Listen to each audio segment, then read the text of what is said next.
development, that prevent good decisions from being taken, that prevent good decisions from being implemented. Give him the wisdom from above. Father, we are looking up to you because only you can help us.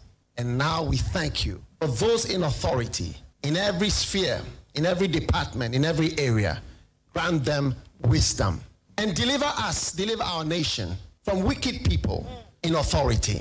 Deliver us from evil men who will sit in places of authority and do evil things. Deliver us from vampires who will drink the blood of the nation and leave nothing behind. Bless our nation with good leaders.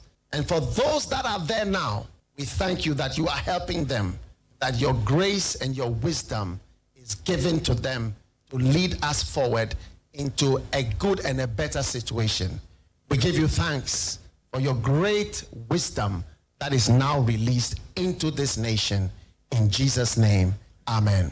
Ghana Montie, Ghana Montie, Ghana Montie, Ghana Montie.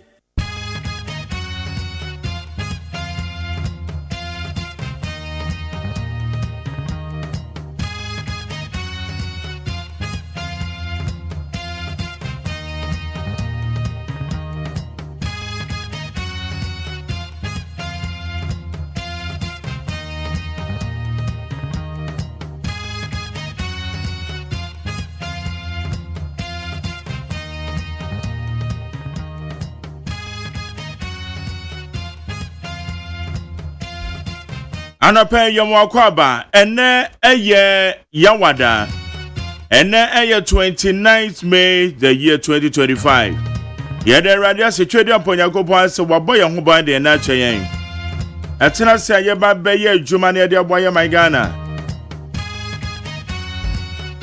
omani be ye yi a ejira menu mienu so omani be kon kan ejira menu mienu so your contribution de obeye de ameye ene na ebe ma ye me timi akoyie woda we won ye wadwen se obe sorry because ekobo no nsia obe ne ntem no wadru adwuma mu ntam no woda so woda mpem o ma na ekonso ana won so woka bi wo contribution ene de edien na won so waye na woda eboa radio me de luxurious agyeman de friend Ghana Montie wo need 100.9 Ekoda de beko school intimesro nyane womo enne ya wo nyane womo na check womo no ma ne mame bese bibia beko yie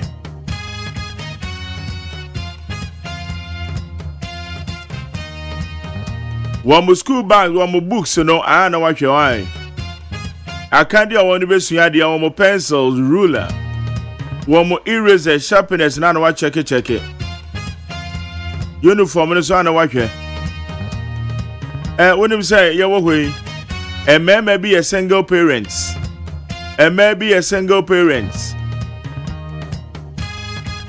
oba ne bema awo oba na dwana kwotuna baby bema bi nso ne oba bi awo ono so wakwa kwotete ene wayi nani amusafo no enye papa wo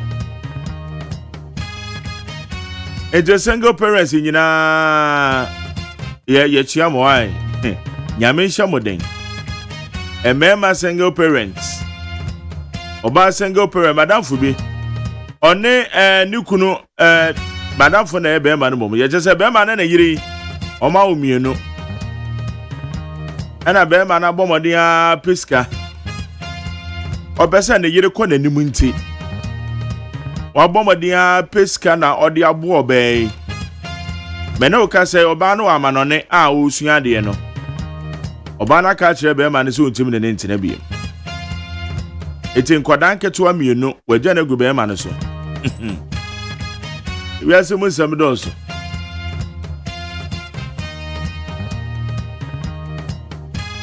Apart from say woni wukuna na wo yire tie na nyame ato nsa afre no no. Mo amaka na mayo madwen say mo de mo yi mane na nya papa ena mi tumufo. Ede se sa adwen ni bi e wo tiri magusu a wutu ho na mo nya papa. Yamo bibia kwa Ghana Montie so ne wodi 100.9 na bono nsia ye be crossover na ye peace 104.3 ye de kase bono de di kan kra na de abre Na answer na no nsiane bebo ne wa be for tentan ma ne so ho. Yeah, what the major news making headlines are. Ekoso wa be for tentan ma ne so. Saran so na yeah, what the Bokrata Musa Masacha make kwa ma for the bebre. Enran sama udo bebre na ekoso.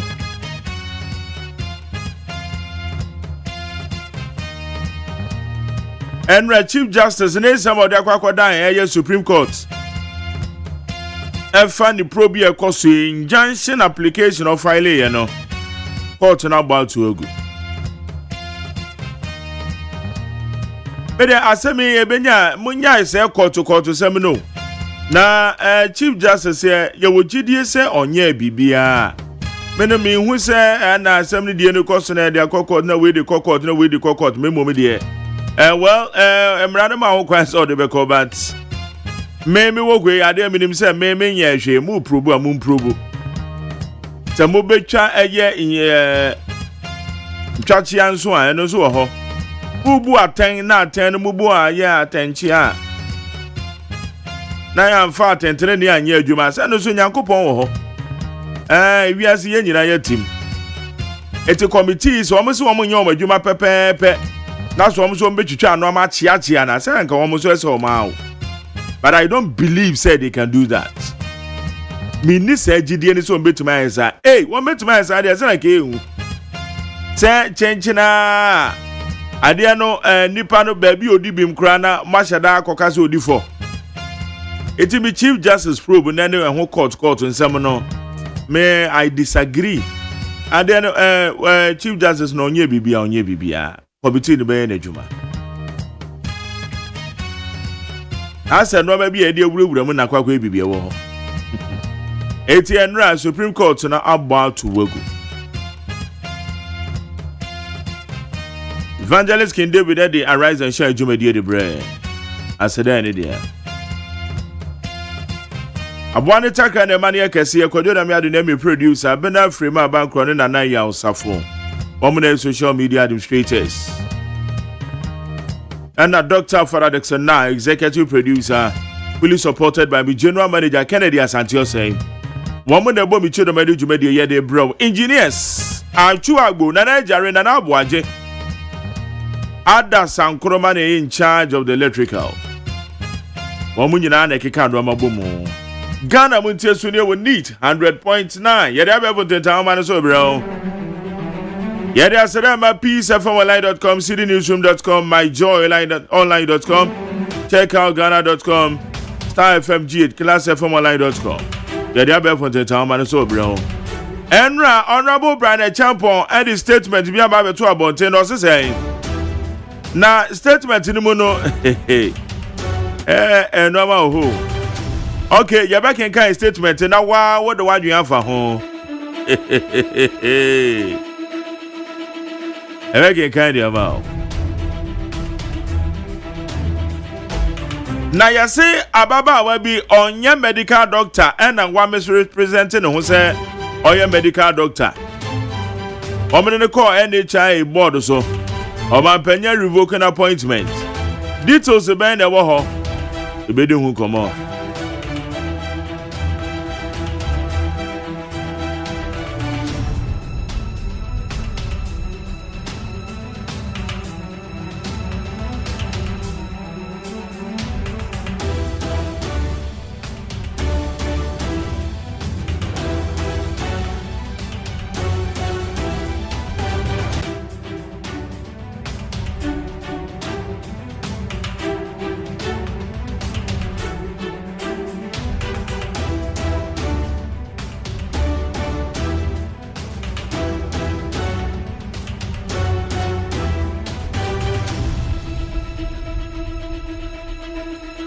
Posifo so ebe chichemu di afa eye journalist in Sontronia MPP supporters eko yoko no eko ba so ma so to no e friend Latif yen hwe nsema hodo ekoso ha. No one can force CJ to resign. She will assert her rights. Godfred Dame. Former Attorney General Godfred Adame has insisted that the processes regarding the ongoing removal proceedings against suspended Chief Justice Gertrude Arabatekunu are flawed. Mebacho Godfrey Yabo Adami or a lawyer near Ujina Modiama a suspended Chief Justice. No say why are you fast on the ye a year Chief Justice Gertrude Arabatekunu ye ne free one or say and your crime papa. And your crime papa. No be an obey to me also suspended Chief Justice Sir on resign. Spiogabra defends city gains, says currency appreciation not artificial. Former Trade Minister and senior NDC member Dr. Spiogabra has dismissed suggestions that the recent appreciation of the Ghana city is artificial. Abusiamo amoka say city ni said ya na hoɔden na ba ne ade na artificial we dey kenkenkwa kenkenkwa ba wonim yamo mpayo na city no enkoso appreciate the foreign currencies no na eba ne sa na ebeboa memo mpayo say ebesan akosoro for some political reasons. We shouldn't do that. I didn't ekoyi. See the no appreciation na appreciate the foreign currencies no. Good news to us. Ebeko ni say ya obo say significantly no. E normal bo beba form because me na me hu say normal bo da bia na meka say normal bo. Say ye wo hoi. Ade ane eto ne 10 cedi. Afi bi beba na ebeka say normal nyina akọ 8 cedis ana akọ 7 cedis. Dokuna ye born 7 cedis. Ebe unsa about 5 cedis. But significantly no. Cedi no ahode na ebe mu no. Se cedi na ahode ne bekoso aba mu a. Be wogidie se no ame ebe hu bi. Normal bo eso betete. Because as we speak, and as we be ko in car porter. Due to no to an swati because one more day dollar na calculation. And a dollar enso na ho de aba from. And a dollar na they see the no etimi appreciate no. It's na Dr. Spiogabra say mo amoka sa no. Yes na eti o. E wa dwe say artificial la. Enya artificial why? Okay. Mahama 24-hour economy is both a destination and a program. President John Dramani Mahama has clarified the vision behind his flagship 24-hour economy policy, describing it as both a long-term national goal and a comprehensive program aimed at transforming Ghana's productive sectors. 24-hour economy no. Ghana man penya chirim ade no. Ayade a eba beboa wo. Eyen hyehye papa ebeboa Ghana. Na enoma yeye no ha na yetumi aye ni yie. Because adwuma ne run 24 hours a ibi abeko yie. Se beboa economy net me gina na so yie. O man penyi na chirim. Now Central Region, casual traders clash with task force. 4 injured. 4 persons have sustained injuries following a violent confrontation between traders and members of the Ewutu Senya East Municipal Assembly Task Force during a decongestion exercise in the Kasua Central Business District on Wednesday. Enra, yes, Kasua Nyasam Geto. Menya video sinibi. Yes, I do for na block kwan. Assembly na so ye di congestion mo amoton ade okwan ye pamu mafiri ho. Wonim say Greater Accra so Ramsar site ho. Wo mu gira manfo dan etugo. Di congestion de ekoso pa o. Ye fi na nsi fom. E bi aton ade na mra ma ho kwan. Esi firi ho so no so ayetwe ma mentwe. Eno so ai bibia ho. Eti enra kaso ade na enya asem ketewa. Adwadifo no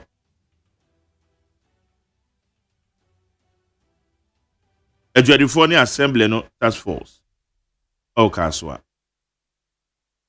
Supreme Court unanimously dismisses Tokono's injunction application. The Supreme Court has unanimously dismissed an injunction application filed by suspended Chief Justice Gertrude Arabai-Saki Tokono, which sought to hold the proceedings of Presidential Committee investigation petitions for her removal from office. It's an American as a Chief Justice. Or the injunction application we call Supreme Court. Supreme Court, no, a judge of 4 tenants winning and 1 more or more to watch it. Or to does been more. Translate city gains into relief for citizens. The minority tells government. The minority in Parliament is urging the government to take swift and deliberate action to ensure that the recent appreciation of the Ghana city results in meaningful relief for the public. I will say, Dom Kuma, what Ghana Rachel Jaffe say, city no, and what they name Yanina, and says you so and so near who bottom. City now, what they say to me, and so no, away bottom. We a year and some Dom Kumano, Eka, one more day Atuja.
Okay, it's somehow done at the brown. Yeah, I said, I name my piece at FMonline.com, citynewsroom.com, myjoyline.com, check out Ghana.com, Star FMGH, Class FM online.com. Yeah, that's it. So, what's here? I'm a such a me kwabena mafu. What's in a say? I no pay. Bobby, my chance, eh? Major also, bro. Yeah, go yo. Oh, yeah. That's right. Okay. Yeah, go ahead. I'm going to check out Zambene. Yo, abusia for the Democrat telegraphic near the mamu atia mamu akwaba. Empenimfo a abin wosikasem kosiaye. Na watu adwene said ye beye agan ye sikasem ebetumi agina ne naso. Na ade ba akwa woka ho asem eye tax exemption. Sa tax exemption no, omu so wo haw kakraka bi wo mu a eseso wo mu hye na omu ka ne yie.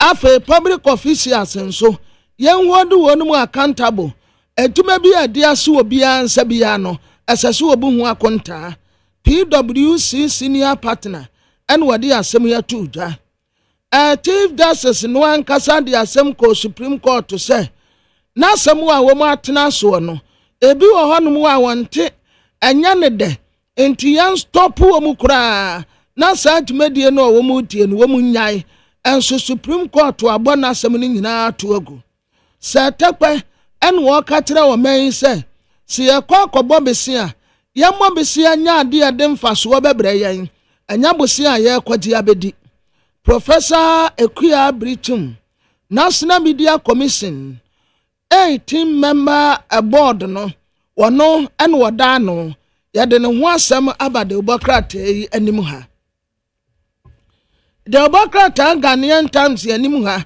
and what else a Ramsey site wo sa ukọ onmu a akoye su adadita ene yaw ni awreho esan se nipa dodo no a sisi adan e de esi nsuo kwan ya katre wonmu a womunte ya ka wonmu nte and so this time around here ya ni abre papa si ya makwan em obi ansie japade emfansi nsuo kwanti kwose adan yi eno anse ya de excavator no adi to galamsey no ye maso di simu ahiri ni yetiri ni nyina tuagu ye maso di simu ahiri ni yetiri ni nyina tuagu nipa woton sase no ma sankofo wentie wati wenum bone yankasa His Excellency John Dramani Mahama and what I said 24-hour economy policy draft no womu adiaba afe voter lay corridor womu baba ya en sakraye bi wo hono a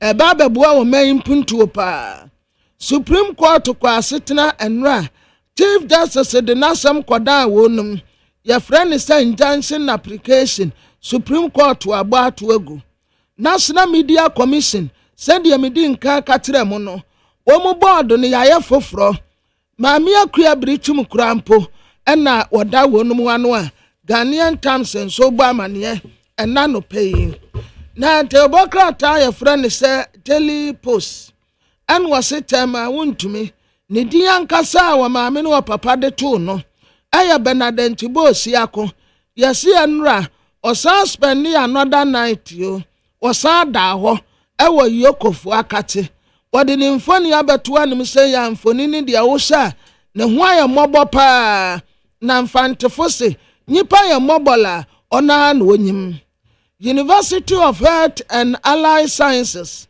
womu de ba beto Professor John Evans Atamas the late nyame fa ne kra nsie ya de saadi shia bia no beto Professor Mills Supreme Court was sitting mu no Maami Chief Justice the yaso won twentwes 110 yen saninse no wode asem koda Supreme Court no Supreme Court tena ase no your friend unanimously nipa ba akokora ne no anya agyenenti womu bo na asem ni nyina tuguye 24-hour economy womu de draft no aba ekwan befa so e de beye adwuma na mmebuna nya adwuma ye ye beye adwuma 24 hours ni nyina ye beda kura kakra bi afe voter lay corridor eno so wode nsise bi abade afa ho a wose ye den sakra ye soronko ebebre oman na democrata me de toaso eye chronicle democrata ano a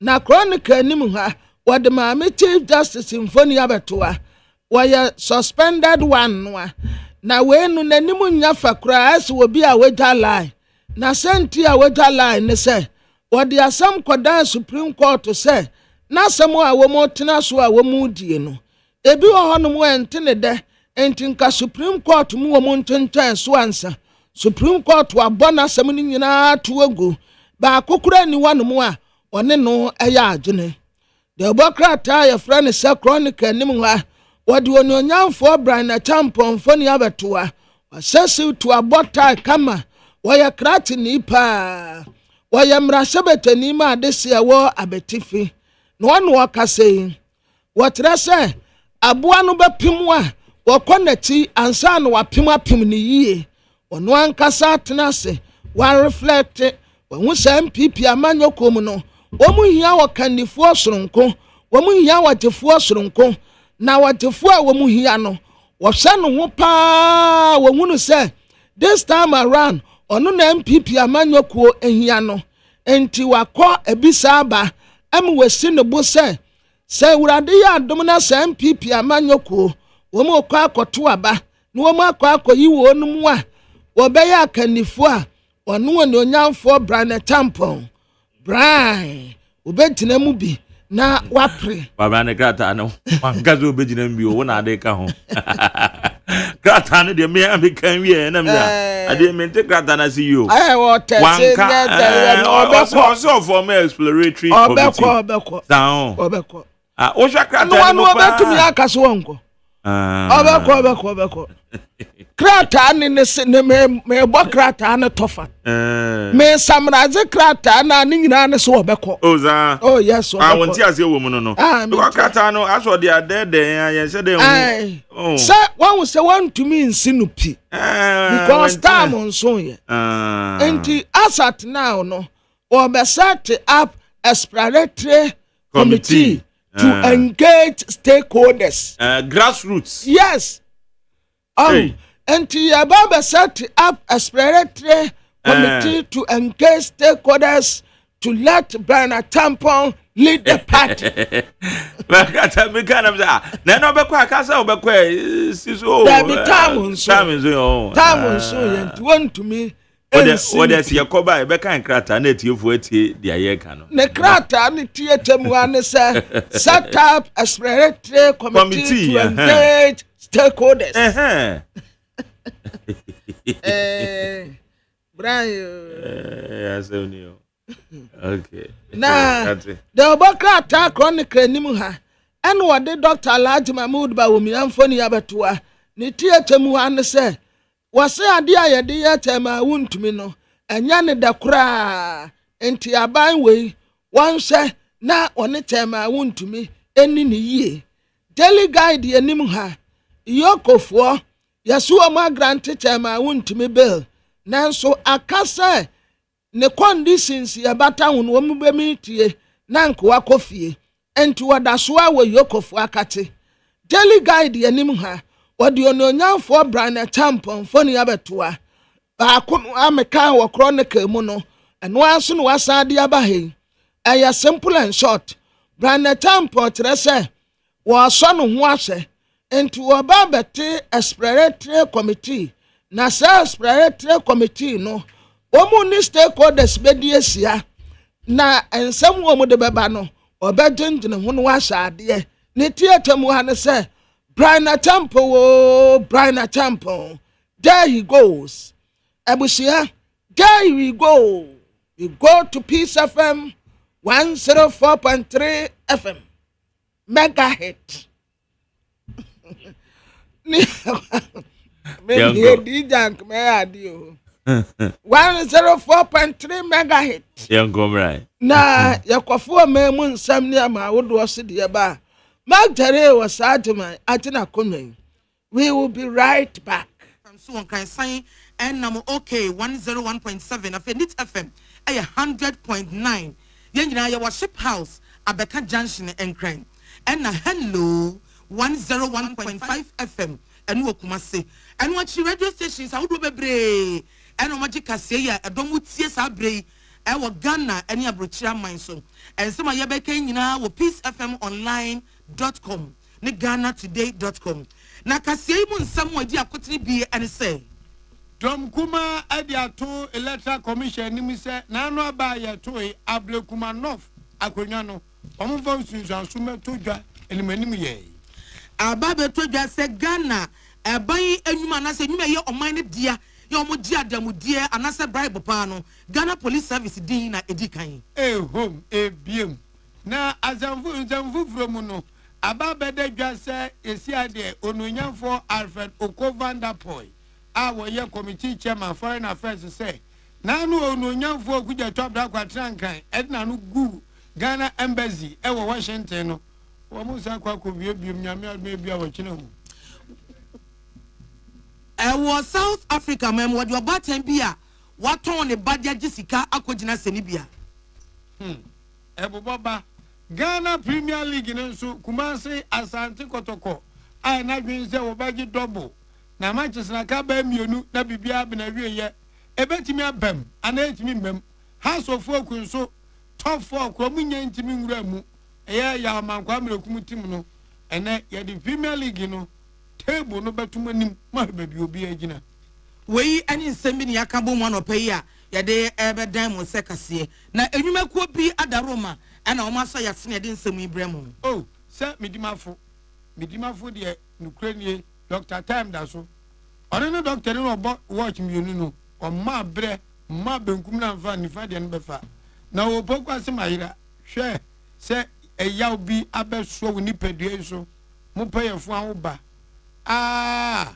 men kan se no ati ase 0244774282 0500727215 Monko na mumfa musika nkwato First Atlantic Bank na maunsa nkwa ngosi fom azekopoku abamu awasha sia wo bobra yetufu atie fa usika kakra bansa no enfa emmem nkrofo nin free fako First Atlantic Bank omuto akrade bi wodu hu jibi se wi bonse you bank papa refreshingly different. Any amuti ayeme nana anwo fedua asuna piesie nana achenkwana na menu bremu wodi ankan kwa meboa ana afei adwoa yeboa agyen afei kase no nsemo enie Ghana Statistical Service anase GSS yomo eya kontabuo nhwehwemu no omode amane bi apie edwa na amane na omode apie edwa no asema mo ka nyina wo mu ni se omo bisa Ghana fo bebrebe se watia adamudie keta se sha bribe ama aban mu pani anasa oman mu pani anasa adwuma bi mu pani bi panyana omo se Ghana fo be se empemon so eni ahanu aduanan nwotwe 7,248 and omo kasa yo Ghana mantam dunsia no ni nyina emu na kasa ni nyamu no omo se sa wosese a na che se enipa be so habo nchemu aduonu nsia na omo ne omo ekasa etie omo adwen bra omo bisa won se what ya bribe e dia ma apani bi pen e wo wabrabo mu na emu ayo omo nya kekase ani no amane no omo de apiedwa na amane no bi ane se Omai prosi adwuma Ghana Police Service wamudi ena edikan eye omai no mu enwuma akese edu ya omudi the PSS a bucket asesha omo omudi kan pa no Ghana Police Service din na edikan e wasa enwuma ko edu no emu na omo chese won na Ghana Police fo na sa wodi omo bosumi akatua esi nchen ya sabi waje akyede anasa adamudie efri nipa nchen bra nipa no benya ene no benya nkitawudie ebra omanfo be ben won no anasa nkitawudie be ba woni omanfo ntem no won no otanji akyede ne adamudie pa na wose eno adanchen ya owura Omar Seidu ye ono no da sab adwuma ko mo ye sanhwemu ni ekuo no mo da no no ono odi wo mo anim wose we eye governance series wave 1 ho report no na ekire se eripa no mo kasa ye no omo yiba kakra fi mantam dunsia ne bia mu etinya mantam ne bi no mo yeye e no mo jaade aka no ewum na omo mbesebisa mu no de kopie mu ne se enipa no sa omo ne aban mu mpanimfo anansa omo ne nnwuma mu mpanimfo edi ahia eho na se bi bribe gye no eyi na eyi ne ho no enipa ohamu nchemu aduonum nsia 56% ono omo kasa ye no emu 18.4% say ane yatua bribe pen omo se no ense nkwadan bribe no emema tua esen ma omo bisa no emu ohamu nchemu aduosia nwotwe ani akire pomiensa 68.3% eye mema ane mu ohamu nchemu aduasa baako ani akire ponson 31.7% omo susu ye ma ye omo tua adamudie ema mpanifo omo se no so na nchen eye nkura kasie mu na bribe tua ne wo ana nkura se ne wo ehwehwemu no kire se ekura kasie mu ani atua adamudie pa omo hwehwemu no ano womo mo nkura kasie mu ohamu nchemu aduosia nan akire pomiensa 64.3% ana wo cities akasie omo tua bribe wukọ nkrase ni nkwankitu omo dia aya 35.7% pe ana omo tua adamudie edima empanifo bra omo no mbedi ahyiamu asemu GSS adwuma na ka ade atodwa ne se omo bubu ni nyina mu a Police Motor Transport and Traffic Division anase MTTD won omo di mu akotene papa e wo bribe gie no emu womo achi Police General Duties womo se toso enu achi Criminal Investigation Department for anase CID womo na motoso everyone about mo from say City Guard anase Traffic Management Authority no womo so na toa so everyone so a na do passport office was a man for copy passport ya adamudie anase keta se hyetua no ewo papa womo danchen ya womo di so eye birth and death registry sabi obi wo anase bi obi firi mu a baby akoye ho nkrata no womo edi so everyone about lands commission everyone ma na aba custom emu adwumaifo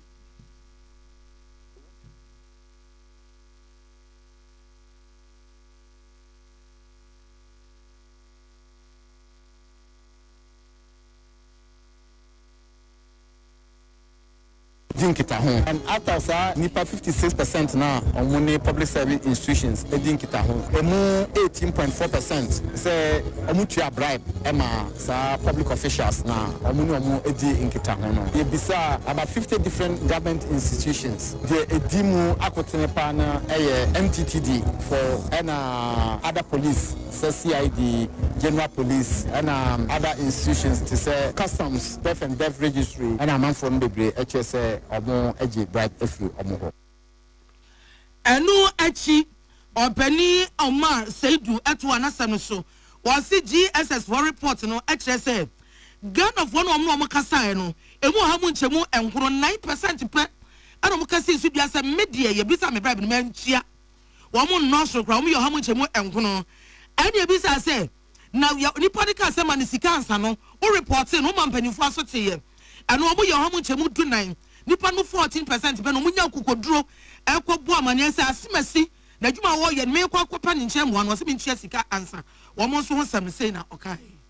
Who said 8.5% were asked to give bribe and refused to give, and about 14 or so percent also reported giving bribe to an institution. It means that more people should be empowered to know that anti-corruption institutions as a big bribe free me make me report. But also say who said a good percentage, I think about 17 or 18%. You say yes, obi beside also among fast bribe and bra. One person this can come to facilitate idea more koyeno. And I say, or the thank you. It's more of not just the institutions, it's also of the public. We are nipa ete ka say ora Omar Seju na nina ever reporter GSS adwumako na ye efa enwumako e oman dia omoje adamudie. Yeko yenimu wakan kasebo no mu ana no peya na yeko ononyamfo Alfred Oko Vanderpool.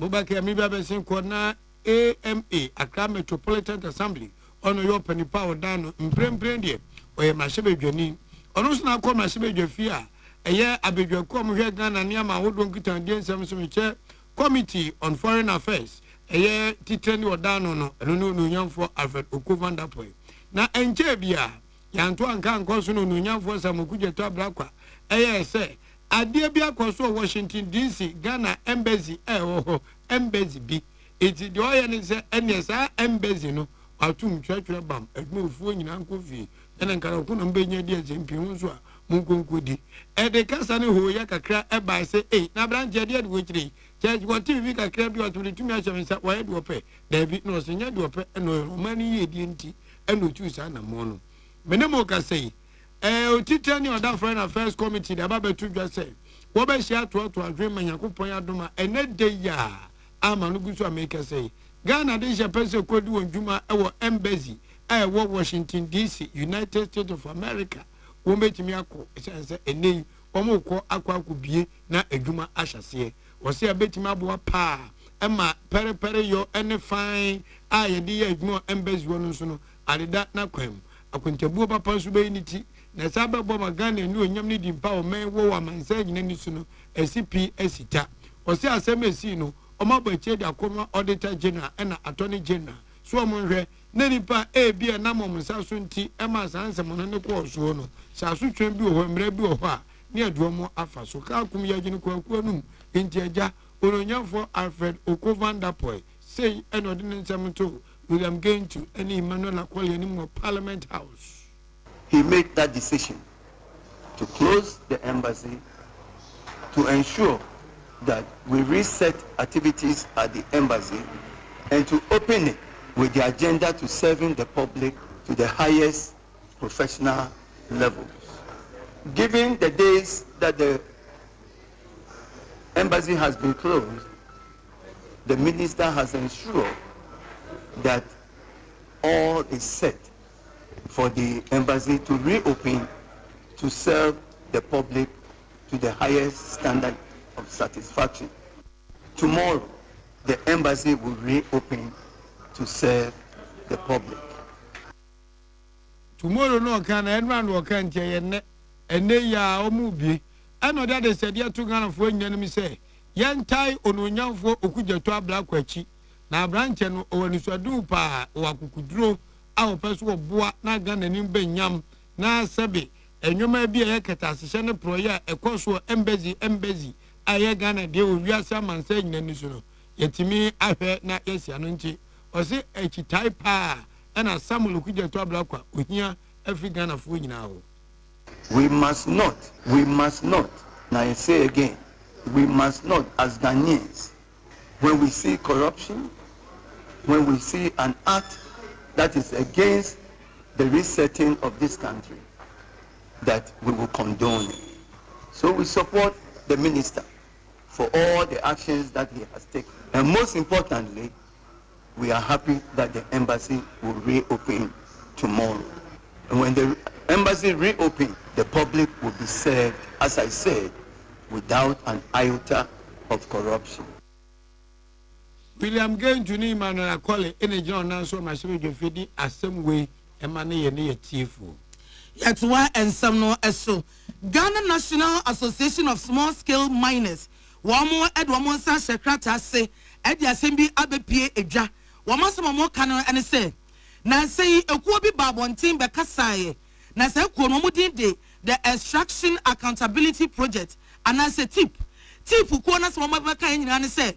Owura bi ono no ye general secretary other small scale miners ekono ano yani didi Owura Godwin Nicholson ama kwan ofaso etu efoma gudia no enye kwan papa was say sase was say suo was say bobre ne niema wo ye ne nye na ti esese oman no man ni eba so asemu asa tip ekwe baka ye and na National Association of Small Scale Miners ababonte say entwa to so eya sa Owura ama na omubo ne din no ono krampo na ye pobi ahya ne so asua no e wo mine na ye no kwa papa so a ono ni pa asase ahya ne so bi asua no na wo monte asia e ye won wanwa se sa tip no ba bonten e di asem ate sa abatu Owura no eso asem small scale miners ko no e kan bi ene se sa Owura amai wono no ye na wo sinima won e wo gold board ba so bedwa no eso na wo bi a onimu de e ba se kwan fa so e ye mining ya on say asase na wode emrani asesade to ho no wode ahwe yi to ho wo ye ho de pa eno kwanti no mo sign di so na esa de a won kwa ye o mo na musini e wo gold board bedwa no eso na esi dan en na tipu ko no ba bonten e be ka asem etesa eti asem small scale miners ne kan nyina no ene se eyade a tipu fo no wa dance e no mo nyina so de a omo fambra bonten amama ka so Owura amanyahu so ye sei na oman mpanifo ntu so na mo no mo hwehwem na no kura bi wo mu a MP abonten na sabi entwa to so ne din sei ye ana mo hu ne se Owura no ana omo pese mo ye editia no when mo aye krata National Association of Small Scale Miners wo mo di edipie eja ya Owura Philip Akufu oye national president ode ne nsa ehye ase Yakwa yedi madam kuma omra sebe jefie so dia semia baba tu dwa no masemo mo kanya no omonam omoba no dani abedi akire meche no nyamfo eye Patricia Piechei oyemra sebe dwede made hye wasantemantem kura fense asokwa ene ne potem wo nyina mame nso kane na kemi on woda no na adwuma efe na manyosem de wa bi mu ye papa nasma wo kanya se na ye kokoto aba o mamu na de hye wa blokuma so kokoto aba ede ma opani ompeso oyemra sebe dwani edmom no mo MPP amanyoko na dwum no mo susuom no mo hyehyem de omo gidi pass abato ekọ so ablekuma nof no omo de hye a wegyina wonenam a efe no awura akua afriye ana odi nkunim na zo bepem ne akwada ne mansotwe ena angaw okira angaw hientimi nka asem ni nwie eno se womri adesade to electoral commission mi se enimanimu ya aba ye to Ghana ha ayabodi mama mpani di na ade we na so avo DC ni board in the fine kwesi nanso adisha wa blekuma no for the bepim ne omu hu nipa omo mra hye bedwani no omo hye papa electoral commission no emfa hu sunsun so metudwa na blekuma no for hu se ampa asomesi obenten ene omo mra hye bedwani na Ghana fo nyanya mra hye bedwafo omu ichi omo nem mra hye bedwafie na blekuma no for nkwa de ya wai a ebode anya menkanfo dade a na entweye waso mo kan pay ade a electoral commission ni aban ni mpanifo mamu nya se omo donkuma no omo ntonko no madane ade o mani o ma han ho ana omo de hwe abrekuma no abato mu ye papa to omo twa se ababo aban ndi unsunsun so betudwa no mo gidie se omo de hye akua fiye ana ba ne di mu nkunim ti mo obi enkohunhunom na electoral commission nya gugudro meka ni pay mama nzante se abrekuma no Mrasebe dwani eye akua fie yentie ononyamfo Patricia eye Apiejei deputy minority leader asokwa MP.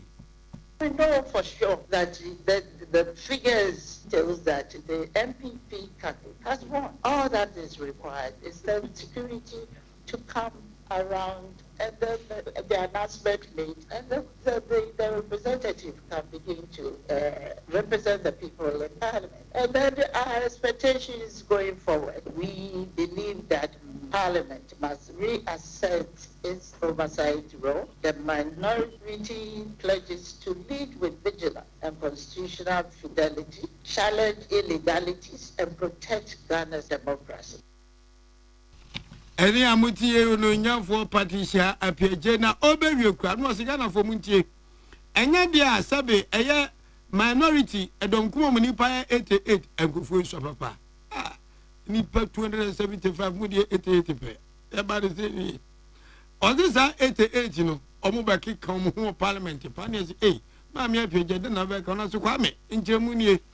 Yet wa member minister for energy dimri kadi hu beto Ghana for so Bominana ECG containers the one target ayra but permanent ECG for yenema military work out what in them you yes so no man say yet as a corresica puduo any gold bar no dollars a busu say tam I was happy my amasama gungrum coin and also with some yantia sebium yes I look baby baby tie when you point out wa baba sasa na tawo kutoka International Airport sasa tawi so fa poase rabata se yesi ko kai mu ma se doso ezo be pemene angwangosi aga yesi o dollar amampani his excellency John Dramani Mahama wa magana cedi enya hodi se tam ama dollar no wada fom se kum e de na mampani wo ye ma dollar no eto fom actually peja o sala talata mo menka uko dollar isu yesi uko Nigeria dollar da fom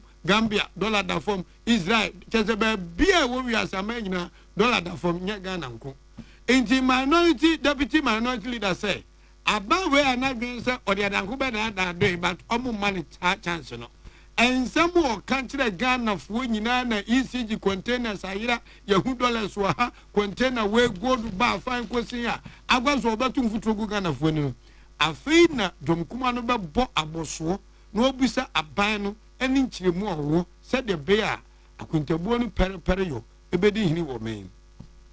On the cost of living, well, despite the gains that we are experiencing, it is important that certain actions are taken to ensure that the downward trend of the cedi to the dollar or the appreciation of the cedi will have a reflection of the cost of living in our country. Then we're also looking at social services and security. The first aspect since the takeover by the government is the energy crisis. As we speak now, Doomsong has returned.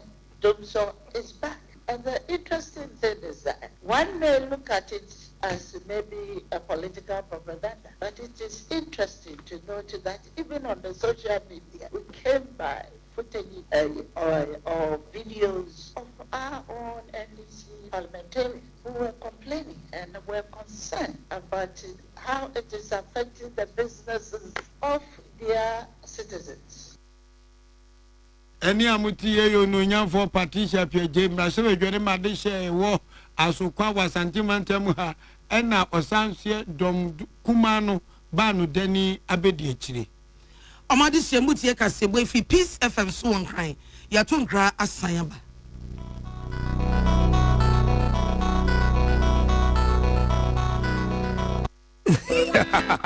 What be some plumber? A damn pipe no de boy dumano. I no say DPS pipe nkwa no fa mo aduma bribia o. Esan gidi amenya wo DPS pipe munti. Me fani agrokra o. Enti frɛ 0543 662 727. Pomachina kwan was Spintex Road, Coca-Cola Chiriwa. DPS pipe. Gidi ashenso de. DPS pipe. Pipe nyina hene. Amanfo, the Amoka Chef Freddy's Corner Home Appliances home or the Abba Freddy's Corner Home Appliances Center. Home appliances are a ye papa bia, a biwo home. Brands Bain, Media, Samsung, Kaiwell, TCL, TV, air conditioner, freezers, fridges, water dispensers, and Nidia Kekeka home. Nia ubenya good warranty dear. Of Freddy's Corner Home Appliances Ukokumemle. CCTV a Buama monitor of properties, any business at anywhere in the world. CCTV a need a wood detector, clear pictures. Wi-Fi connector. What's me connector my phone? Our monitor baby a wo wiasibia. Freddy's Corner Home Appliances abeka Freddy's Corner edwosu ahodo a oton phones ene ehun accessories no. Fresh 0544 959195 and 02079373323 and now so bakoko memle city light in Chehwa. Na ye can discounts any achedia obetiasie. Freddy's Corner, home of authentic home appliances, phones and its accessories. Herbal and Alternative Medical Hospital been a Black History and a War America, China, Africa, Ghana, and Penifua Bonabasso say, or say a real moment for Tiapapa. Amin Scientific Hospital. I had a sabia, or one video was so, Yawudasua, and Vidian Chino Yadi, and one son so Yadi. Amin, a expert of one choir, one run when numb. Now, what Dr. Fonia Nurse for so, oh, what's him? Amin Scientific at the herbal, homeopathy, naturopathy, and reflexology, sayadi. So, one will pay, and I are in the same part. Yamia Dumunti, Yari expert. Amin Scientific, Ebabwama, inshallah, what told. Now, what's with the dance? Said the Ghana Fonia brochure for be dear dancing. Accra, Amin Scientific, our domain, our Snake Flats, and a Lashibinsu, our Clagon, a Benshama Road, and a bridge of pay. Our Crabate P. Frey, not sure, dear Ben, 0245 275254. Ama 020-722-9505. Amen Scientific Herbal and Alternative Medical Hospital. Allow Shafi, Yamini Yaresafu. So I come out show and I bought peri the Bronican hardware one. At the end of the story, that's how we am so Timuswe. Woba packing a farmer, Martin's liver salt, a chapway and tem, as she and Shagu glass more at a Martin's liver salt, no back one, no dear goom. Who say who a glass in the moon. Now one no. Martin's liver salt, you want orange flavor and a bacosia plain. One more, who but all. Name a dinner, no, now won't to walk. Who doctor?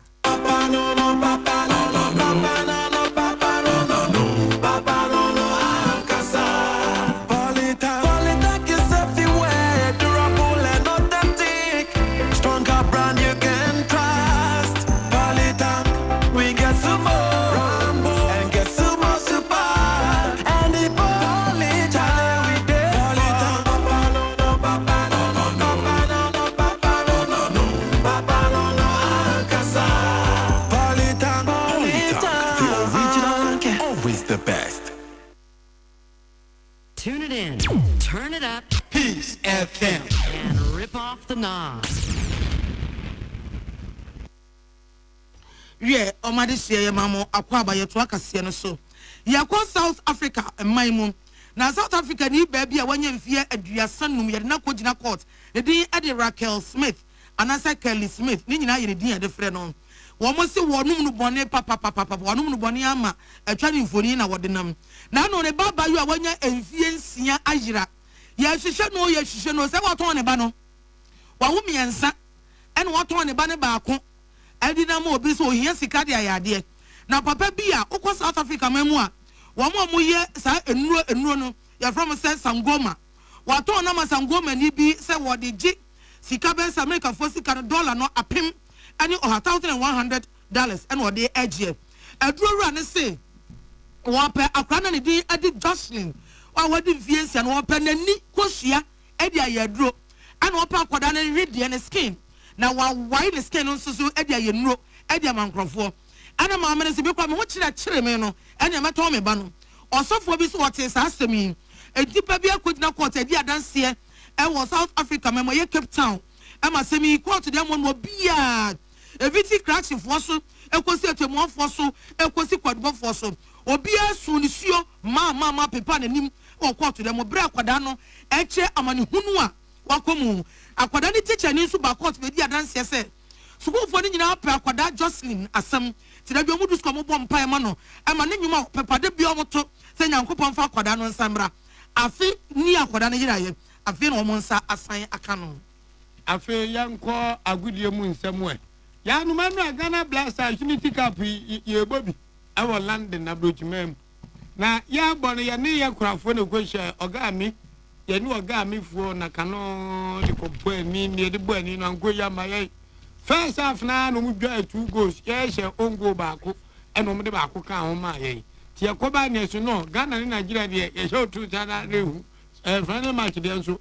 I'm out for park, papa, and I'm gonna for the tobacco. It's your hair too white. Yanum say jollof fries Ghana dey Nigeria dey go for the anwe grade nim tie ne we say dey go wan say nyame ad mame me da pay and omo bo final no Some me na number final no Ghana ye ne ayi for Trinidad and Tobago for elbow fufu mienu na eja Jamaica for so ene Nigeria for omno champions wo so ebobo mu de sa da kro na anumre na Champions League so initi Champions League India is there no ba gi bi anfia ho de pese esia na esie no ti ye wala ba juo anfia ho saba so na anyen nko a de asranka urade Inti nyame mame me da be Champions League no Inter Milan and PSG and the bombo na de obaji bia wonye de obaji bia ebebo se ebe ye de papa say anko France ebe ko Italy for so Ghana for France for so Ghana for bi so France for mu so French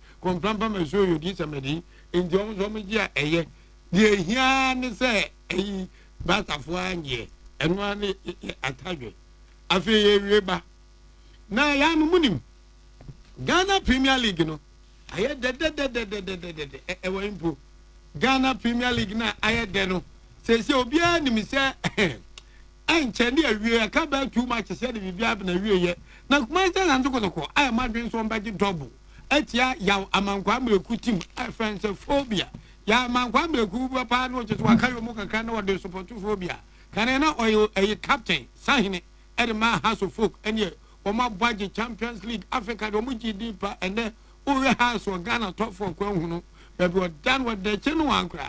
And Jesus said na kwakoye Nations FC Kanena company free kotokumu yo akwatini timi bon humode almost 60 points. Bibiani Gold Stars on so mu second season you or 57 points omo bom humode papa ni padi o sayi Asante Kotoko, I near British League, no. You 55 points.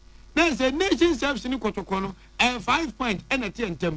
The 2 matches, no, a day and to me winning in none nations want to me losing in upper Kotoka League, no.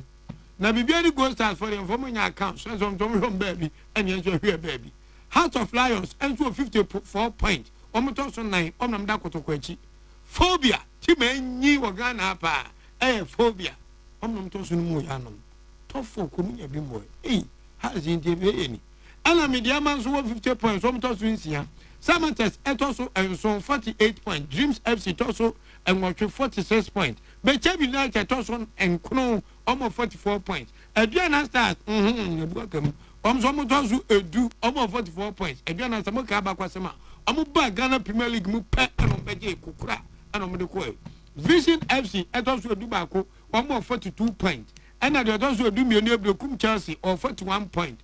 Young Apostles also do me answer or 40 points. Kala United also do 9 or 83 38 points. And Holy Stars Mitimba Kurono. One so much also a dunum almost 38 points. Accra Lions Tenka, some Lions, Chani H1 almost also doing here almost 35 points. And Legon Cities or also a dunzo. 25 points. In Swatama, a league in Wajabo, or Tosu Edu watch or 15 points.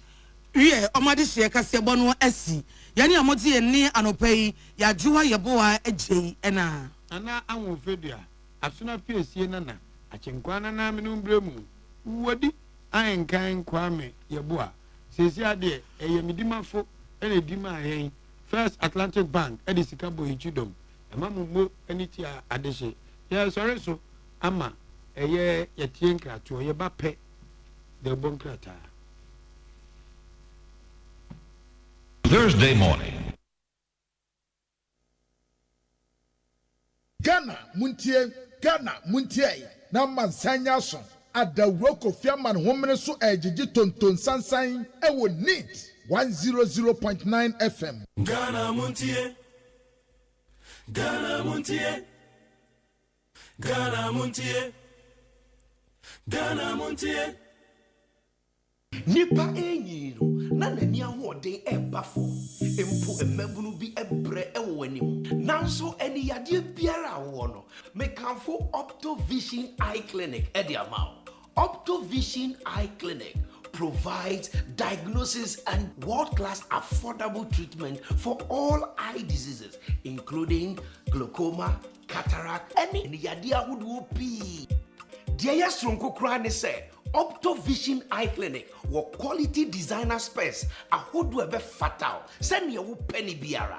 It is sɛ w'ani yɛ wo ya anaasɛ w'ani ahoɔden aba fam anaasɛ wopɛ sɛ wohu adeɛ yie a wonim baabi ɛsɛ sɛ woba Optovision Eye Clinic.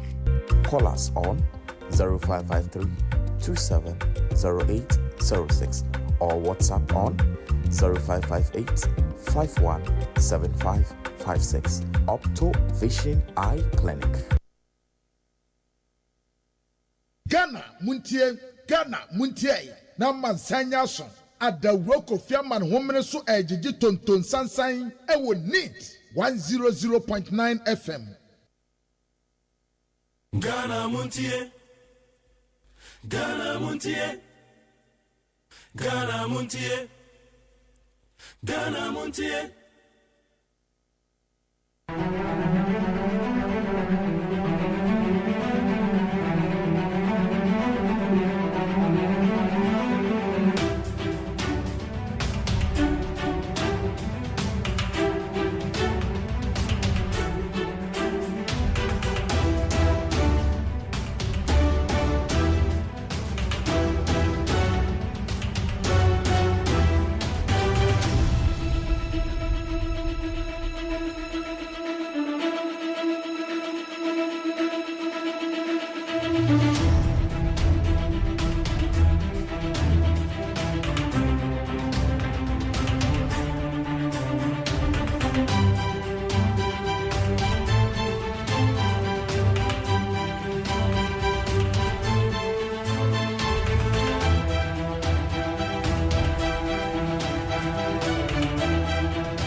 Yamakwa Bahaya Ghana Muntie Neat 100.9 so ne.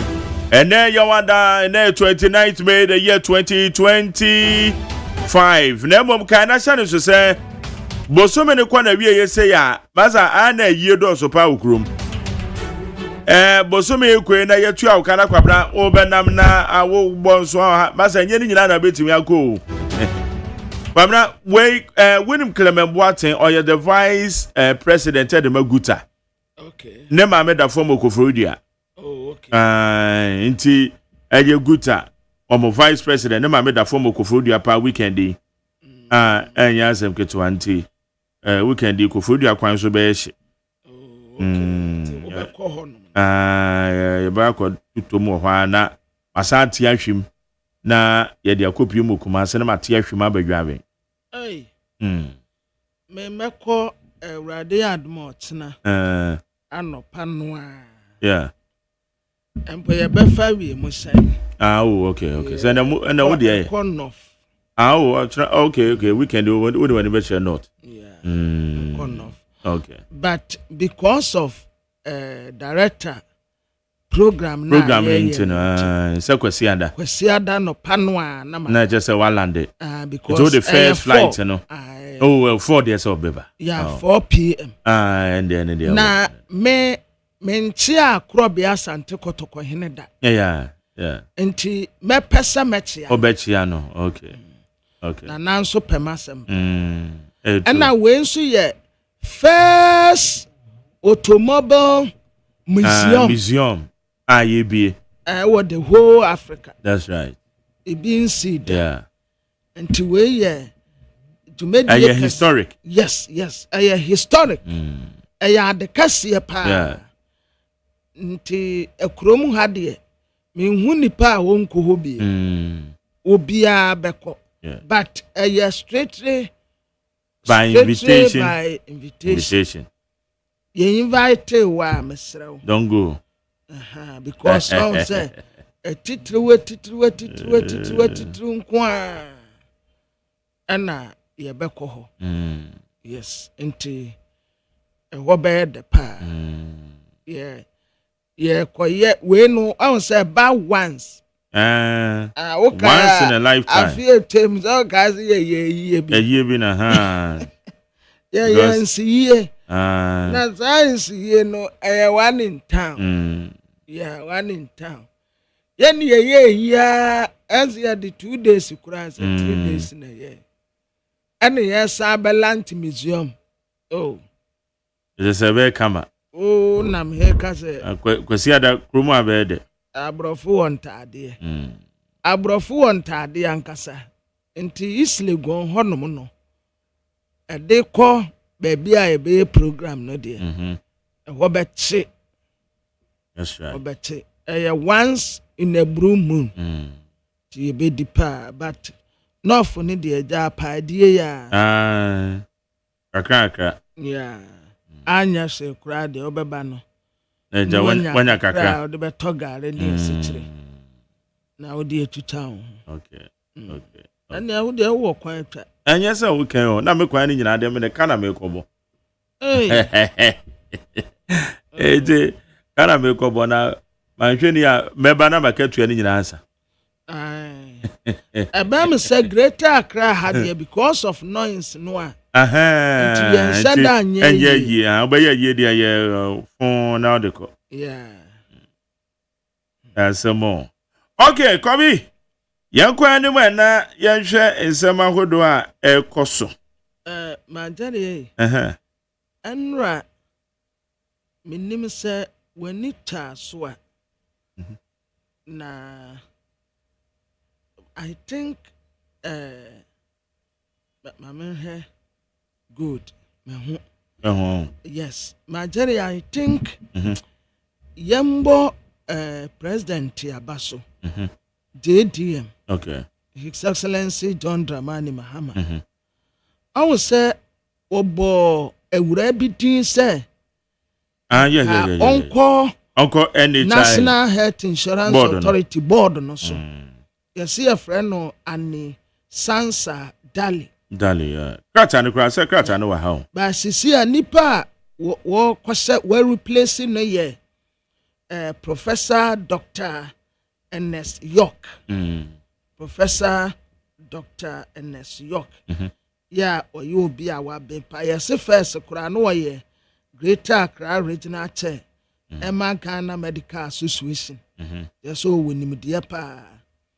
Now when we say Ebra ewurani din beto odwa no. Eso ko amansa baby omudi nkita ho yi a. Na trend wo ho pa se on dropping no. Isan se eniyama bi wo ho no mu ana endi mu se obeba beda board no so. Say so we misrepresented onye medical doctor no what you say medical doctor. Okay. That is the information available. In fact, enra no, sa revocation e buy no. Maybe who say just a mere revocation, but later,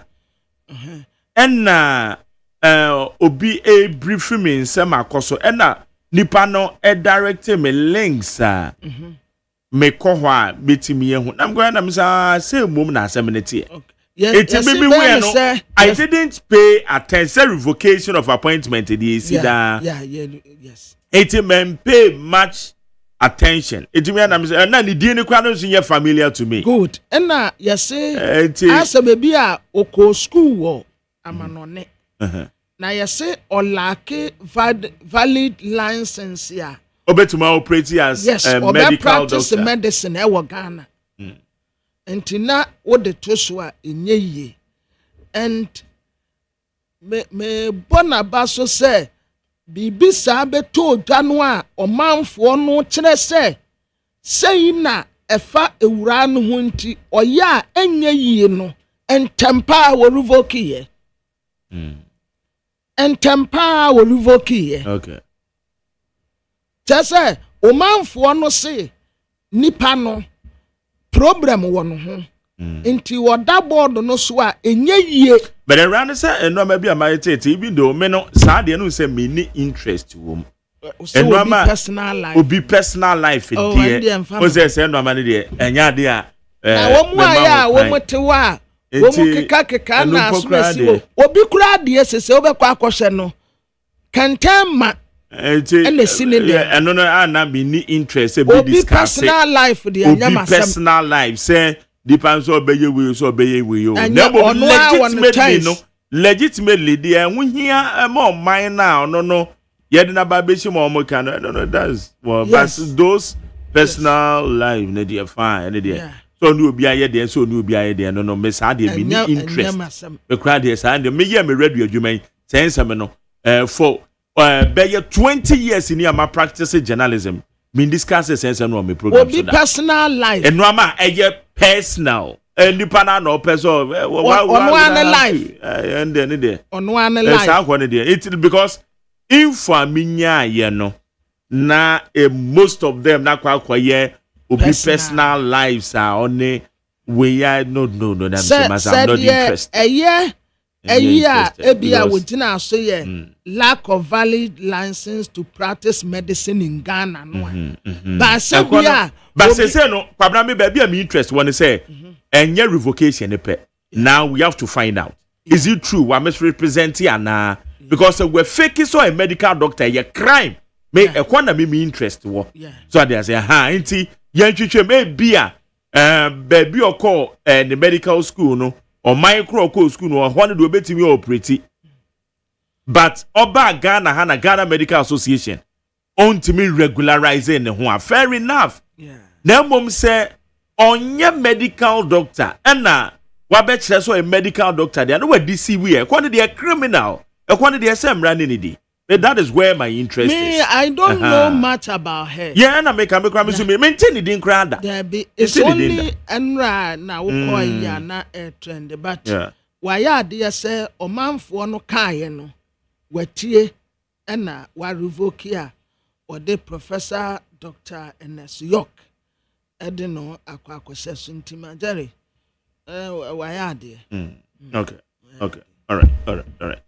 Okay, yanko anim na ene sema wo don bebre na egu yapono so a ye beche na yetimi ehu de ewom solid interviews as usual ye de beto also na ye hu de wo nti we ni kra no ye nya to ne good man kra na e betim na twetwen komo kakra ewo se to ne good man on e kasama de piaro ti tori pe chia opa na to ne kra on finish business ntimi nya de yo okay. Kwamna yakwa ni mnya fa krata na ne hwede ewom ade obi ma message bi ana say why din wo we obi type obi okay ya fa krata na hwede ewom yo abusiafo de obokrata mede mamu ate ade amamu akwaba eye daily graphic ya na telegraphic yanim ha wode yakuku damfo ni abetoa abeku jankwansa onna wa medre tax partner PNC Ghana telegraphic na Ecobank economic forum omu ye wo Greater Accra region ha se tekpe etmensa benkum so left presidential advisor and Professor Peter Kote Director, Institute for Statistical Socio-Economic Research, or do one so for Niabetua. A tax exemption. Womu tasa irregularities bebre wom. Say yenina yesu anajusu. No obidi nensa ebe fefu obi ani ase. Akosha nisu a wo su. Meme krame niyama ba etu ada so nyina metua ni nyina but obi kokra ne niama ba yesi yama no tax exemption eno an wo mu tentene ho ekwan pa ye de befa so a ensakra ye betumi abesan se ebo wo man no ka na ade no so entayiye kura adena sebi owuturu ntafo na obema ba akoso no wagya ba ako yanya ne saa enti wo mu tentene ho Mami Chief Justice ya yase one cause suspension CCA one tenanten ye na semu nsisemu ya friend Gertrude Arabe Sabatokunu na mami fante ena CCA wase nkofo a etena na asem no so edie no asem bi wo no mu anya no de enti ka court no mani tumi na won fa nkoto wo no so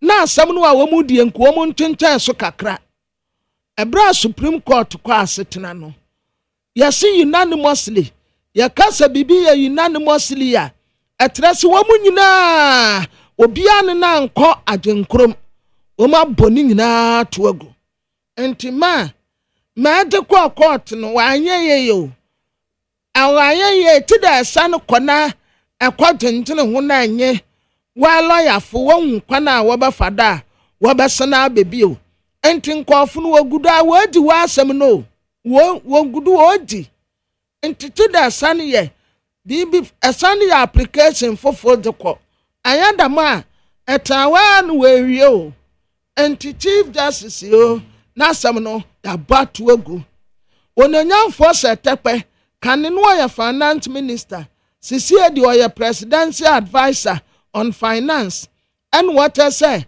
sa wo kwaje bosia na wo ba be dia ene ya date wo be su eta wa adu tre se bosia ye yade ye japade ye ade mfaso wo beba na wanya bi dia kwa akotua bosia na wote ye no ba sa kwaje bosia no wa be di udi birthday no wa kwaje bosia o pesika no wa kwaje bosia no wa ba be di ni kakadia wo tre se ebe ha dwene pa enti be careful.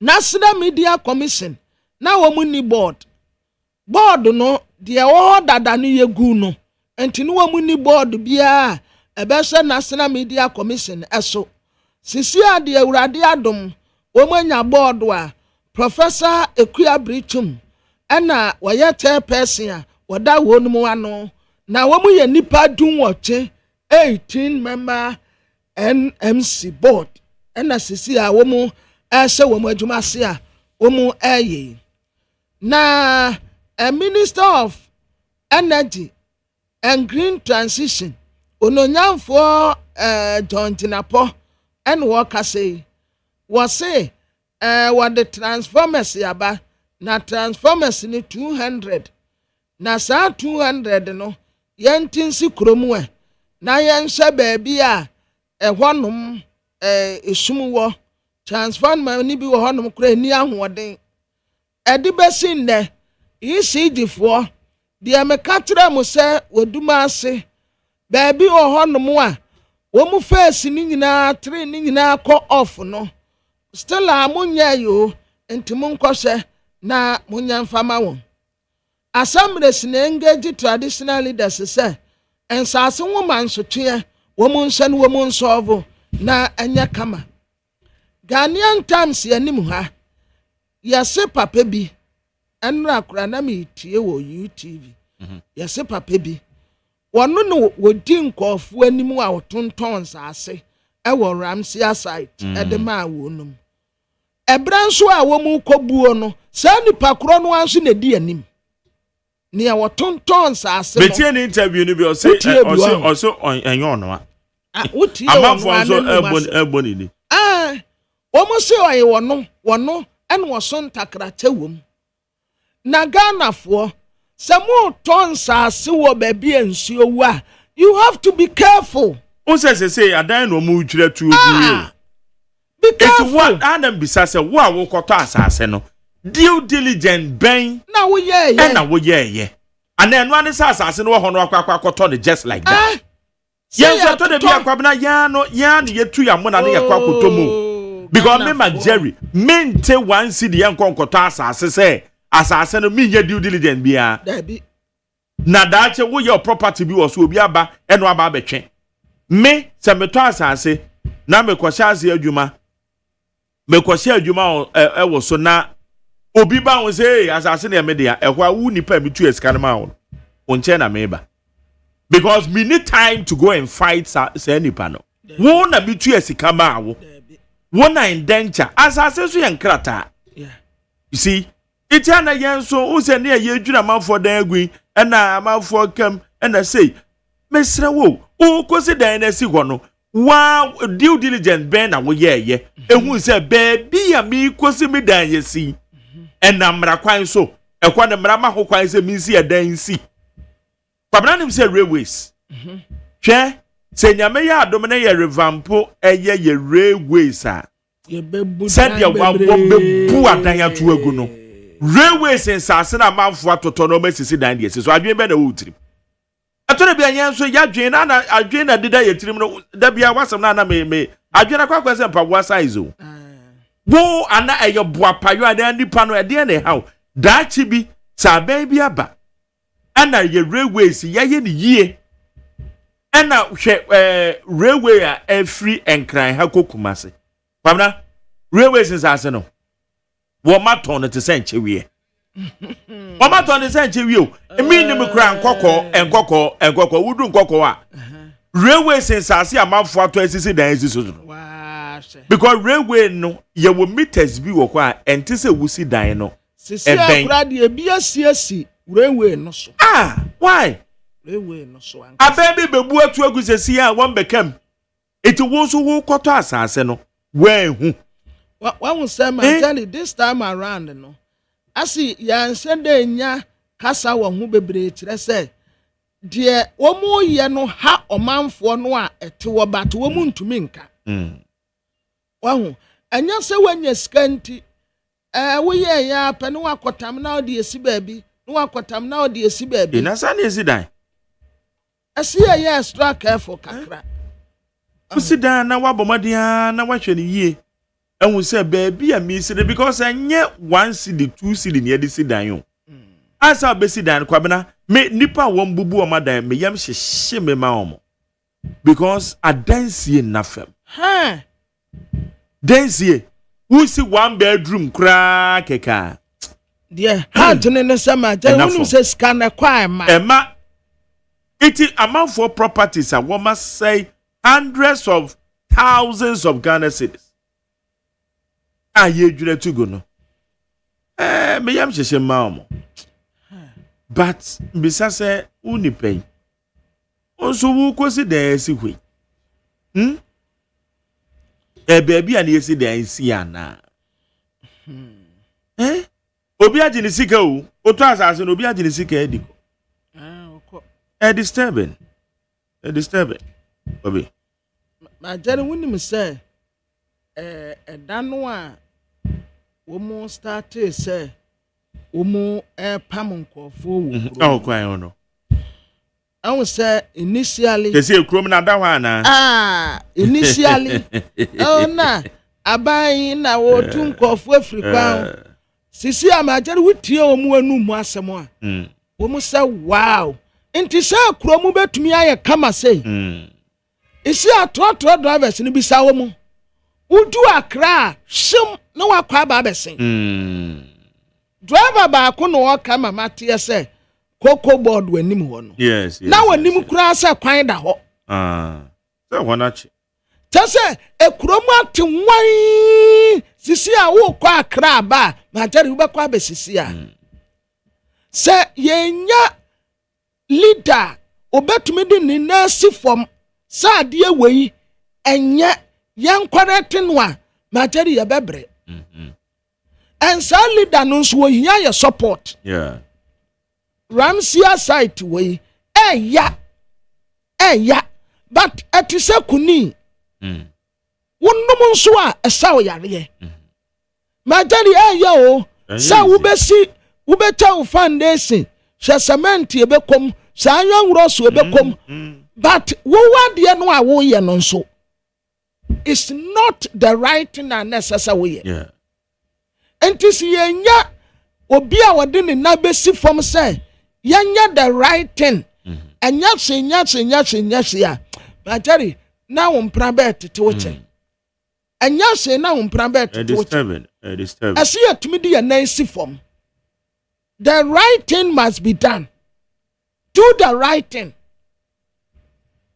Oh, ya enra say bra me hwe awo mu jira nkrofo na wo mu ye ebi ebu nkotoje ebi pachaw.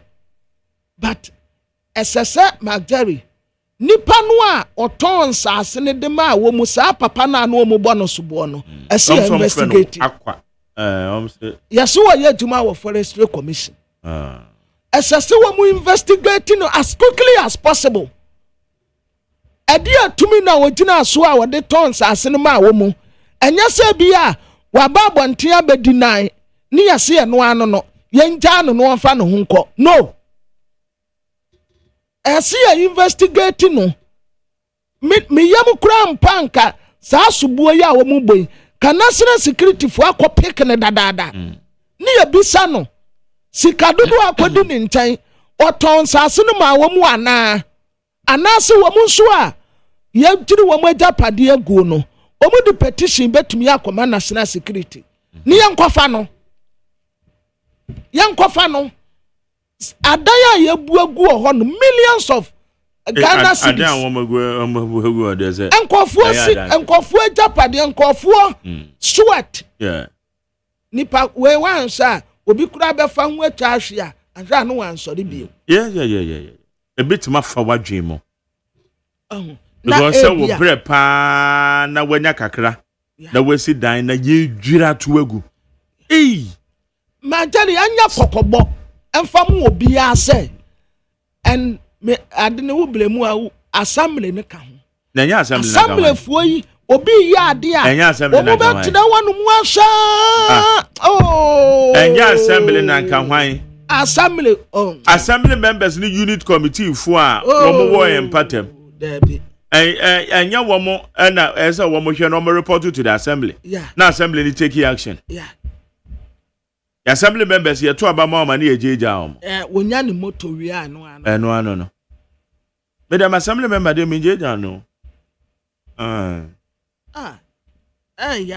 but we have to yenso ye ka ho bi yenso ye ka ho say ye discipline ye nya ho hyeso kakra do the right thing okoto asase a se nipa wo ye nipa papa okoto dan a se nipa ne ye nipa papa obetumi anya bibia de ama o genuinely enya wo teme da ase abra wa no ama wo dance ye nafo ya bebu di ato agu abusuafo wo twamfoni ni bi e de abeto Ghanaian Times anim ha na adan no we kura de hwe eto asom yensa abansoro eto asom yensa we nso the same thing no nso to asom yensa victims ni bi ana omu suyi but omu tese there is nothing we can do yesi ebi na ase omu tit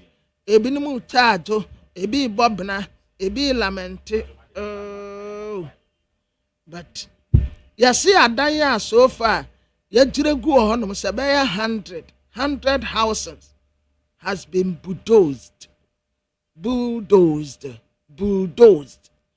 etrese yabuagu enti se unhu the word bulldozed etrese adwiregu na 24-hour economy 24-hour economy Ghana fuo muntie private sector wamra Mahama dia sampabo mama 24-hour economy atuwa beko hey kwesi beba Mahama dia sampabo mama 24-hour economy 24-hour economy no eba na womu the policy draft no aba waka so obeye na wo ba abeye nso ye ba be dija ye ba be ye aduma 24 hours ya Ekuremu bɛyɛ dɛdɛdɛdɛdɛdɛdɛdɛdɛdɛdɛdɛ. Esi a ɛwɔ kaaso wɔ bɛyɛ. Dollar no, Endra Dr. Johnson Asiama, you are Bank of Ghana Amrado. Was it? Sɛ wowɔ dollar da hɔ na woadwene yɛ wo sɛ kenken kwa 9 day wonder ɛsa bɛpagya sisi a wɔse ɛyɛ daeɛ na woso ɛyɛ daeɛ na woso. It has come to stay. It has come to stay. Na yey my kwa amano so ne ne Tony Goodman ekasa de ma Ministry of Health or PR yane no eni common fa eye de ane ye kan ho asem. Tony meba jo ma chi and say me pa cho ye pa. Okay, now Health Ministry bibi akoso kama. Oh nyame adom bibi akoso. Ye de nyakopas. Tony, revocation of appointment enra ehon krata se beto odwafa a board member of the National Health Insurance Authority. Sense me enchiremu be na wo ho because yenya ne tie say Ray in question no na onye qualified medical doctor and wa representing. Enchiremu bi wo ho. Yo me da say beche etifo anopawe. Na enchiremu wo ho no very simple. The letter yenya efi abankesi mu na presidency na erebi edin kwa I was inaugurating.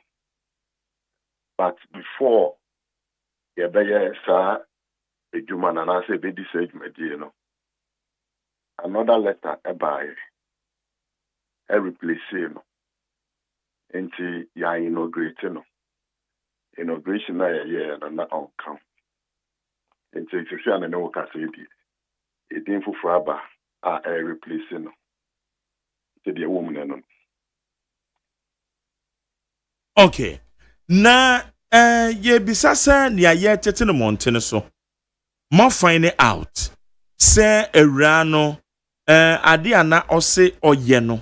So ye medical doctor. Enso na enye no kre so ye medical doctor. No ye as a ministry no ye agency ye na ejuma say obehwe licensing of medical officers or maybe that institution no medical and dental council. And it is ye report say obi or memu ha our practicing medicine but on your doctor omo na omekwa kohwehwem na omama emra aye ejuma enti nia abei ohwe krate wa bonten omo ayomo hwehwem enti ayomo ejuma na de beja mo but yen no nia na ye say ebe form board emra na my own kwan say yen form board edine eba aya iya great nipa no but in between say nipa na ye de ba ye no munyi na mfim ye ni hu kwan say ye ba ko bisa reason being tia ana wa say ye gisa nipa ne fim ye de edin na ba wa say ye de nipa no eka board into yen appointed yen so yen disappointed into we just have to go by near a woman. If you appointing authority in the first, then you pana medana buy my sister marrying the first any pafu for udimu our person and also yes jumano or the number yenya the nebeka. Okay. Enti modiane say we receiving names without any background checks na ma forward ediama maybe the appointing authorities. Mono sakwa munye bibia sa. Yes, na America. Edin America no. Efi nipa wo ehun kwan say former board no. His Excellency the President. Inti edin ne beba abefi presidency say ya mao ebi akwame nipa na ka saa board no se edin foforɔ ba na ɔsɛ kwame na me de baa no me pese odi koju esesana yan ebeyesa. I hope so oti na American ase enye yan na yes selected din no na ye de akoma be din ba na yan ya inauguration. Oh, okay. The another person mentia say people are asking, say, aya due diligence be ho. Edini ba beto hɔ as the ministry a nipa no or come agency ase no. Moye background checks bi ana. Definitely. Enti when abano, it is because background check be abem. It is because you say another person now more suitable for that position. And nontina yasasano. Any due diligence that it will be difficult to change a person. It will be difficult to even select. It will be difficult to identify, say, this person is qualified to serve on this board, and this person is qualified to serve on the other board. And so, yes, due diligence, never in various forms. Qualification of the person, the requirements of that particular regulation, as a law, no. And there was also serving, there's professionals, institutional representation. One line there was institutional, you can go and they have about 10 people. Professional bodies, you can have 1,000 persons from professional bodies. I was said, oh yeah, if you move into a yadia, yeah. Into a biaoya could do baby. Na uclear dino. Na in the process, maybe you know so say, Sani Pai, me we and Jumaya, you can change the name. And I believe strongly, say, and non tina, yes, sir, that it in way if it's board. Okay, regardless, say, none dinye parts of the board members number inaugurating on the list of a woman and come over inaugurating woman. Osha we na to the original letter no first one appointed no 19th no another letter by eka say munyi ni din enfim sa letter na ba ya no edi edin fufuro by which is 23rd of May. She was replaced on the 23rd of May. And by 27th now, ye swearing in of that particular board.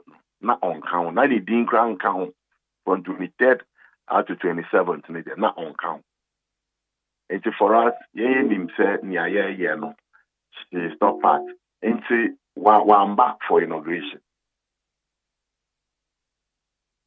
No, okay. Now, as you are able to say, National Health Insurance Authority, they say, Obi Ebeya board member criteria, no, doesn't necessarily mean, say, to say, our health background, Biana.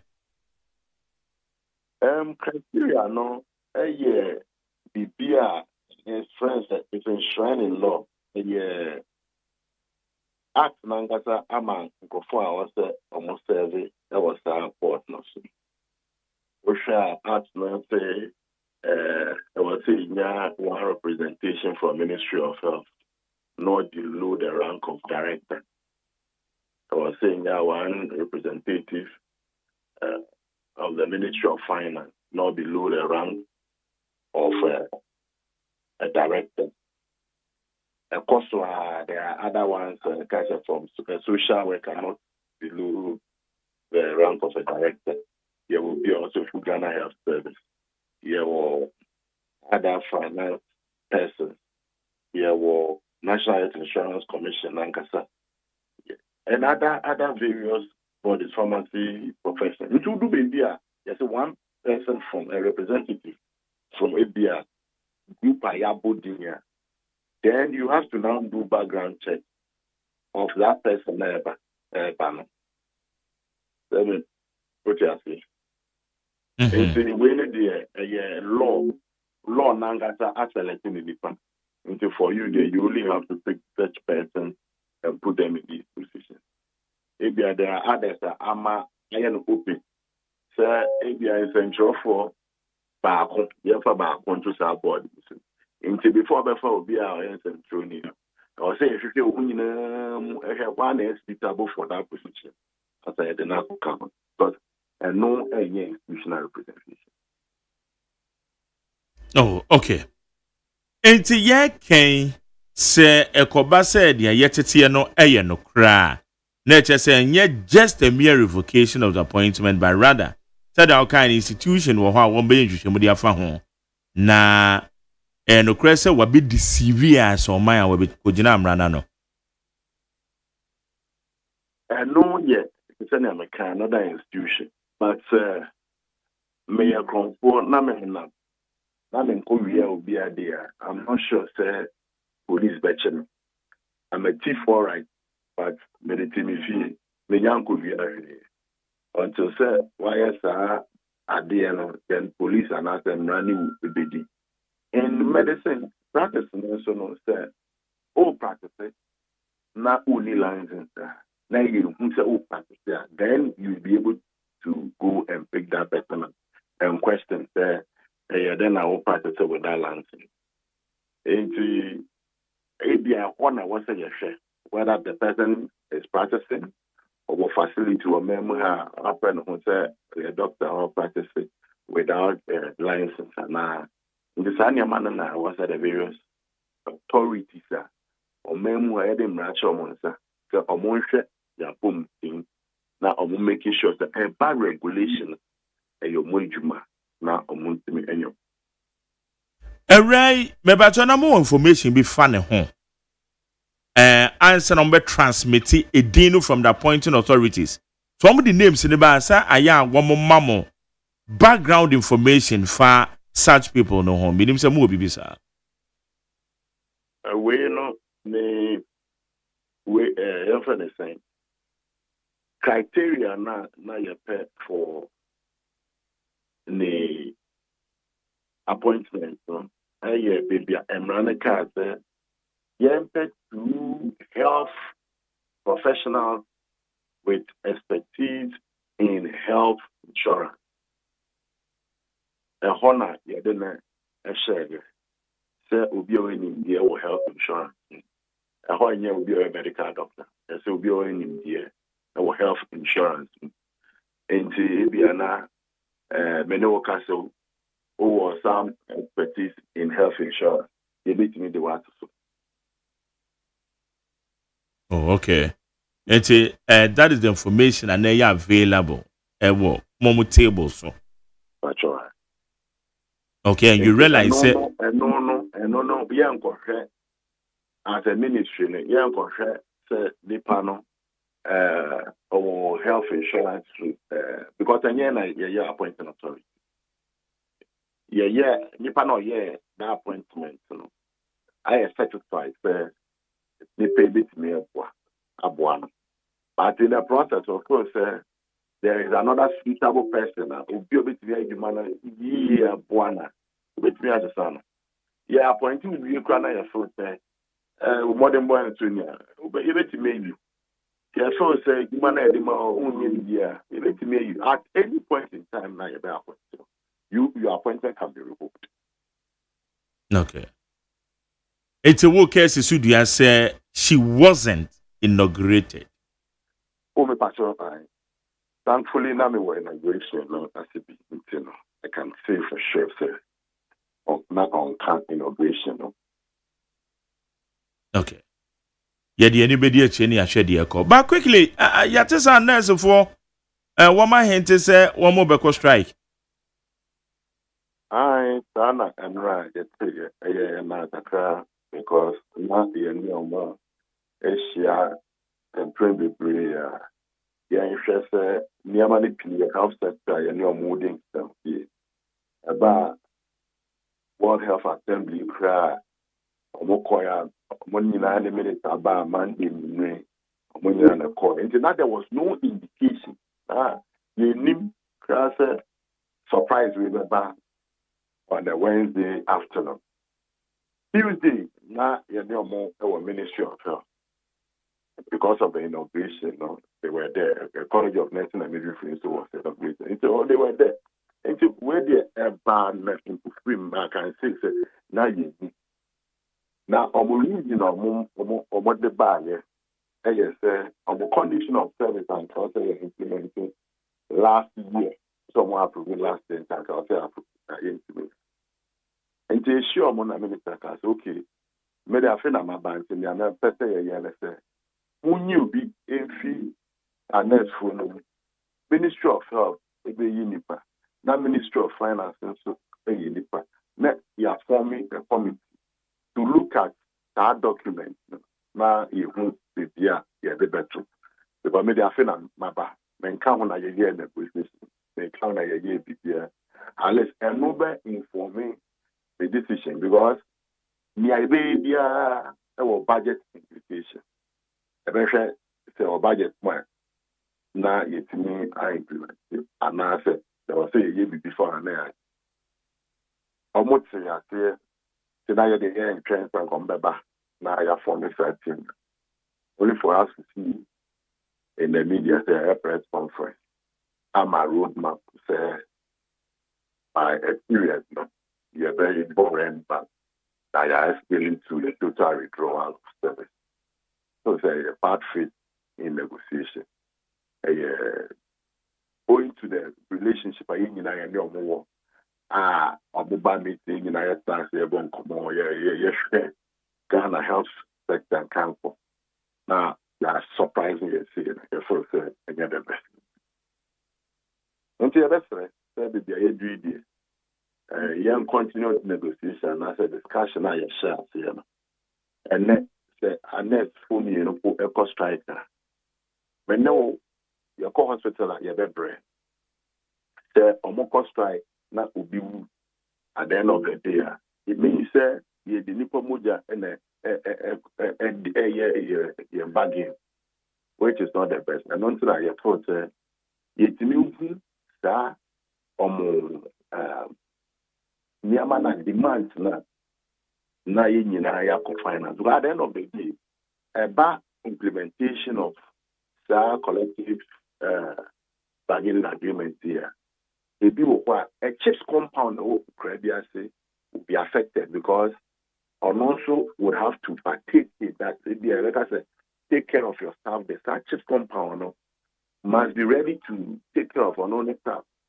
Any institution across the country, a health sector, and a next war. It means a science institution must do something. We have to disseminate this document. We have to elect people to know what they are going to deal with. Finance, we have to know which area is going to also take care of. And the idea, and yet just implement. There was a lot of, a lot of implication on the Myanmar or the sector. That's right. Na ede no mo shopoti. In their collective agreement not signing, in it, yeah, condition of service. Ejuma ye ebia the quick ma me pese ya this could be a camera. I was said me kwa yes I'm me fool. The yes thing I was say you say a different from the salary. Secretary and worker. But there are other things that it is so you say me at the end of every year near from the 13th month I will see Chiamami as bonus. I was say me tadia me check as nurse I was say you to be a count mommy. I was say me pin me nurse never go renew me pin I was buying a renew mommy.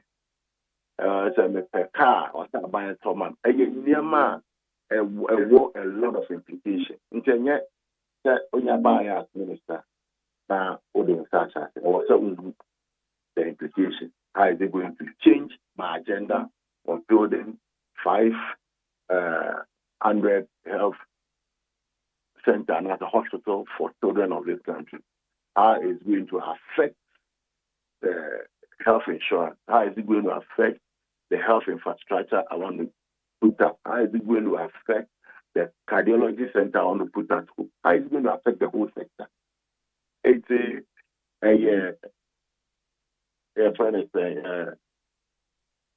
scale of preference, a opportunity cost. Then I was saying, at what point in time? And it's a whole negotiation. The partnership said, I said, I'm about many of my media team is maybe better me. Also, near my say, I'll say, young book, that bang, now you beat me away. Now we are, you see how you beat me away. And so you're just discussion around the table for the benefit of the people of Ghana. But no one say M's excuses in a yard or so, and the reason here, one more I hate you to strike. Excuses now. Last year, they do baby or one. There is another group within them or one, so they are more court say they are or more year no. There are things they want to be done. So most of them court or more year. And I was saying implemented in 2024. And one thing I also say that about 5 different nursing groups also I issue statement. Because after my last meeting, the good faith in the ministry now showed the first I was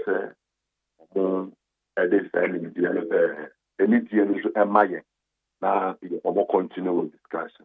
So these groups, the other nursing groups, were surprised to hear that called start strike and on maximum, which means the ministry, at this time we have not faulted anybody.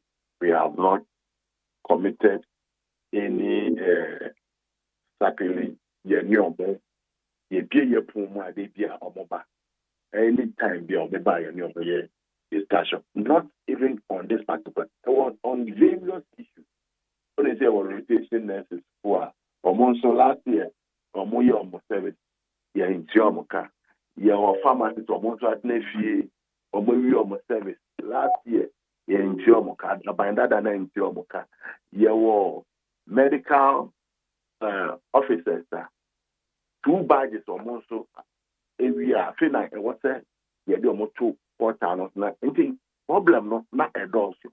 I was that post solving from baby to baby. It's so that familiar. And can you was saying me and or say no Ghana phone my pa Minister for Health, Honorable Minister Kano, or by Niamana Atiana from one of Mufia or Bomodone, and then we are to force or mobile model, honorable to force or mobile model. They will push most of the things that are good true. And I first and then I was saying Ghana phone than to decide that the record strike moon. Nipana all this age, man, yes, sir, now Ubuna bill. The first, Omonko Sanye Juma, now Omombra, now forming our committee, now share documents, Now, technical person, I advise minister on it. Then he can decide to implement or otherwise. Okay. It's a mobile for leadership now. Oh, yeah, you're from. You're from that. You know what not to do. Say, Meno can say, only minute and not refuse Geneva by you. The whole Ghana Health Delegation, no more count. You see, and yes, sir, you are 2 years old. We don't have any discussion with them. They are no money, it will be there. You are no more a cordial relation. Yeah, the DPR,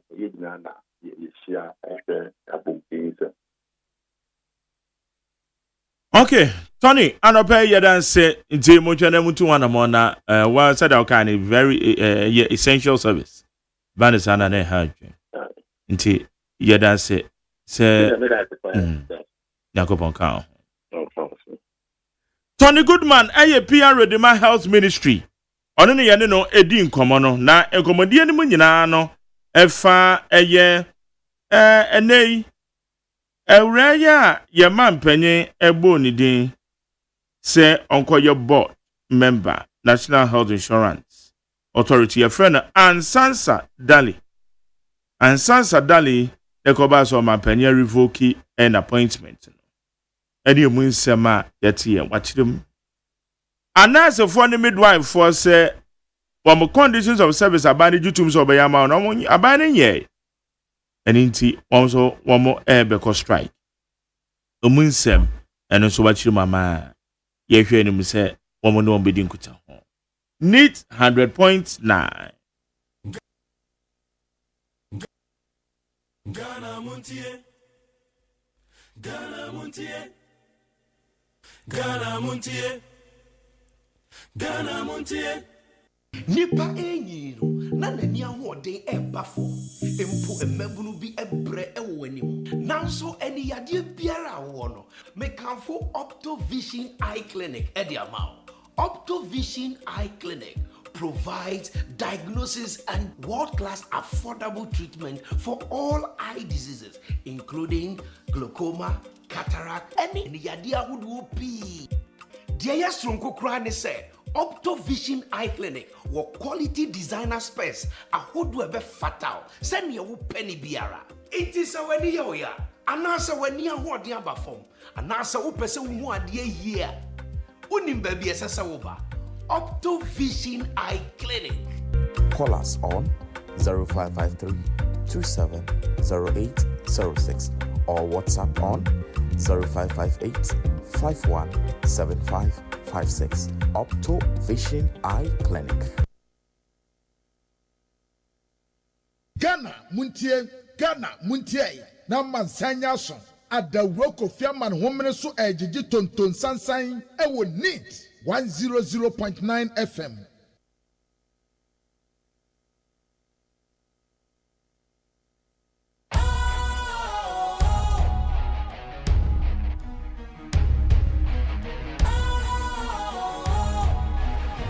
What's cool, fresh and trendy with a new look? Makes you feel real good, that refreshing vibe. Satisfies you right just the way you like. Do you know? Do you know? Do you know? Ain't gotta do it alone. Specialized makes you flow. Anytime, anywhere. Specialized feel different. Always think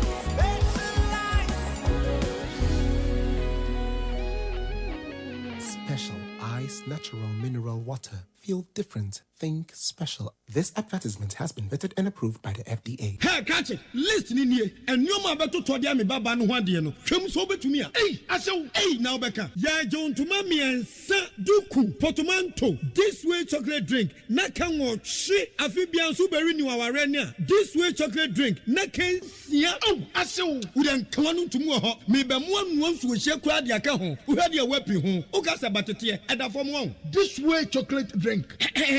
Crash up a baba worry. Aso. Ye fear say this way chocolate drink ya sorry anopa no ne yenom. Ye be sha fridge nom no se snack. Ye nya hoho anu ne de serve wo mo. Ye didi wie ne ye pebibia bogu ya de so a. This way chocolate drink ne yenom. And this way no ti anu a, he se kire wom, koko wom, brick wom, bibia wom, ade wo hia ni so hye. This way chocolate drink. De wo hia ani so hye. FDA ahwehwe se adwede nkratoe mo agye atum se eye. Efie bia beye nika na ejina busu ewomuo na mom ayonkofa ye da ye ne nyanyemu a ye ne omutifie ntem etimi mafia setena ye nika sronko ekoba ne saa no baba beka ebusua ne ho prekope enunti ewose ye hwem omunyina pomudin mu na sanso beye hode a na eye Drolls Pet Foods, Drolls Biscuits, any canine Greek dog food ewo hoi protein ni nuane no ebetimi abo ama okraman na nyine kama ahyemu ba sei be enunti abribia na wo kraman no keka ne ho anigye mu Pakro Ghana Limited and any Drolls Biscuit any canine Greek dog food abedwaso enu ti kope bi ekira kwan sesi a manemu a wo kraman no open ne dodo mu atu a for Pacro Ghana Limited ewo 0559 274 381 ana 0559 795 432. FDA Ajejadien Katwe Atum. Ghana muntie na mansanya so adawro Kofi Aman homene so ejiji tonton sansan ewo neat 100.9 FM. Ghana muntie. Ghana muntie. Ghana muntie. Ghana muntie. Ghana muntie so near 100.9. What do I do in China befa 0201162746 0201162746. Okay, Bobby. Yes sir. You go anyway. Okay. Na adobokra time de to amoso Daily Post wa na Daily Post wanim ha Benandanti boss yakotema wuntumi wode ne mfoni abetoa yesi nipa ya mmọbọ a ono anenim esi abebi a owo no wada onom na mienu esanse yesi ye de beli ato ne tiri so na beli ya de ato ne tiri so no esese wo mutumi miitie na wo mu miitie hwanom ne hwanom ana be miitie ama no sankofo ne yeguso a ye hwehwe nti ye miitie be conditions na apɛ wom eno ane se yeyi no ama na kofie nti ya till now yasitema wontumi oda so awo yokofo enten Mahama 24-hour economy policy enie voter corridor initiative eno so eka ho private sector wamra Mahama odi asempa asamde debia bu utiata sa ketekete enyinam kania so fofofo aban no abesa ma osika ma odi aye tuma ma na tumpon Mahama waya ade kana afo se e ma wo pia o Mama 24-hour economy ehone de semusha na moye remes wo wamra private sector wamra Mahama odi asempa asemde bia bu utia tasa ketekete tas no utia tasa ketekete okay bi efe no obetete so enyina mkane anso fofofo enyina mkane ano enyina mkane ande anyafosa awode atisa moya remesi enyina mkane sisi a metia no me say ade beti Friday say me yemesese me last week me to 800 ochina urade aduma the same 800 na meto enti 800 the week bia na ade ensamafuo susukura na meboy ana motie susube na meboy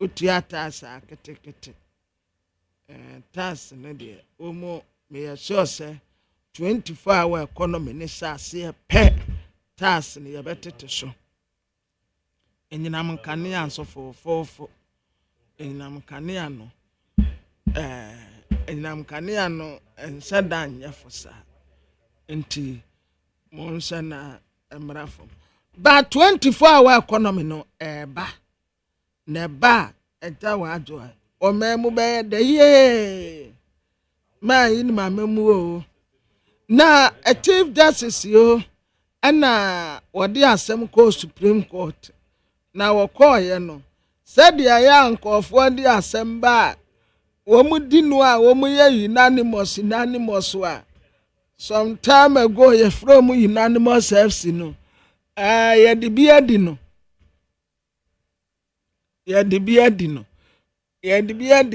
ono so dia wo de call ye no so o maye ni unanimous sa pepe dia ma no it is a question tag na de bia ya me ka kire mo no na literature wo ho no mu e tabutu they unanimously dismiss the application dismissed unanimously enti wano ane dia no a oyeye no an wo ma ye ni tabutu wo ma ni literature and the man ne say so much ko saya wo ye nkofo de unanimous ana wo so de aye ni unanimous so ama wo som fako. The law is the law. No matter how long you will shout, you can shout and go to the heaven and come. The law is the law. The law is the law. And no crampo ka was re intimate was the law is the law.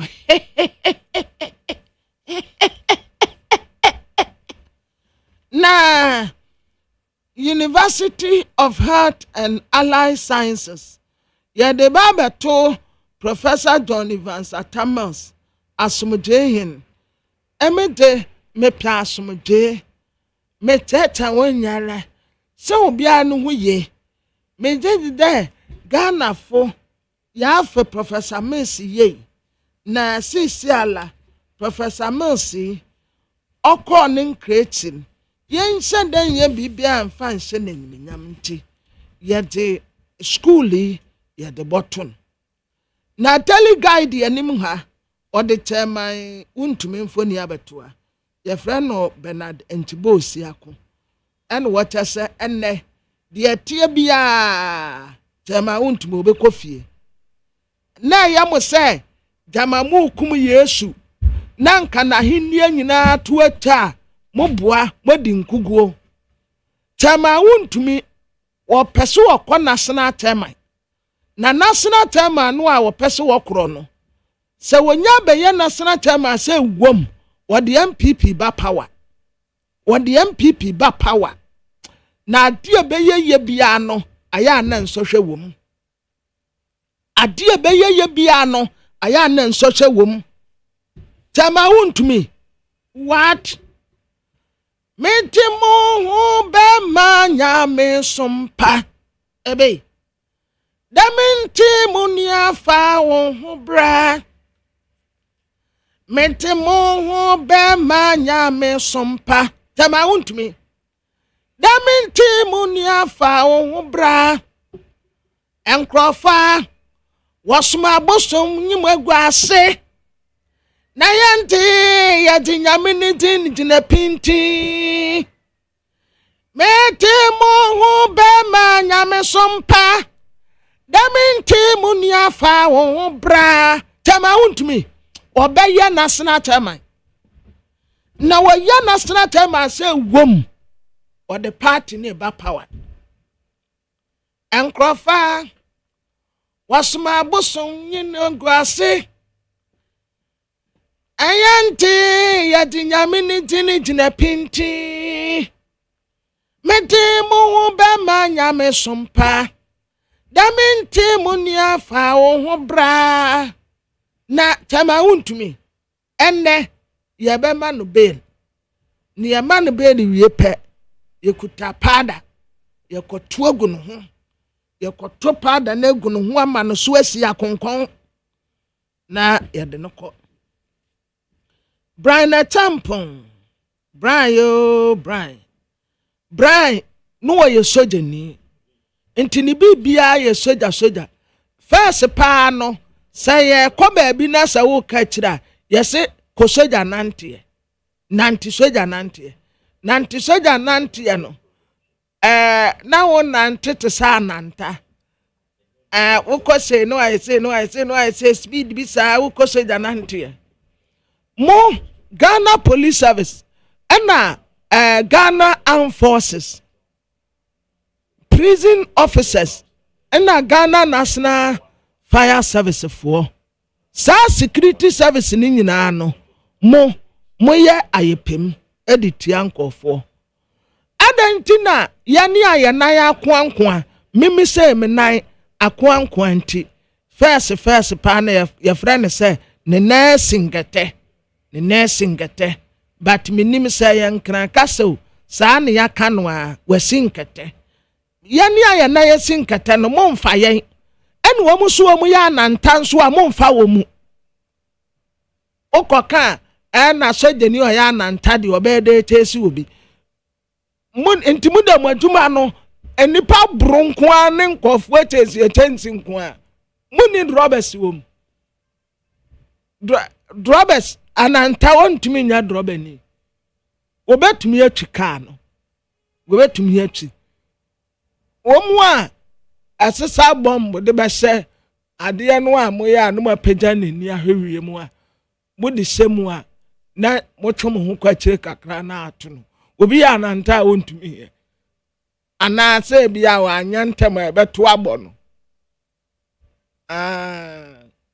se bia wa de shem no wa ntu american firi wo muntumi ntu american temti na momfa wo mu no ba se ya nenso the same thing ya na kwankwa abate ya bobo ana still ani nyina momfa ye me de mo ba court a discrimination against humanity mo Ghana forces for now kauso sojeni ananta watim wokwema wo baba bume anante na ye meji na ye na brana tampon no ye sojeni wogina hono a oye brane na ho ade pa obetumi abu Ghana fo nyina na ho ade se soja fo de saa wogina hono a oye brane na watra se wo baba pa committee bi ye freno exemplary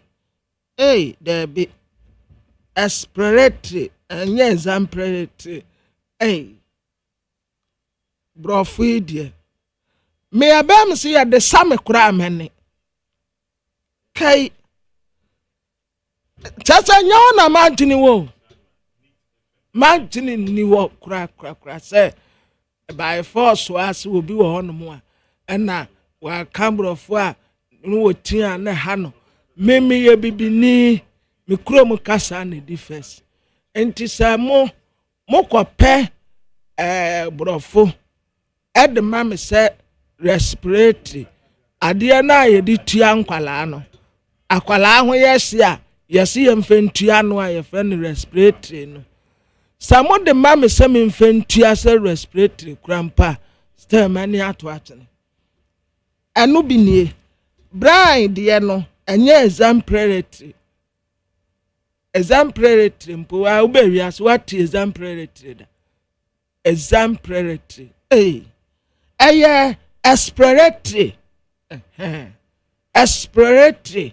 exploratory committee ya kasa bibi exploratory ada ojibum bibi otumi jibum bia yes exploratory ada ojibum mfan yete ya batanyi bum ya bataya exploratory bum damna Brian obey na Supreme Court wa dismiss ma nyame baka wa asema ma wate abo onyidua nyame no opra no Job amanyi huninye fo asem nyame first ne so mo ya concept ya baby a omo beka asem besie no ase ade nyom to aso enti te sade anka me ka se ma me get to database abatokun ma fo asem mawrade Job amani huninye na anyem na start ye free wo mete masam bema nyame mete mamani wono nso boto nodo na mase no de merade openye ho na mase no de minyame open ho ma so to moya dina fo asem to job ne de ho awo job merim paba awo job menyi dadu so nyame beye awo job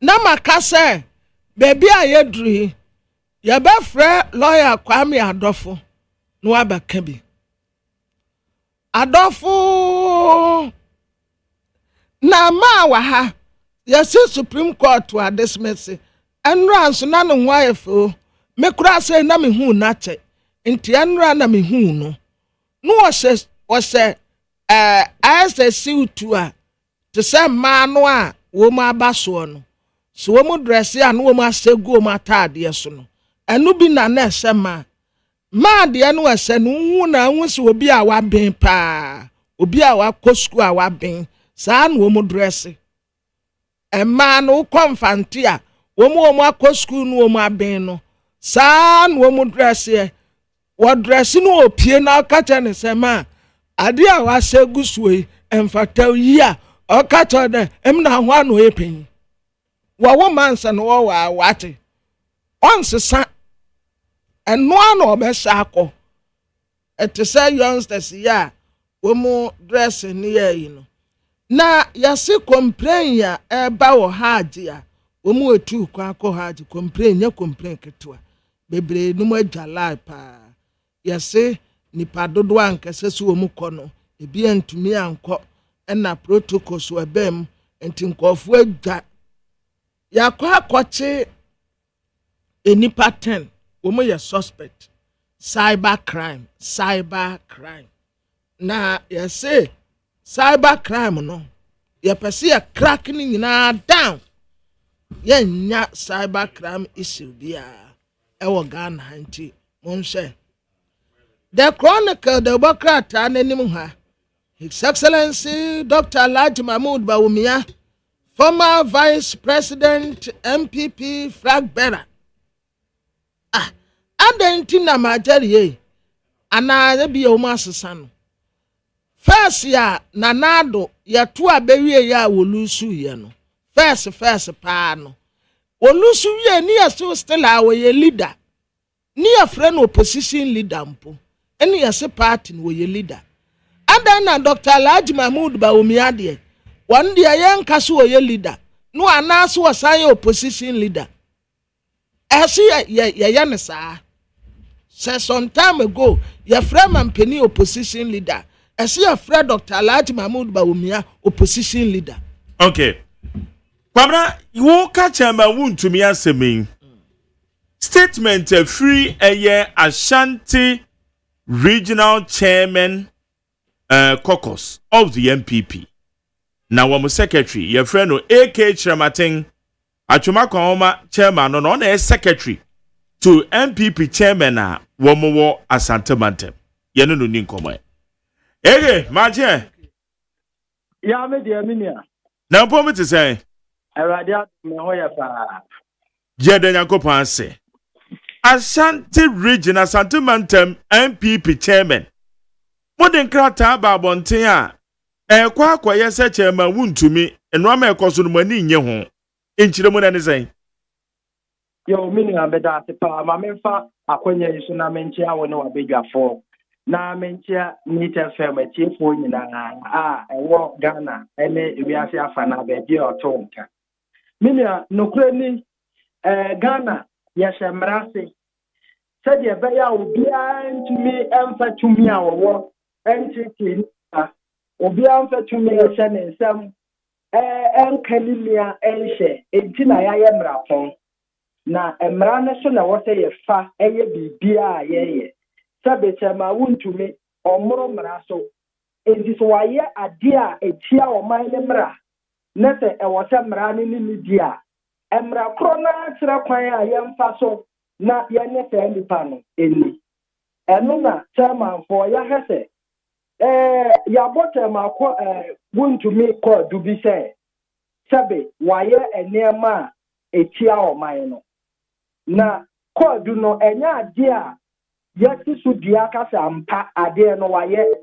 na mum ye beka se eye alleged ye boni code bi so omra no meyi enema bia no na ye pro obi so meyi nema no enipa no anu ankasa ne lawyer for anante aba a wonya ne mfrimra ho onka ntre sabe abaye se fra mo fra me no memma ana authorities nesa fra mo fra me no memma waba sem bia wo se mu bisa bisa no mo bisa no na institution foforo ono so pese obi sa wundumi nsam instead so ono so be friend no na obama ne krata na obe invite ne say yan so ye won sem bisa bisa o bra na yan toto ano on de wanya ne sa ene onne odi etuo ene emema gantinka court se de ye kwache criminal why boni no odwane eno na ye free se de di entwa ye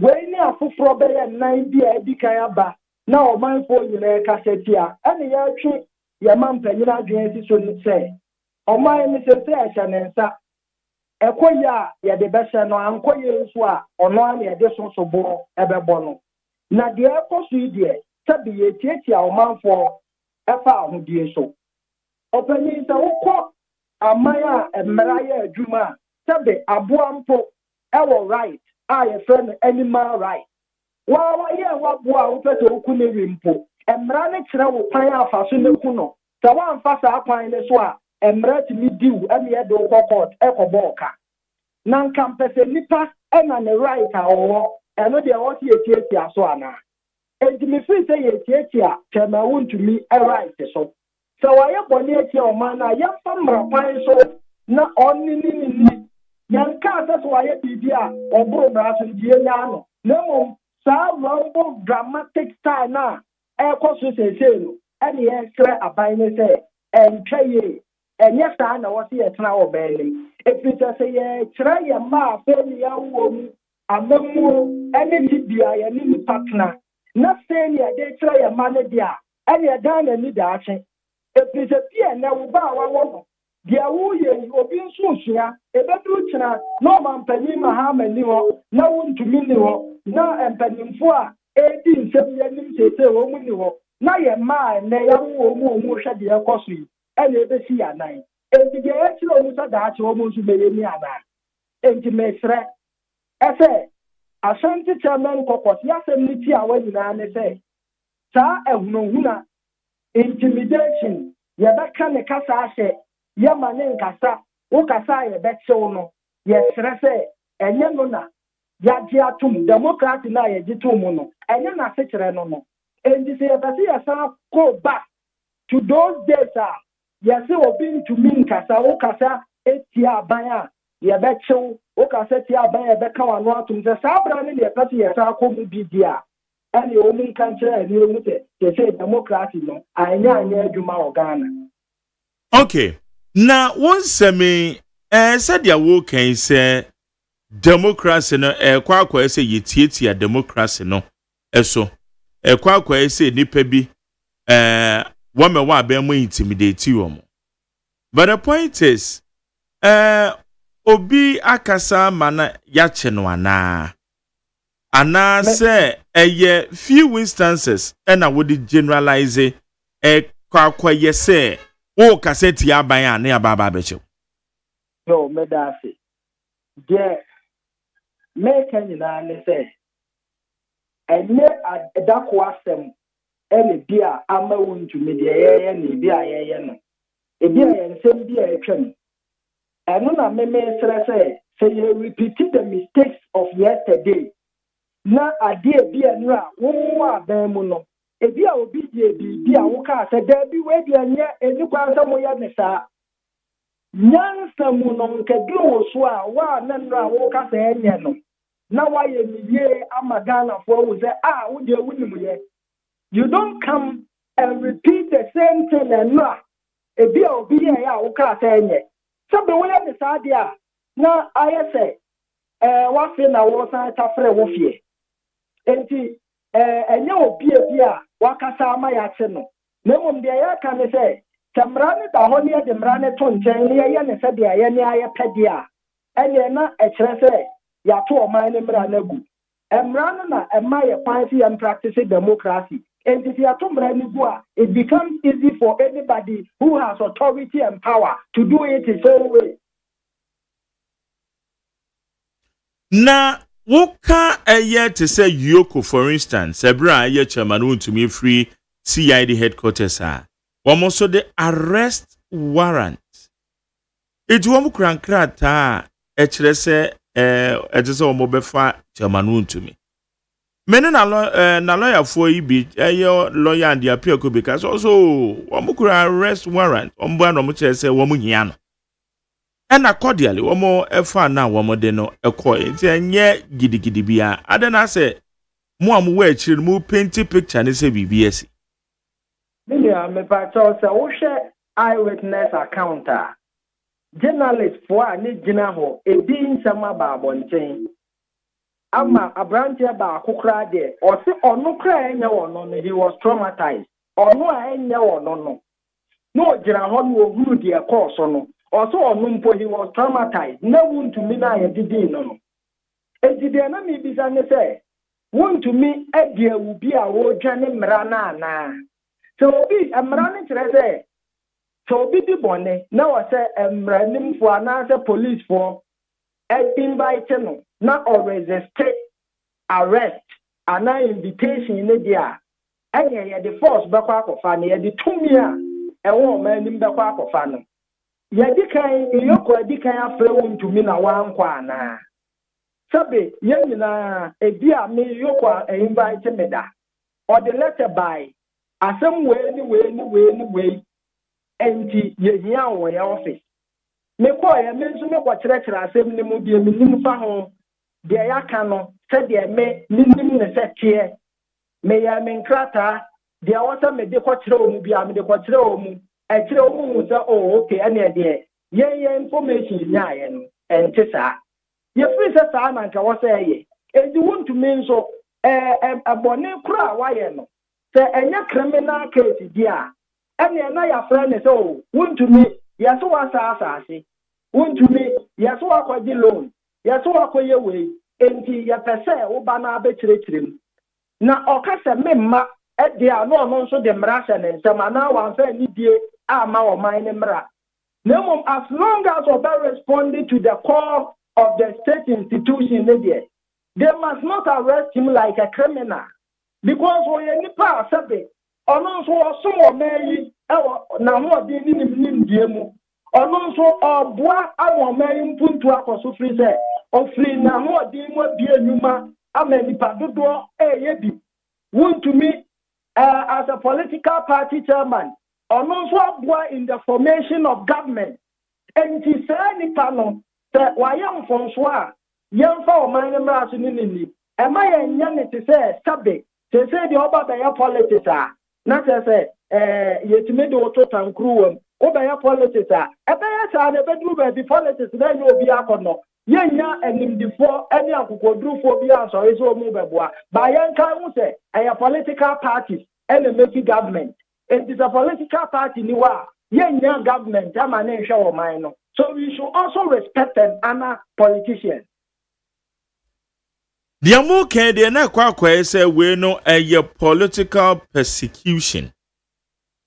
A quack say a bay move for no person motata. More and Nemako opposition, and it's in a chamount to Momoyanis Anana. Minia, MPP no free a buying here. And the young to me Congo business CPP for say, so the big also our memoir, a chair Munimuna and Koya, what CPP Niwa, Brian Fejuman Shenesa. And the MPP for an hour Bemu, and as a bear our bus free to be and Kosuya, or ne or that flow Munoya Yushemu, na de Odia some no fono, and Mrandy. And Jamu yeah, or Mamba Pafua na say, yeah, people who want the development of Ghana, no, we will never stand against that. But the year can say, Emrapoma a say, so obedient be dinner was say, or state institution did Emaya Totona Noa, acquire the fashion and nona, yes, state institutions did the fashion yana. ɛno na yɛbisa sɛ ɔmo ka kyerɛ sɛ saa na mmara no kyeɛ deɛ a ɛne ɛna bi a yɛn nso yɛaba abɛsua na yɛaka yɛano atom ba yɛnim sɛ nyɛ saa na mmara no kyeɛ. Okay. ɛno na yɛtwe yɛ ɔmampani adwene si so ne sɛ yɛde gya wɔ ane yɛde asoa wo ɛnɛ yɛakɔyɛ police panyin bi ɔkyena yɛakɔyɛ asomasi na de kyeɛ ayɛ ɔbɛnten ne nyinaa no soboɔ no president ne yɛde bɛbɔ no ɛsɛ bi a ɔbaa yɛyi yɛtiatia nkurɔfoɔ fa ahodie so ɔbaa yɛtiatia nkurɔfoɔ anim ɛba saa a ɛkyena nkura bi sua saa ne yɛbɔ ne yi ɛno na yɛmpɛ sɛ yɛbɛkyerɛ yɛn ma daakye ɛsɛ mmara no a yɛde ebu ɔman no ɛno na wɔsɛ baabi a at any point in time yɛ apply. We don't use the power to intimidate people or to press down people. All right. Na wokasa mo no ka bibi sɛ bi a enoma bi atwa mu nti na wo mo ye chema wuntumi saa. And would you also admit say ɛne na saa bre na chema wuntumi nso na just all the power na atwa ne ho ahyia tumi bi a na ekuta no no no ɔde atwa ne ho ahyia ɛnu nti ɛna na bi a ɔno so keka nsɛm bi a ususu sɛ ɛno na trigger this action we ana. Minia obia ni ho a wɔde ne ho wɔ Ghana enti emra MPP wɔ so no na meka da bia sɛ MPP yɛ bɔne bi na enne yɛntimi ansekyere no anka na tumi nti nkrofo kɔkyɛ tumi n'akyi a sabe na yɛ mo a Ghana enti sɛ adeɛ ne yɛ bɔne na ɛwɔ sɛ emra no ɛboa yɛ ma yɛyi abɔnefo ni pie enti sɛ wontumi MPP wɔ power no sɛ wɔyɛ bɔne bi a yɛsusu sɛ wɔyɛ bɔne a saa brɛ na wɔ sɛ enuanom a ebi ɛnɛ wɔn mu bɔ wontumi kɔɔdu na wɔ sɛ saa brɛ na wɔn mu bɔ ne kɔɔdu so wɔn mu bɔ ne kɔɔdu de ne kɔɔmrɛ nim ɛna mmara no gya wontumi a ɛna bi ɛnɛ aban foforɔ aba na ɔsɛ no asɛm wɔ sɛ na wontumi enipa ase egya ne nti ɛsan hwehwɛ asɛm nim a anka yɛ soronko na obi nyɛ bɔne nra na waka sɛ me sɛ na tumi bi wɔ hɔ ɛbɔ ne ho ban tumi bɛn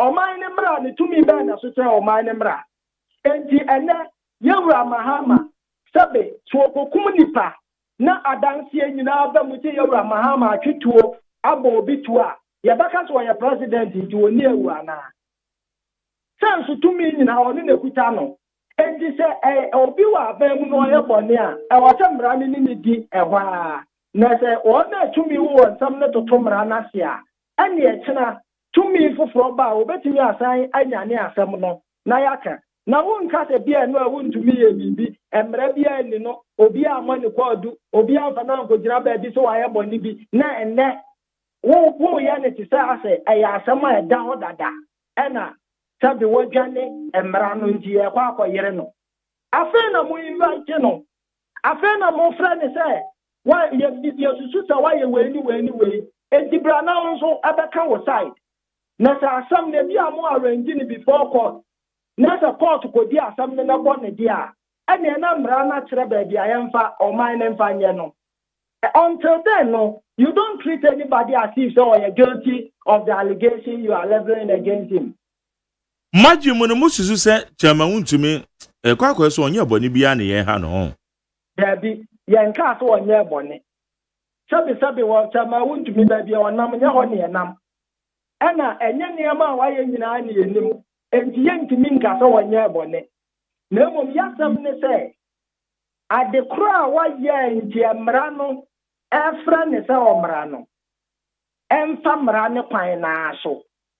Sidi a yɛkɔkyee no ehunahuna no epopo no ɛma sɛbe akɔwie sɛ wɔyare mpo da hospital no ɛno na yɛkyerɛ sɛ sɛbe aboa mpo wɔ right yɛwɔ animal right ɛbɔ mmoa mpo ho ban wɔaboa wayɛɛ no na wokɔ akɔku nawe mpo mmara bi kyerɛ sɛ fakwawe su ko no fakwawe su treat aboa no ɛnyɛ sɛ ɛno mpo yɛtumi bɔ ɔka wɔ ho na nkɛnte sɛ nipa a sɛbe ɔsom mpo kyɛn ɛnneɛma aka nyinaa. Mani di akyire deɛ sɛdeɛ anɔɔma ɛkɔ. Yɛni di akyire paa. Na ɛyɛ Ashanti chairman MPP Adeɛ we said the akwakoba na amoto mu ana. Menua mbutu obi a de ya ka nyina ne sɛ yɛn nyinaa yɛbɔ mmara ne ho ban ɛna ɔkyena mmara na abɛdi ama yɛ. Na mmom ti yɛtoto mmara na se ɛna ɔkyena we are all going to be exposed to lawlessness and intimidation. Ejubon sɛ bɛkɔ akɔyɛ sɛ deɛ wɔwɔ ahoɔden no ɔbɛworɔ wo kaa wafa wabɛti. Ɛnyɛ saa nso na wɔte yɛkyekyere wɔ man no. Enti ɛno na yɛhyɛ ase abɔ kɔkɔ sɛ state institutions ahodoɔ, TSOs ahodoɔ, ɛne ɔmaa yi mu ka bi ɛwɔ mu. Yɛn nyinaa yɛmmɔ yɛn mmara ne ho ban. Ebi a na wuntumi na yɛde ayɛ na ebi a obi ne wuntumi wɔ asɛm, ebi a obi mpɛ wuntumi asɛm. Enti yɛbɛka yɛano atom. Ɔno deɛ yɛde yɛ na ɛnyɛ hwee. Ɔfata. Na mmom ebi a ne kyena angoyɛ wuntumi na akɔyɛ wunnua bi a anka ɔno nso ne hunni asɛm na asɛm na aba abɛto no.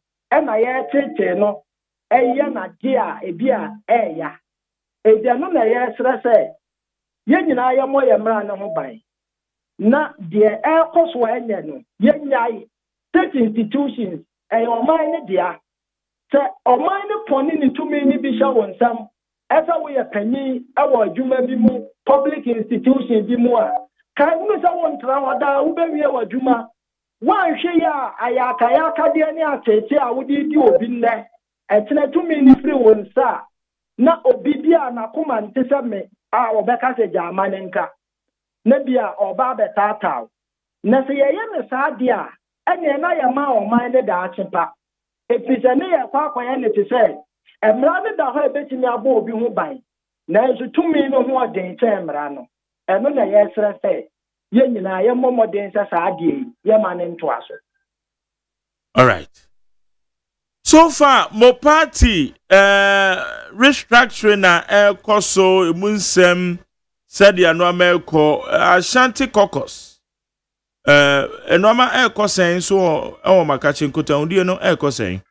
Ɛnna ameda ase paa MPP yɛ party kɛseɛ ɛba mɛmuo pa nhyehyɛeɛ ntotoyɛ obia di adanseɛ sɛ MPP n'anim yɛ na amamuo emu sɛbe manasepo bebree ti meba na ba no wantoto ne yie ɛwɔ wo ne ɔmanfoɔ ne ntam a ɛde abufuo ti meba te sɛ deɛ asi na ato MPP ɛno ɛna yɛhwɛ sɛ ɛno abufuo a ɔmanfoɔ bufuo yɛ ɛnneɛma bi osusu sɛ yɛanyɛ ne yie deɛ ankɔ yie yɛtase ne sɛ bɛsɛpa ne kɔ nyina ha ban na yɛasan atoto nneɛma foforɔ na party ne gyina brane party MPP yɛ party a nkurɔfoɔ dɔ party na dɔm dɔ party ne papa sɛ woyɛ biribi na sɛ nya a ɛdɔm a ɛfirɛfirɛ amanɔne wɔn a ɛfirɛ nkɔkora ne mmerewa asɔfoɔ ɛsɛ mo tete yɛ mo ma yɛ akoma yɛ ya ɛkyerɛ sɛ party ne da dɔm akoma so ɛno ti sɛ yɛ asanteman yɛ ne MPP nyinaa yɛhwɛ na yɛatoto yɛ nneɛma yie na ya magana for MPP akoma anye wo mu ya enti minua the restructuring ne de ye gusupa they say ye de ye proposals ahodo a ye pese ye de constitutional amendments ye de akoma national party ente bia ye beko congress na amendment faka say ye na ema party ni gyina brane no ya kwa akoye ye bia ye internal elections ahodo no ye general secretary ne national party ni bedi yanim na ya tutu ni nyina fefefefefefe na ebufu eba ye nyina no ye guso a ye ho adwuma se ye nuanom ene party adofo akoma beto omoyam ene Ghana fo akoma beto omoyam aya na mo party fo yi bi ensam ne ba ebi etibi sori ekasa edifa sensem no ebomodi ade ko adu no bomo amo party mpanifo bi ni bi nso ka se saafo no mo yesa na say unity any party ni mo ana womo create disaffection of party mo constituency chairman and titiriw mo Asante mantem mo ko format sa information kwan ben so na mo fa so manage meni ameda ase ubo se enche bia be bosu mini ana na wotwe mienseni Asante Regional Chairman Caucus ye the press statement by ka say party ni bia asabe wa ma wo kasa mu amanyam na wode mpape mu ne ntotoye ebeba party ni mu no, you will not get the support of the chairman because ye pese ye chichire party a ye de ba ko ye ne ntiase e na eye enu nti ye kofom ne ne yenuano mo kasa de di nkan enema o mususu se anko ye no ye ma o ma brehye mu se ensesaye papapa ebeba na baby aya nye ni ye apachew na ya frɛ obi a se ya hwe ase enkyerɛ sɛ yawu ye betimi asan sɔwe na yakwa akɔgye nkunim 2028 enti de odo MPP de on nani ko MPP ho bia na ma abufuo nhyɛ wo mu na mensɛe de ya kyekyere ne mfie bebree no enuanum bebree ede akomapa ene anigye so asem ne mu enti ya kyekyere ne nkakra na eye nso na mo mini ade baako a yenhye ne nso ne se social media is so powerful na obi atimitna ne dem no aye video no de abeto Facebook na or de abeto TikTok see ana spread we are nyina so aye MPP ni so aye MPP ni no aka na asem just to destroy MPP. And the so the opponents in United Mikase, maybe MPP nipa, Nancy say or strategies are and conform say, and conform so more and your precro dia mayam precro ni man mojam pramu. And the AP use social media to bring down MPP to disunite MPP and yet through MPP members with any and ASR. Ebi oha na ye no kro wa MPP ni ene bia abufo bi nti o kasa ekwaya o kasa ne so ba obi oha onye MPP ni or you so take advantage of social media to fight MPP. That's all. Ene eye Dr. Brian Champon ne krata no ma ubi be ba to ne krata de hina. Oh, enra yo the krata ba o chese obeformo exploratory committee across the whole Ghana na grassroots no wache no me nko yie na woma bomode na waboa na womode ayehye mo party ni timi e sure say the original chairman is exploratory committee no ba be fam na so anything na mbisa we yo me da say enwa chairman for Ghana ya association member constituency chairman national ye reps eko trampelimfo bi na yesra yewura Brian Champon so na emum ye ko ye sa ankomo yi one ye ni na secretary bi ababonche de ni afi na metie yo na yewura Brian Champon wo ye party ni mapa a wasom no aye adwuma te se afoforo bebre endi so wani so ade hunu bi na se beboa party na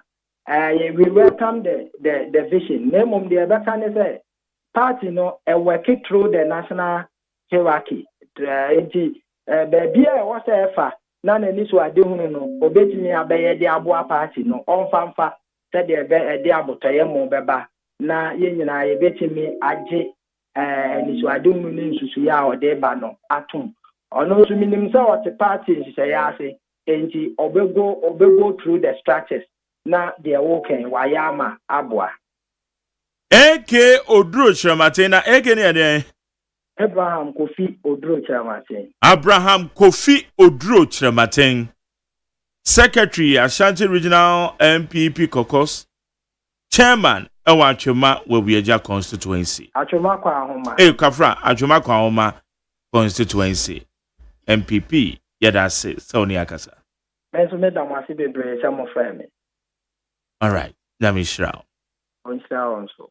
High indeed 100.9 yene Abraham Kofi Oduro Chiramaten ono na Asante Mantem MPP chairman nyina no oye omo churchrofo nkrata omede aba abonte fa chairman wuntumi omususu se azemra no womode nhunehuna no omodo omano atumbi nkomo no ena yedie Ghana Montie Ghana Montie Ghana Montie Ghana Montie so near we need 100.9 and command kwa so nyina na do wadwe nkyere fa 0201162746 0201162746 746 na yenje wonso wadwenkyere. Kwami. Yes sir. Yanko anyway. Yo. Abusiafo anna de bokrata ahodo no. Ne waso ntakrache wo mu pa. Aye ononyamfo Brian na Tampon and the water trend pa. Na senti a water trend ya ne se, "Hey Brian, esa mu obi bonyo ma wo." Ai, esa ma musician. Dr. Mahmoud Bawumia. Wo Pasco. Wo Pasco wan sanda monyo papa bia ma no. Se bia enyum no promote Dr. Alhaji Mahmoud Bawumia. Wan monyo papa bia ma no. Ana ayi ka chire Kwame Apia. Ana wo ye ayi bi. Ba tampon ni o mani a tampon de ende. Na ya da pecha. Na omo ogbo nyum de tia JDM. Ampon ni Nicolas Omani a tampon. Omo de omo nyum na nya nyumpa. Enka bia omo ogbo de promote omo candidate ya. Enka ye better.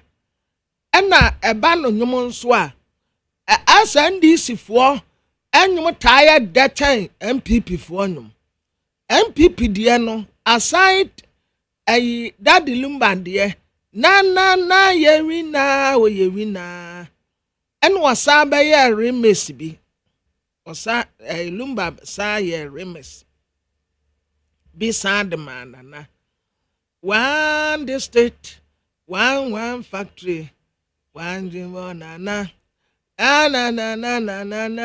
no na brain you na ne Yantuma na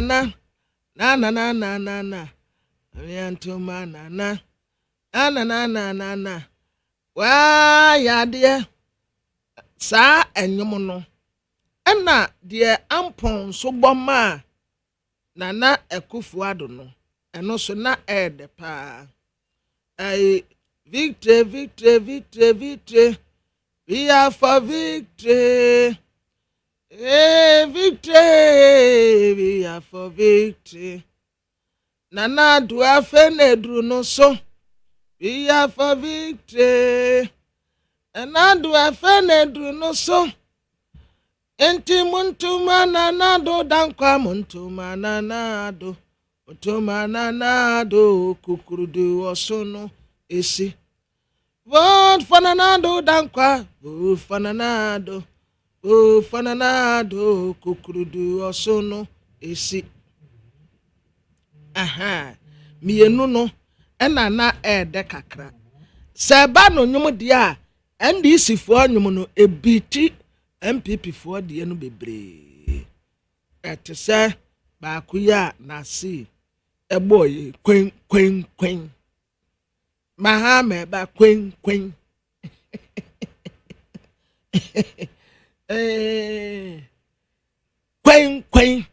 ena nantemula inga no so na ekatepa ena ba kuya na ba kwidi seya womudi motor bicycle eta sekri eno so na edepa ena 24-hour economy eno so edepa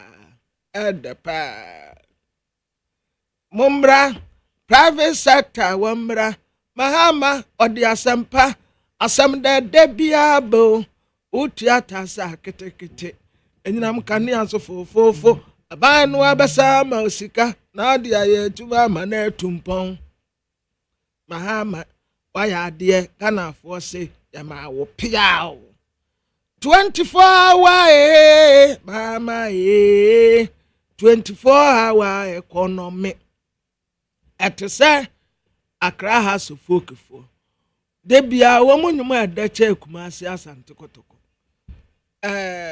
emetema Kumasi Asante Kotoko say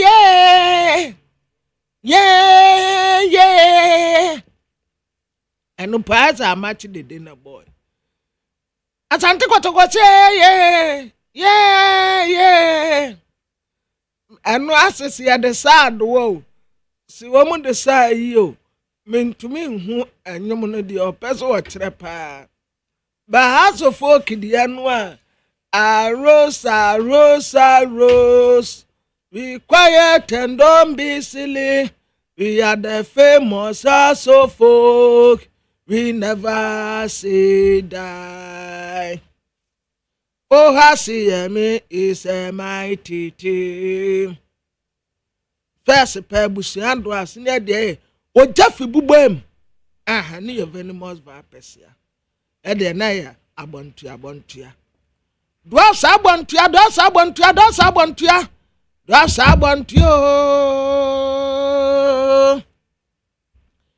Brana Tampo, dear minim. Say a bayan to say, as I see abai. Numpuna na kwami yampidina boma uko United. As I see abai and tija your bonny me. As I see abai and tija your bonny me. As I see abai and tija your bonny me. Yea, as I see abai and tija into your bay. Brian, as I see abai and tija. One tija, so the near. Nice will be an sword. I say, walk cast. Yeah, Brian, Tampo, Mombra, or dear some pineapple. And so the answer, I call you Mahamanum. But you have one, Mamma. Brian, yeah. I call this a crank rantier. I said, Brian, the only panel, also now you're musician. Yes, oh, born your man. I could call you now call on channel. And near that idea. Aye. And near that idea. Brian, baby, what's up, Belly? A sabally man, Brantier, yeah. Yeah, Brana Tampo, yeah. And another anymore, yeah. Again,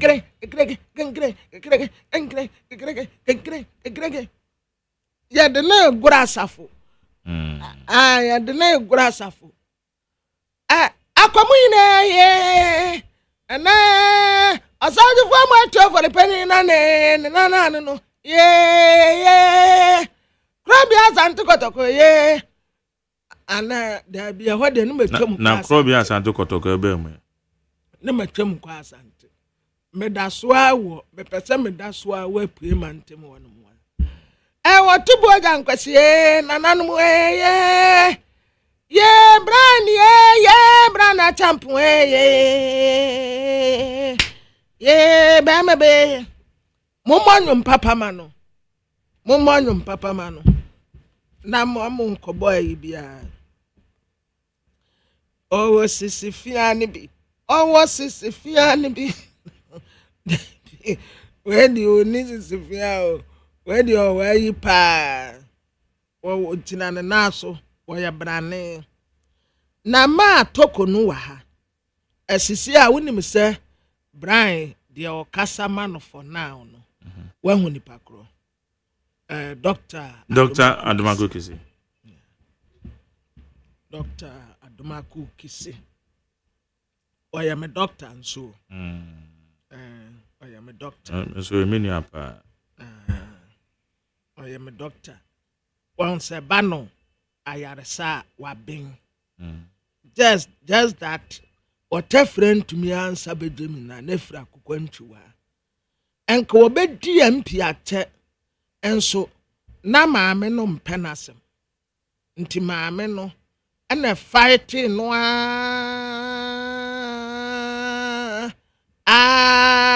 kwesi se we make sure say Adumaku Kisi elusu esanse edomanisa ni oson takrate abraba ayegbe ma jeri obi yem anko wanim aguase nanka wono enam wanim guase ya no so no wode ade anuonyam enso ebuburo nkosua ade be yense da na Dr. Alhaji Mahmood Bawumia ada ha en wose ade a Muhammad ye wuntumi no na ninje ho kura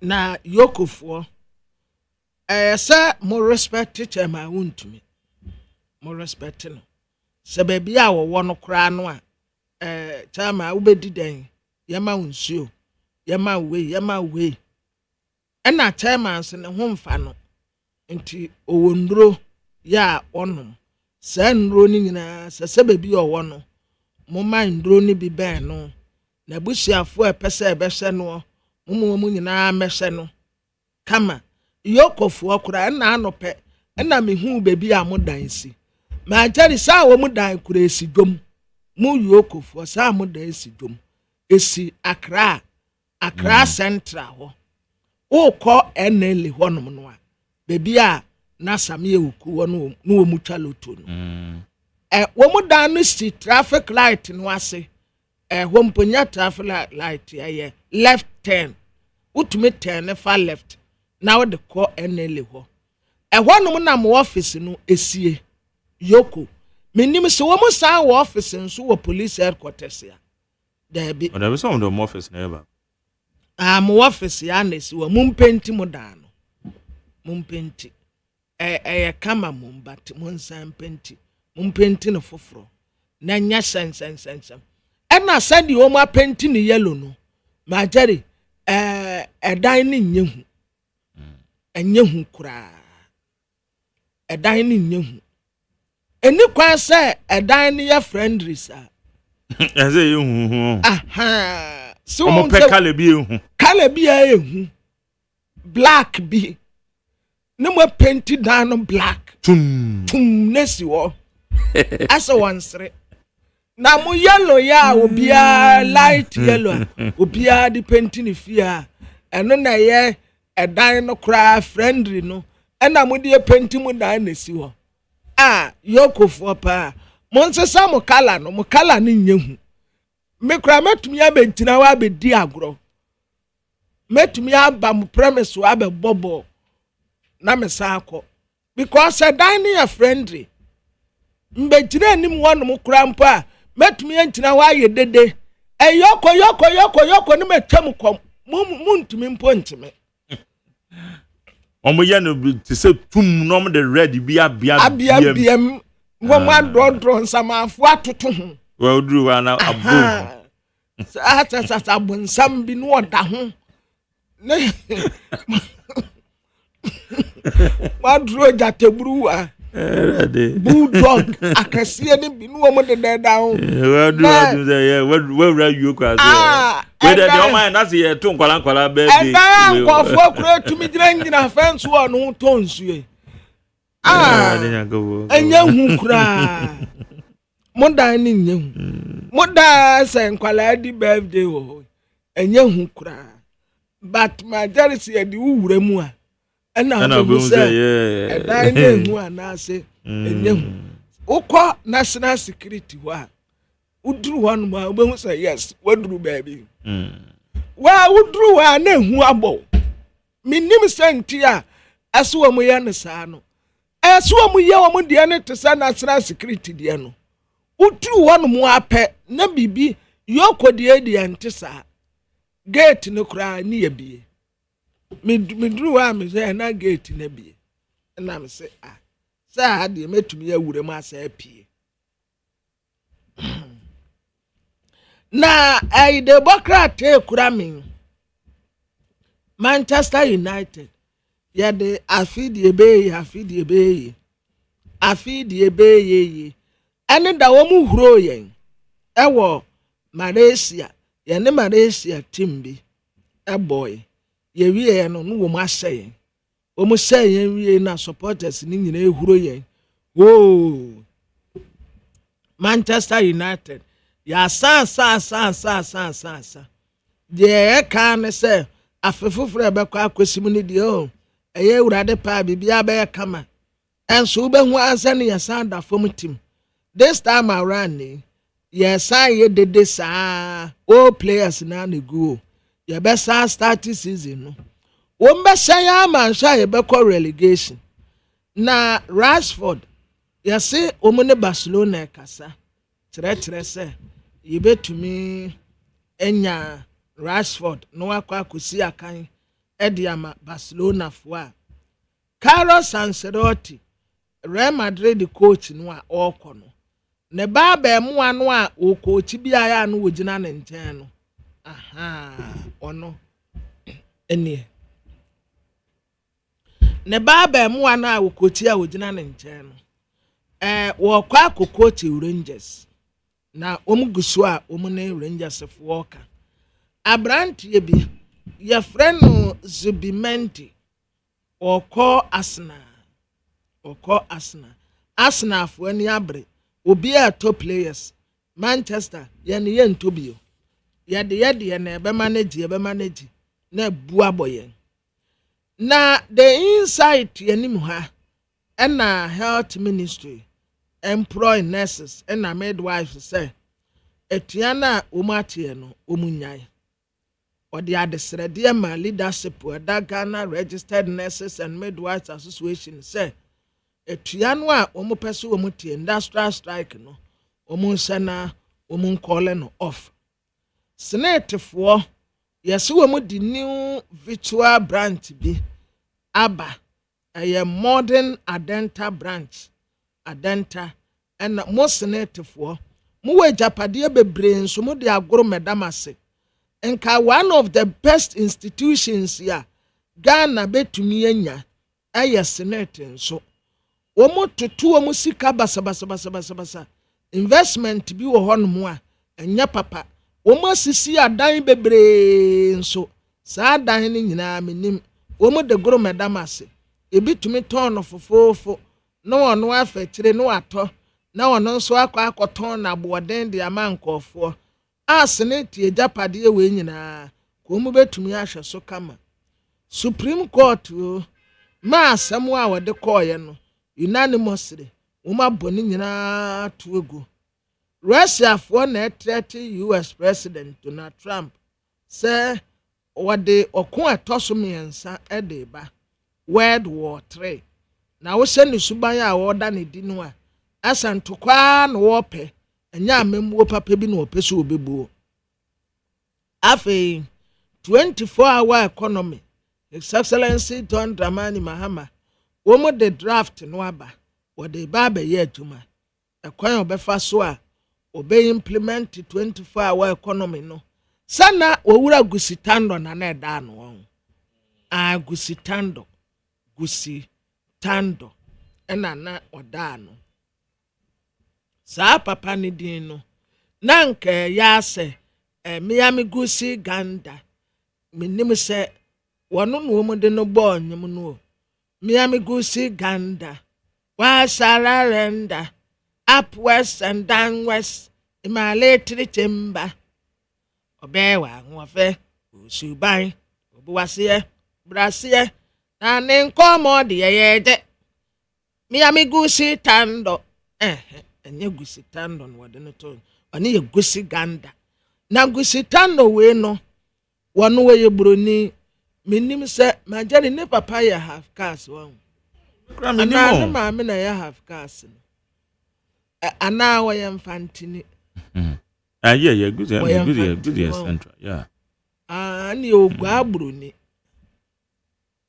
onko ya se ogwa broni majari ogwa broni ono ne hwan ena wo makorot no aye no waye no hudua broni what is obi akabida waye no hudua broni dua broni yeah enye dua broni on say abrofo no ba Cape Coast no a na wo ne enfantefo ma na wo no na enkwala ne sa abrofo enti se obi hunu obi a woye kokwa a wose we de oye ogwa broni ena se me fans obi wa asante na owo akwala nse asantefo de normally ade a utumi de identify asante ni pa ya ne kala omu ye tuntun fefefe tumrum nanse na I say you to know omo srasra omo we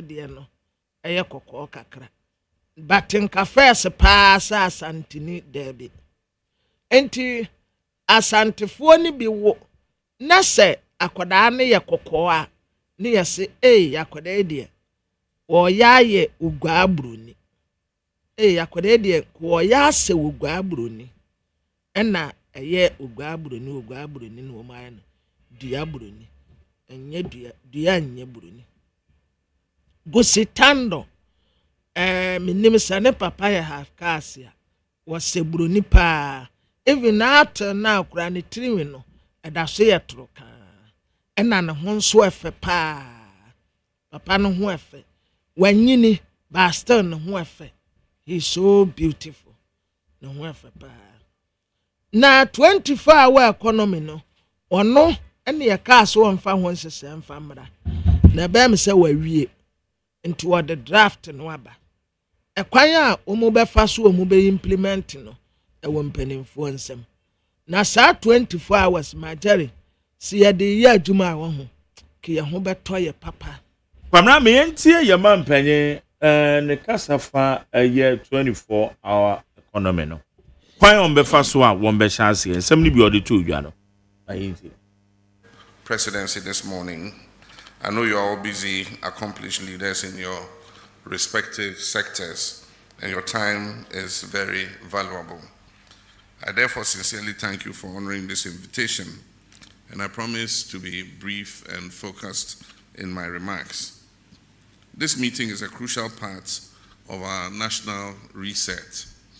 It concerns the rollout of the 24-hour economy policy, specifically the 24H Plus program and the accelerated export development framework, which many of you have already adopted and supported in many ways. Let me begin by offering a clear lens to understand the 24-hour vision. It's both a destination and a program.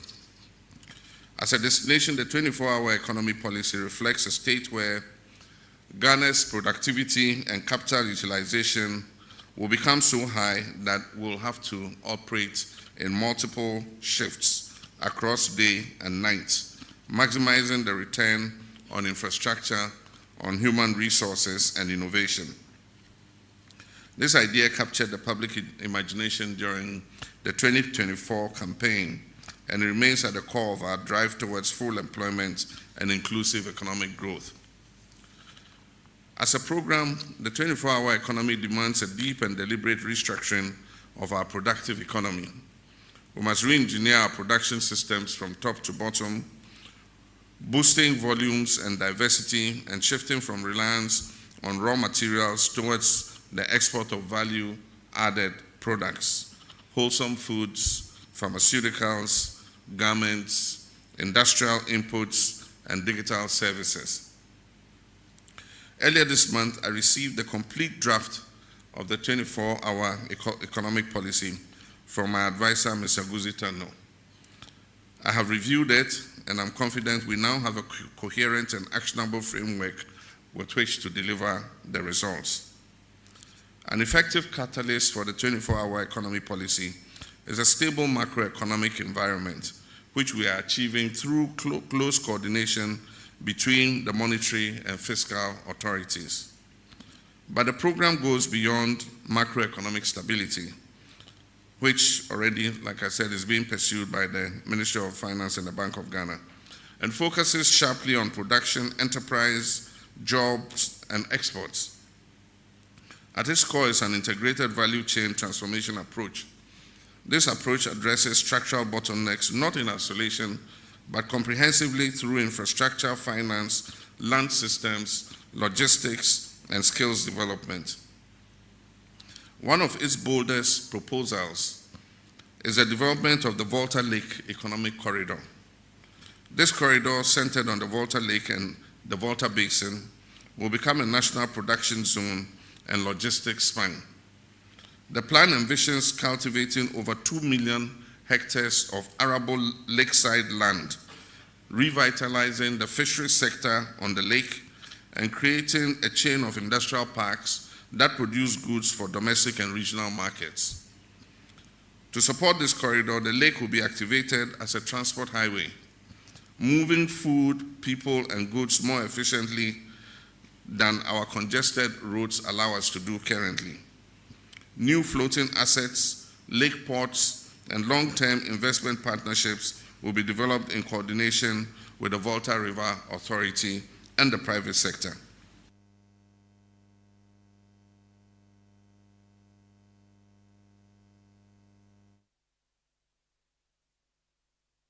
Montie, Ghana Montie, Ghana Montie, Ghana Montie, Ghana Montie, Ghana Montie. Na mansanya so adawro Kofi Man homene so ejiji tonton sansan ewo neat 100.9 FM. Is both a destination and a program. As a destination, the 24-hour economy policy reflects a state where Ghana's productivity and capital utilization will become so high that we'll have to operate in multiple shifts across day and night, maximizing the return on infrastructure, on human resources, and innovation. This idea captured the public imagination during the 2024 campaign, and it remains at the core of our drive towards full employment and inclusive economic growth. As a program, the 24-hour economy demands a deep and deliberate restructuring of our productive economy. We must re-engineer our production systems from top to bottom, boosting volumes and diversity and shifting from reliance on raw materials towards the export of value-added products, wholesome foods, pharmaceuticals, garments, industrial inputs, and digital services. Earlier this month, I received the complete draft of the 24-hour economic policy from my advisor, Mr. Guzitano. I have reviewed it, and I'm confident we now have a coherent and actionable framework with which to deliver the results. An effective catalyst for the 24-hour economy policy is a stable macroeconomic environment, which we are achieving through close coordination between the monetary and fiscal authorities. But the program goes beyond macroeconomic stability, which already, like I said, is being pursued by the Ministry of Finance and the Bank of Ghana, and focuses sharply on production, enterprise, jobs, and exports. At its core is an integrated value chain transformation approach. This approach addresses structural bottlenecks not in isolation, but comprehensively through infrastructure, finance, land systems, logistics, and skills development. One of its boldest proposals is the development of the Volta Lake Economic Corridor. This corridor, centered on the Volta Lake and the Volta Basin, will become a national production zone and logistics span. The plan envisions cultivating over 2 million hectares of arable lakeside land, revitalizing the fisheries sector on the lake, and creating a chain of industrial parks that produce goods for domestic and regional markets. To support this corridor, the lake will be activated as a transport highway, moving food, people, and goods more efficiently than our congested roads allow us to do currently. New floating assets, lake ports, and long-term investment partnerships will be developed in coordination with the Volta River Authority and the private sector. We must move beyond just hydropower and unlock the broader economic potential of this beautiful national asset. But the Volta Lake Corridor is only part of the broader plan. The 24-hour economy program identifies priority value chains across all regions, and these include agro-processing, pharmaceuticals, textiles, light manufacturing, tourism, digital services, and the creative economy. Okay. Yenkwa amane so na yene eye Dr. Dixon Adomako Kisi, former member of parliament, enya sotium na Honorable Brian Champon statement to the Abbey, or no sooner ekasa edefa. Honorable Yamoache. Morning. Now, Pomo to say, Oh, Apomoko. I don't know, me dance some dear, but you are 24 economy, Weber. Ah, and now, what can you do me? It's a maybe they make us say, oh man, can you answer first? Now my police for ye na manumra ye nyansem ye no we a near say ye 24 hours to 48 hours so Ghana for the are ready. Because what chance any other president can and she shall the good kwamu watch 24-hour economy no said ye beboa na job creation a boost to productivity senators and can no. Oh, we see quite say ye the one district one factory by no mu na alley foundation in fan say the factory no ho na wotne our said the adwuma say we see quite the na enam kwan mu but I had say nipa de ujitum say idea no MPP de by na omo expanding no.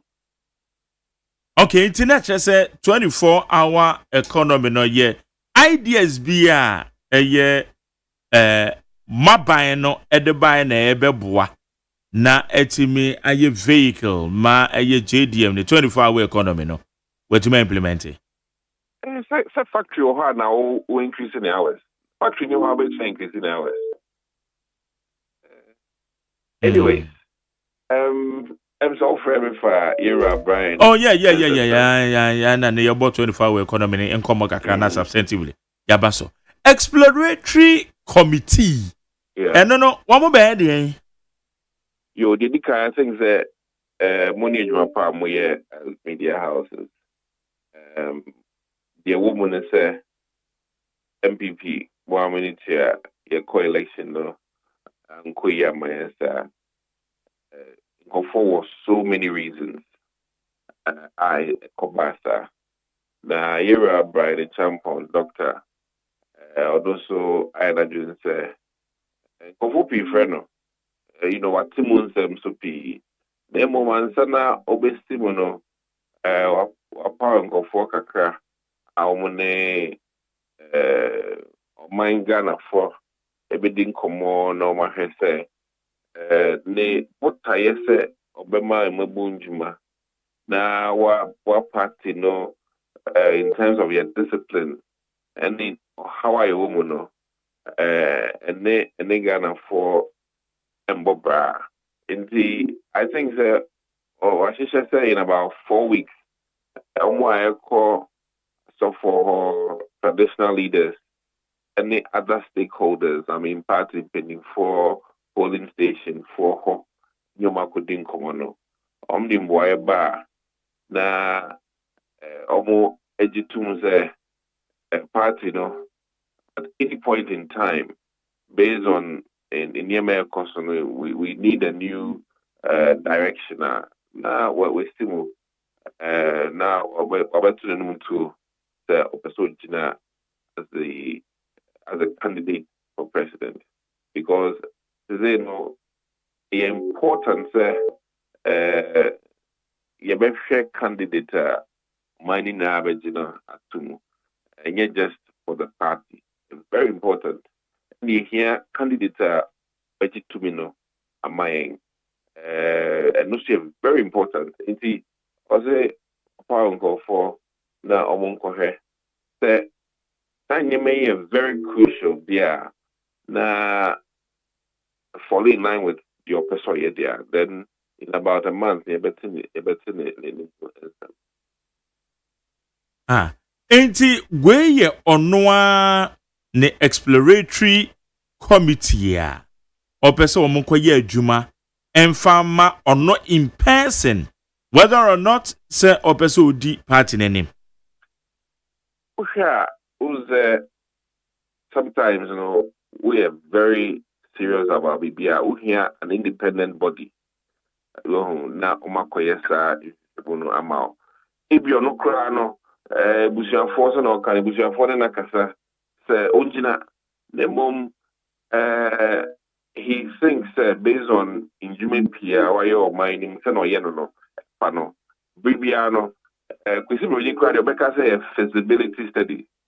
Actually say in Juma Casibia Costo or mine man, so now be stimulo as our quote now making sure that we can there's a market need the market needs found in Korea.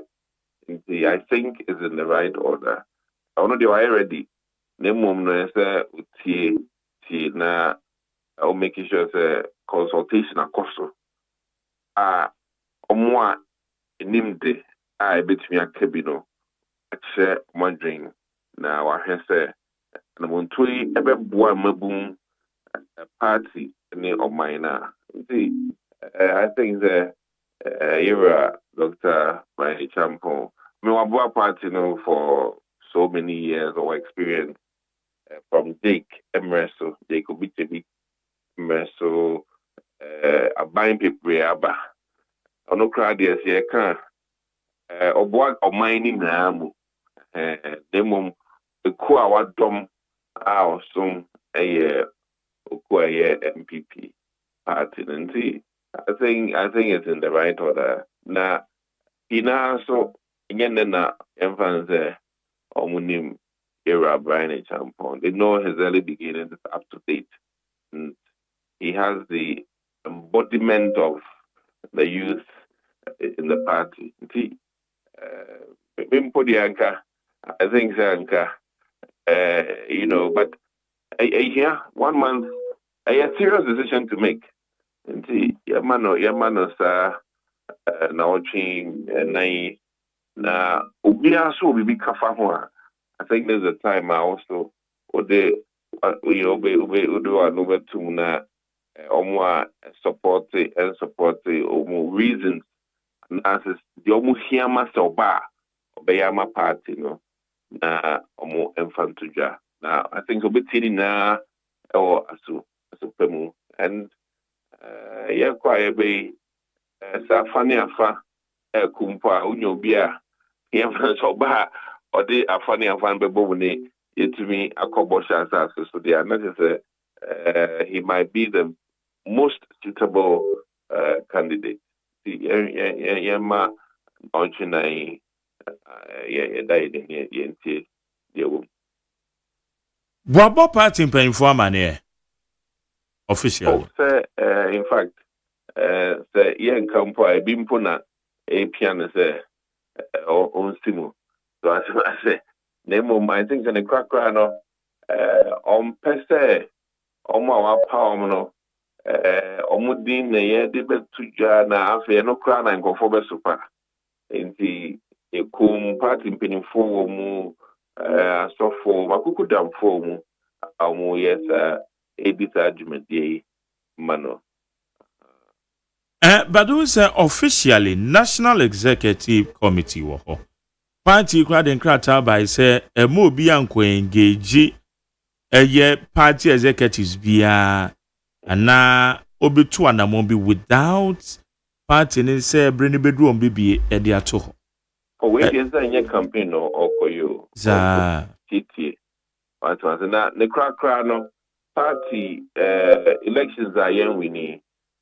Say enyanse na meka anka see multiple research at was it titi munsem from all angles na yede ayejmanti inti asem krono ne me no ka say kra no e wo say Ukraine and Russia kune but First World War and the Second World War kra no America for go so ye hon research at was inti a DBC enye at the one research per na yede take a decision and if any idea maybe who say is in the order also an independent in support of the AC they are taking a decision.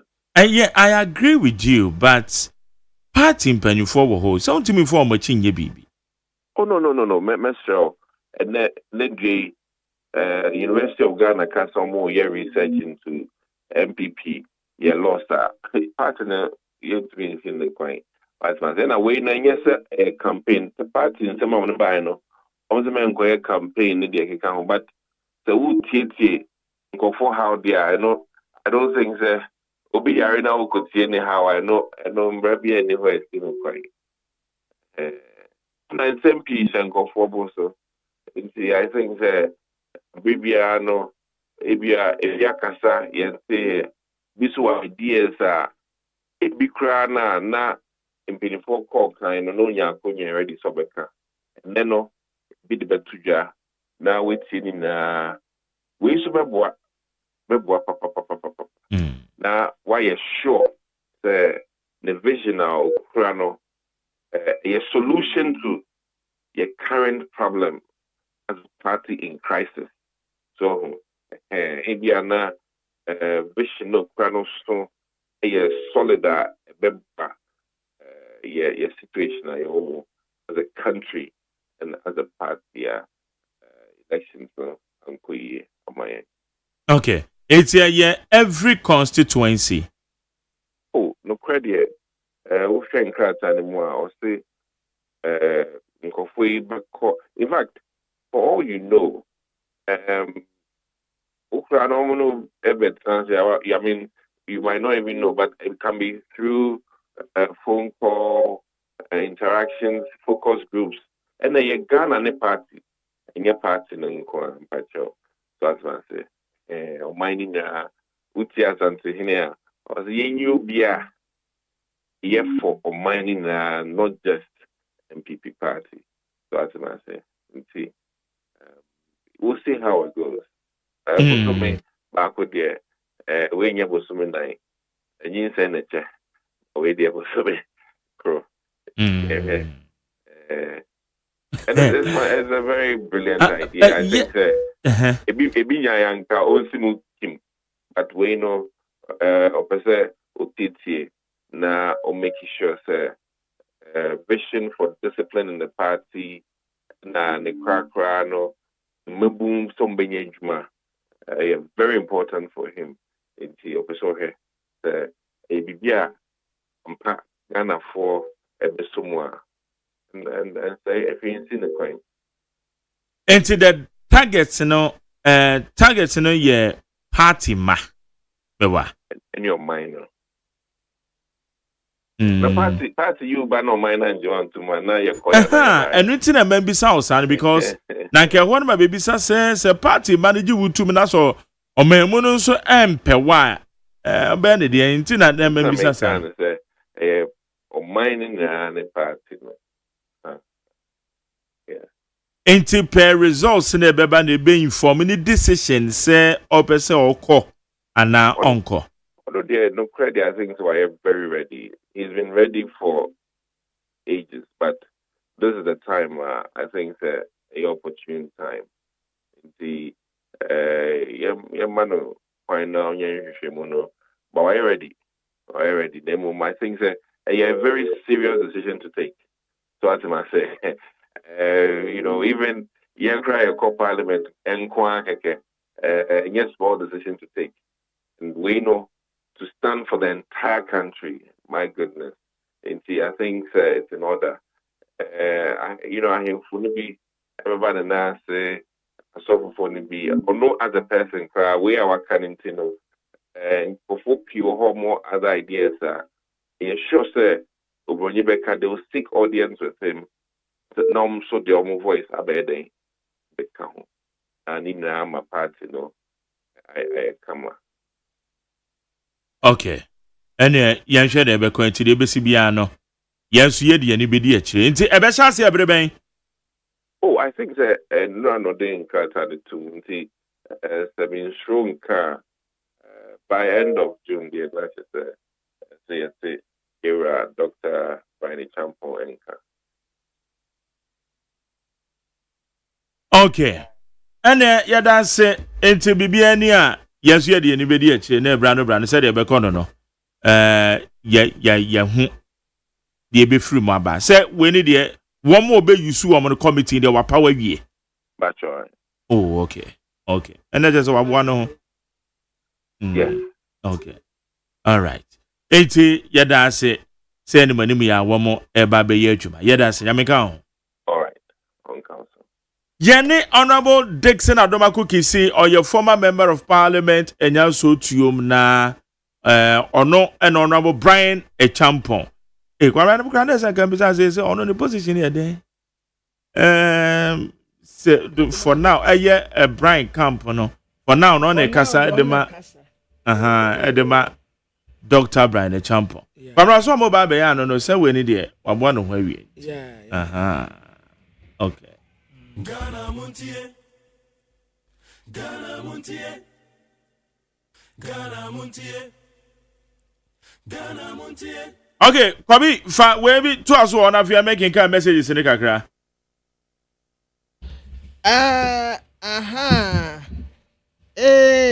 Bra metiawo listowa nana kusipoku. Listowa nana poku. Listowa nana poku.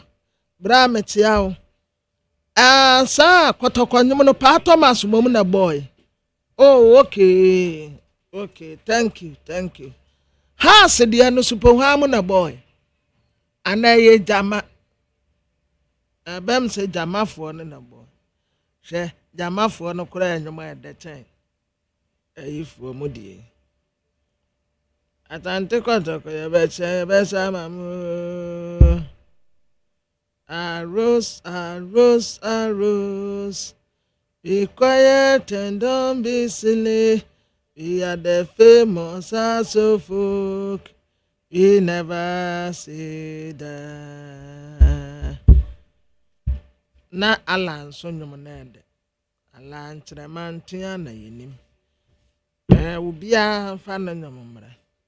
Chirabusum say one fan your mamma. And not cheddar. Cheddar the end of them say. Na ye would give for no. Na bobi man. Na insight ye ni muhanum say no. Na odi 24-hour economy no. Na ho asem aba.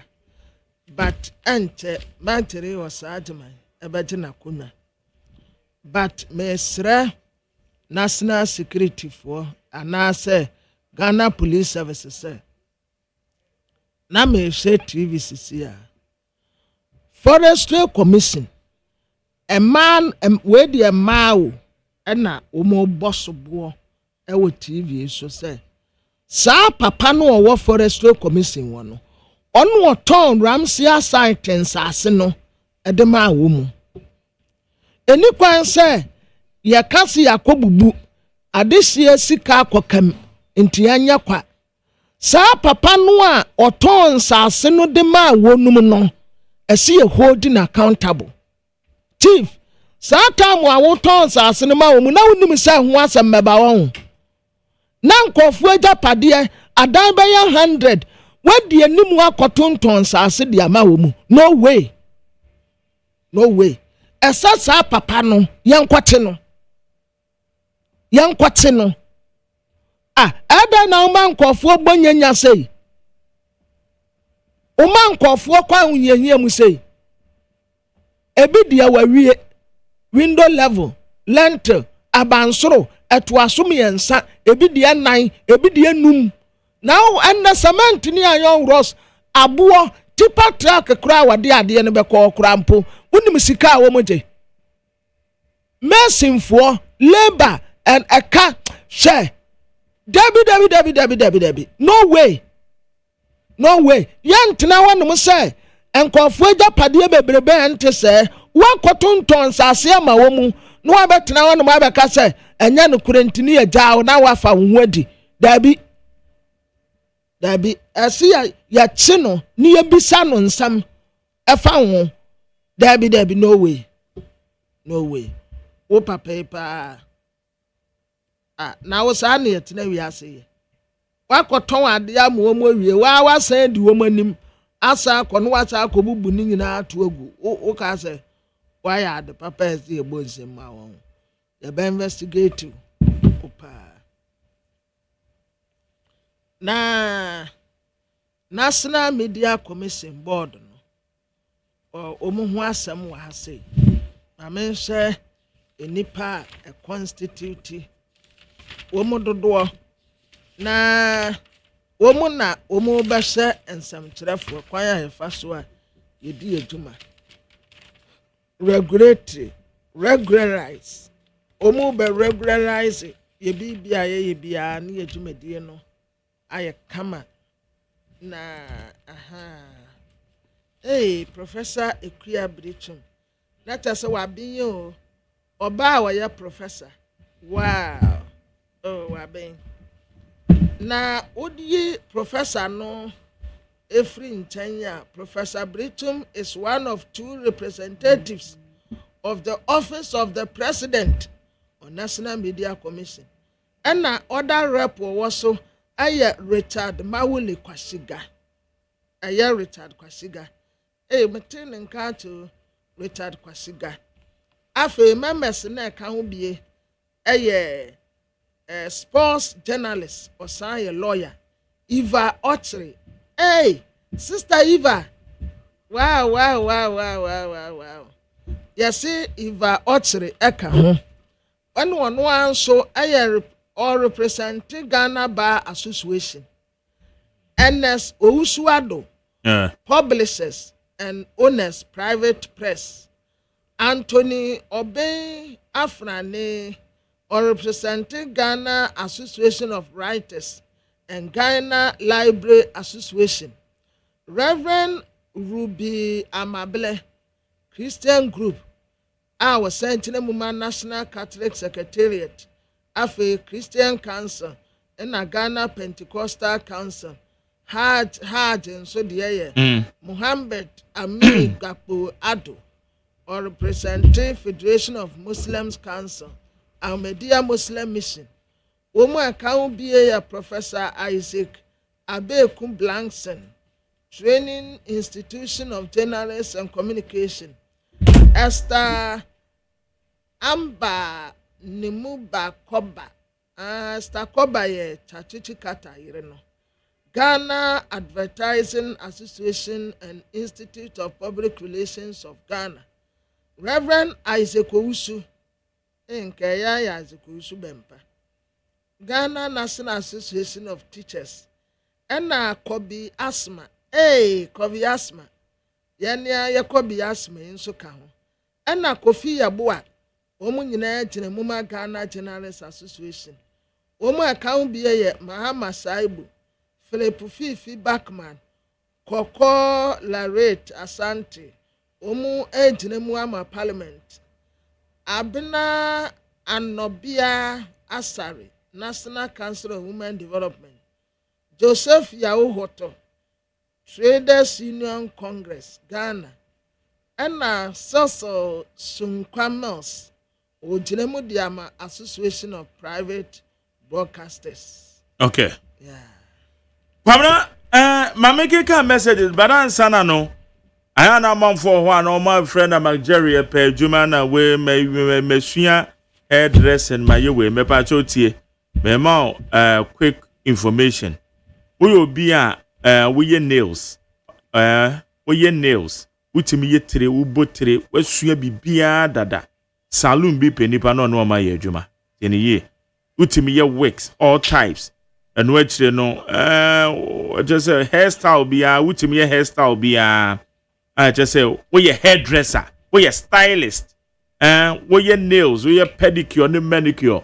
The woman say, saloon be a what hat you.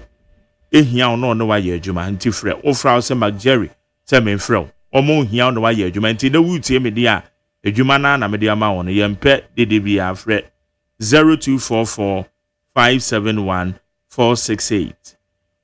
To the number is 0244 571-468. Baby, I'll better woman the bemau. Me man in your dad, cry, send me wa him or ha. Jumana bemau, baby, I'll better. Mama say, triawka. I can tree move him. Inti fret 0244 571-468. We ye three, we ye nails, we ye pedicure, manicure, say, monoamano song, utim ye wigs, utim ye bibia, we've on, utim ye nina kama. Saloon here 0244 571 468. One lucky and Kazawati. All right, mammy for messages in the na ya kwenim. Walali mama dog ben so say kwara make out also chia pa. And ono kwa mama mi fo bi wa hanche and also be the betuga. They said they are dying on Mujugu a Ramsar site on a yasem kito. Eye bisa said the ekosu yi saying that here but who baby almost so mu na utum say wo mu dwure ne dan such a young girl na omudru ni da to agu na o tinisu e asemo Mesha Kasante Edi from Masaman. Also, I believe all politicians will learn from what's happening to Chairman Wontumi and how some of his own party members are jubilating over his arrest. This is the first time I see a politician being arrested and some of his own party members are jubilating publicly. It clearly shows how selfish and disrespectful he is or he was. In fact, good name is better than rich and fat. The governor of Kumasi and the MPP government has now turned ordinary crying baby under the good leadership of President Mahama. It's the clear indication that the country is really resetting. Way and Meshach Asante Amasama. Richard said the Bible frequently addresses the concept of time changes, particularly through the lens of season and God's sovereignty. Yesterday at the Supreme Court, I understood vividly that the biblical truth about time changes. The suspended Chief Justice, Mrs. Gertrude Tokonu, who a few weeks ago sit and preside over constitutional cases as head of the Supreme Court judges, yesterday sat in the public gallery and was asked to stand up when her case was called. There is a time to be most powerful and time to be humble. It is only the sovereignty of the Almighty that remains unchanged. We are Richard from Amasama. King David Adifrikaswa Utament. Also, I urge the youth in Ghana to have hope in the NDC administration because the economy has bounced back. The BIB fine. That's it. Well, say good morning, McJerry. I'm surprised you didn't correct Kwabena when he says standing renovation. Standing renovation and now what standing renovation. I don't remember say Kwabena standing renovation. Wahana. Okay, now and there's a Kwabena there. Oh no, o correct no cry. Ne dear no beka sa no beka no on pay and which Where is McJerry? Please kindly let ECG tell them that most people in the Wutu Bojiase have tempered with the prepaid meters, so they should treat this with important and affinity frequency. Hey, where's McJerry? If thoroughly JDM want to fight corruption, then CEO of NHIA must be arrested by now. Party members are being set free. Uncle Boyade Fritama. Alai Baba said all the dirty politics in the Fourth Republic after winning election was introduced by the MPP administration. NDC is only doing copy. Therefore, Reverend Tim Fojo and his MPP communicator should tell Ghanaians the truth. How former President Kufuor dealt with Chikata, Victor Salome, Kwame Pepra. We NDC to retaliate after 2009. Reverend Tim Fojo tell Ghanaians what former President Kufuor did to John Jenapol Dominic Ayini. Neilante Bantapo. How MPP bamboozled their way in 2017. Where Alai Baba and Odiaba. When say, do you sing like Great Tampon? Kindly do 1 minute video and send When say, good morning, McJerry. My name is Ebenezer from Kobenya. Chief Justice Tokonupa Niye. Talking of a right being abused, as they say, time really changes power.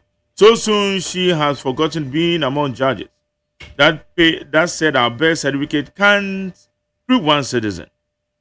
This should be a lesson to all public servants that the oath they do sworn is to serve the people and not appointing authority.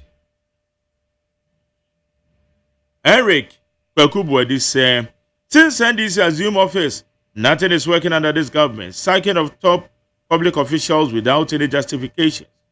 Today is Chief Justice, and if President Mahama and his NDC can deceive Ghanaians with 24-hour economy and later turn around to sack people from their workplace. So I'm asking, where is NDC 24-hour economy? Just 5 months, many Ghanaians are complaining, especially their own NDC people. Eric Kwekubwedi, Odifri Bechem. Masaudi Odifri Kumase Bantama, or said the attempt by this current government to erode judicial independence requires urgent attention.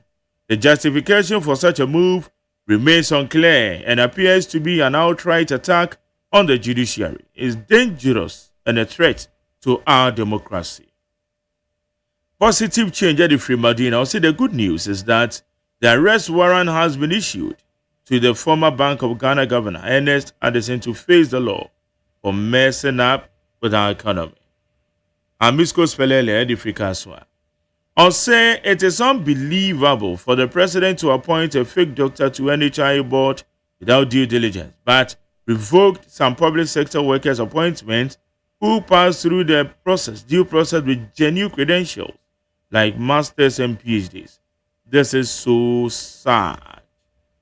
Robbie Fashion, the Freddie Chemso, also President John Dramani Mahama and NDC should come out and speak the truth about the dollar before things turn around for Ghanaians to blame them. We also regards to Chairman Kuka and Sampine, former KMA boss. Alas, and says here the Frizeno Central. The CEO of Unanimous FC Captain, the Chief Justice, has gotten unanimous 5 rejection from her own team. That confirms the statement that the law is the law, and he should stop worrying himself since he was appointed by a constitutional provision. Home and Sadomi Peletu. Also, Domi Kwabina constituency, Nkukurudu. MPP party, let's unite. Inshallah, 2028, we shall come back. Regards to Honorable Prince Obin, Greater Accra Regional Organizer.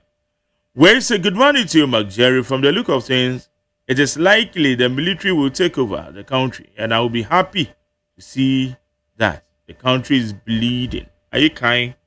The blue. Thomas, and all the free wab. We say Mark Jerry. In fact, MPP leaders and all the members are coward. John Mahama has decided that he would govern this country with root violence. So can't MPP also use violence and face this government? What's what you're doing? Sorry. What we a coward now where? Noah the Act Builder said Mr. Thomas Ohineba Boache has paid his dues diligently to the New Patriotic Party, both outside and inside UK. After putting all the factors together, talking of his commitment level, dedication, experience, so far his sense of unity, kindness, maturity, and his readiness out for the job as the next MPP UK branch organizer. I'm over convinced. Okay. Samuel Boache said, who campaigned on a platform of change and has failed to deliver on his promise of free education and feeding programs to the good people of Ghana. He assured us that headmasters will receive funds to purchase goat meat and chicken for students. However, the current free education coordinators lack a clear understanding of the cutoff point for students. Instead of fulfilling their promises, they are focused on targeting the opposition party. As we witness the appreciation of the cities, we expect to see significant improvement in our daily life. Thank you. Well, so good morning, Mark Jerry. My name is Okai from Senate West District, precisely Bantama. NDC members are flexing their muscles and all kinds of political arrest.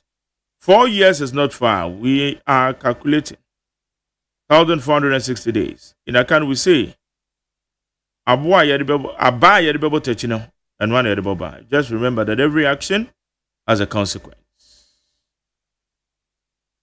Well, so good morning to you, Mark Jerry. I don't know how to describe this man. It makes my day every morning. Okay, Edifia Sharma. Thank you. We say Kwabelevi Pokiase Benghazi. The chairman who to me has been crying and pretending to be sick.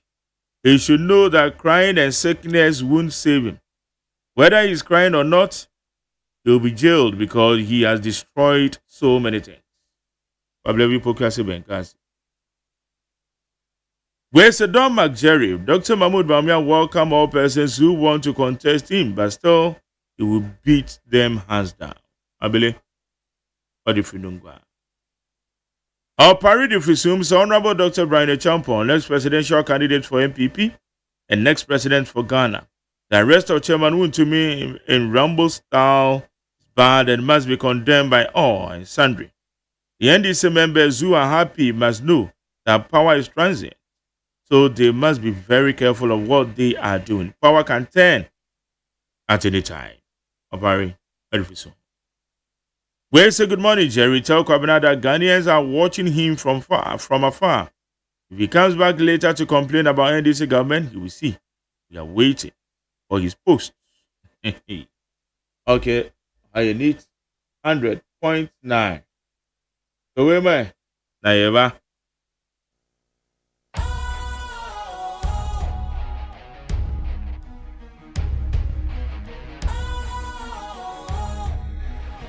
What's cool, fresh and trendy with a new look? Makes you feel real good, that refreshing vibe. Satisfies you right just the way you like. Do you know? Do you know? Do you know? Ain't gotta do it alone. Specialized makes you flow. Anytime, anywhere. Specialized feel different. Always think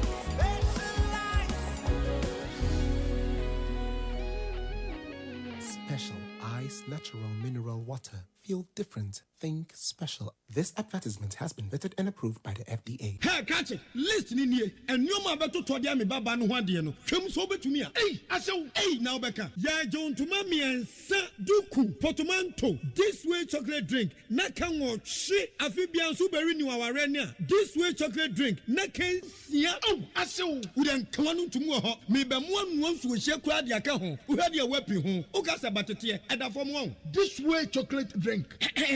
Crash up a baba worry. Aso. Ye fear said this way chocolate drink, yes, sorry, no pan on yenum. Ye bishop free gymnum no snack. Ye nya ho ho anu ye de serve womo. Ye did ye pebibia bogu ya de so a. This way chocolate drink in yenum. And this one what ya no a. He se kire wom, koko wom, brick wom, bibia wom. Ade wo hia ni so se. This way chocolate drink. De wo hia ani so se. FDA ahwehwe se adwede nkratoe mo agye atum se eye.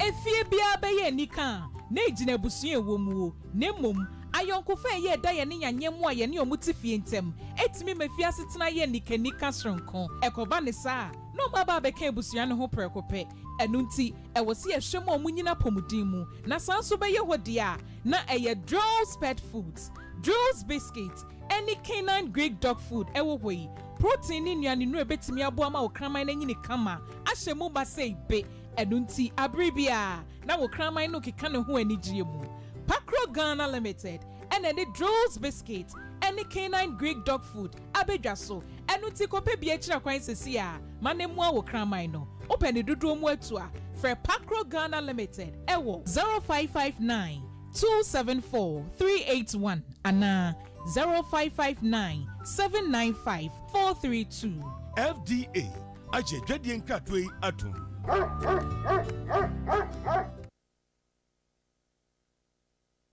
Ghana muntie na mansanya so adawro Kofi man homene so ejiji tonton sansan ewo neat 100.9 FM.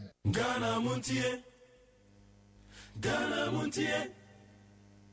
Ghana muntie. Jamu akwa ba de bandit 100.9 na Azebo Abdullah Sakra atenase. Mehwe anim say MPP rep ebeba Hey Abdullah Sakra ono na yebeka yebeto aba no. Mede no mene no ewa ha. Ode no ma ba be kire say no ma boa ede. Eti ene waba wakoto akokọ pa yinko no. Wakoto mo wato anwa. Esi obekire said ya no amabo no said ya na eche first no eni nei said ya aye eti beba ti we na me ye the camera no ba beto no so se ye ba Ghana muntie. Ghana muntie. Ghana muntie. Ghana muntie. Ghana muntie sunie ewo neat 100.9 Yeah, the discussions na isha so. Ye go so ye che eye economy 25 economy no. Ye man penye wakasa e de afa ho akire eye botaya e de breyen. Sara nso e na ye betwe eye so far said the economy no motie. Ramsar side demolition exercise, send the congestion exercise ekoso. Said the amount for kemu ho no. E na ye bisa se we echesa bind the next form. Se obema krum ada ho. Ye nyina ye nim da KAB nso womo eye no so ho sem etisem and other matters arising. Chairman want to me arrest any matters arising. Chief Justice Tokono the probe and he said the Anuameko. Abdullah Sakra, me want to say. Yeah, ija yenua. Yenua. You have a code. Oko, you have a code. Yes. And Yamiado, you crocro. Na wose uko dwom te say. Magari, dwom de enije sem nko a enije sem odwom. Edwadefo no omani age omanya confident e obibia omoyemu. Omo ogidie e wo the NDC amamu a ye ne omo ebu no. They have a very good relationship with us and they are happy. Now Magari, okay say me pese ogitum o haya enne me pese ogitum okay say o ka kire me say enya ade a aban bi beba obetete niema so ana niema so bete enya sa na me kan me pa cho okay ne say okay yes me say me ma me wo mi a mani fi yes me hu say no amabo eso atete da me da say because ade e to no 10 cedis emri bi ehwem no yes ene ye nto ne say nti minyi ni say me da say aban bi beba e no amabo so betete me da say exactly what this is what I say now the American is a statement of fact. Oh yes. It also be I want to say a fact na. Very nyabo your mama my no. Me judi e mani wan dey chine. O kan say baba me wan dey chine. But me catch you say. Won me dey chine papa. Yes, e chine ni say me ni udi chine. Won me dey chine kan say. Yes. Yet ye bia no. No mabo so. Exactly. Yeah, fair enough, yeah. Ene majori makujum. Okay, okojum no. Adewi. Na 240 cedis. Okay. 5 liters. Okay, 5 liters. Majori. Yeah. Adewi amikro me ton 190 cedis. What on 190 cedis. Okay. Majori, na emuwe 4 kilos. Osa be catch so na 5 kilo na yin na yenim. Ba na do ada womanti ye fe bi shrinkflation. E na amana ba 4 kilos. Na ene Excellency John Dramani amamu obu nti ene mekoto adewi awasem 70 Ghana cedis. First nice. Na 120 cedis. Okay. Ene me tono 70 Ghana cedis Majeri. 70 Ghana cedis. Okay. Majeri. We. Na spaghetti we no mo tono 15 cedis. 14 cedis. Majeri ene yanwada womanti yekoto adewi 7 Ghana cedis. 7 Ghana cedis. Na Majori. Sure. Agogo.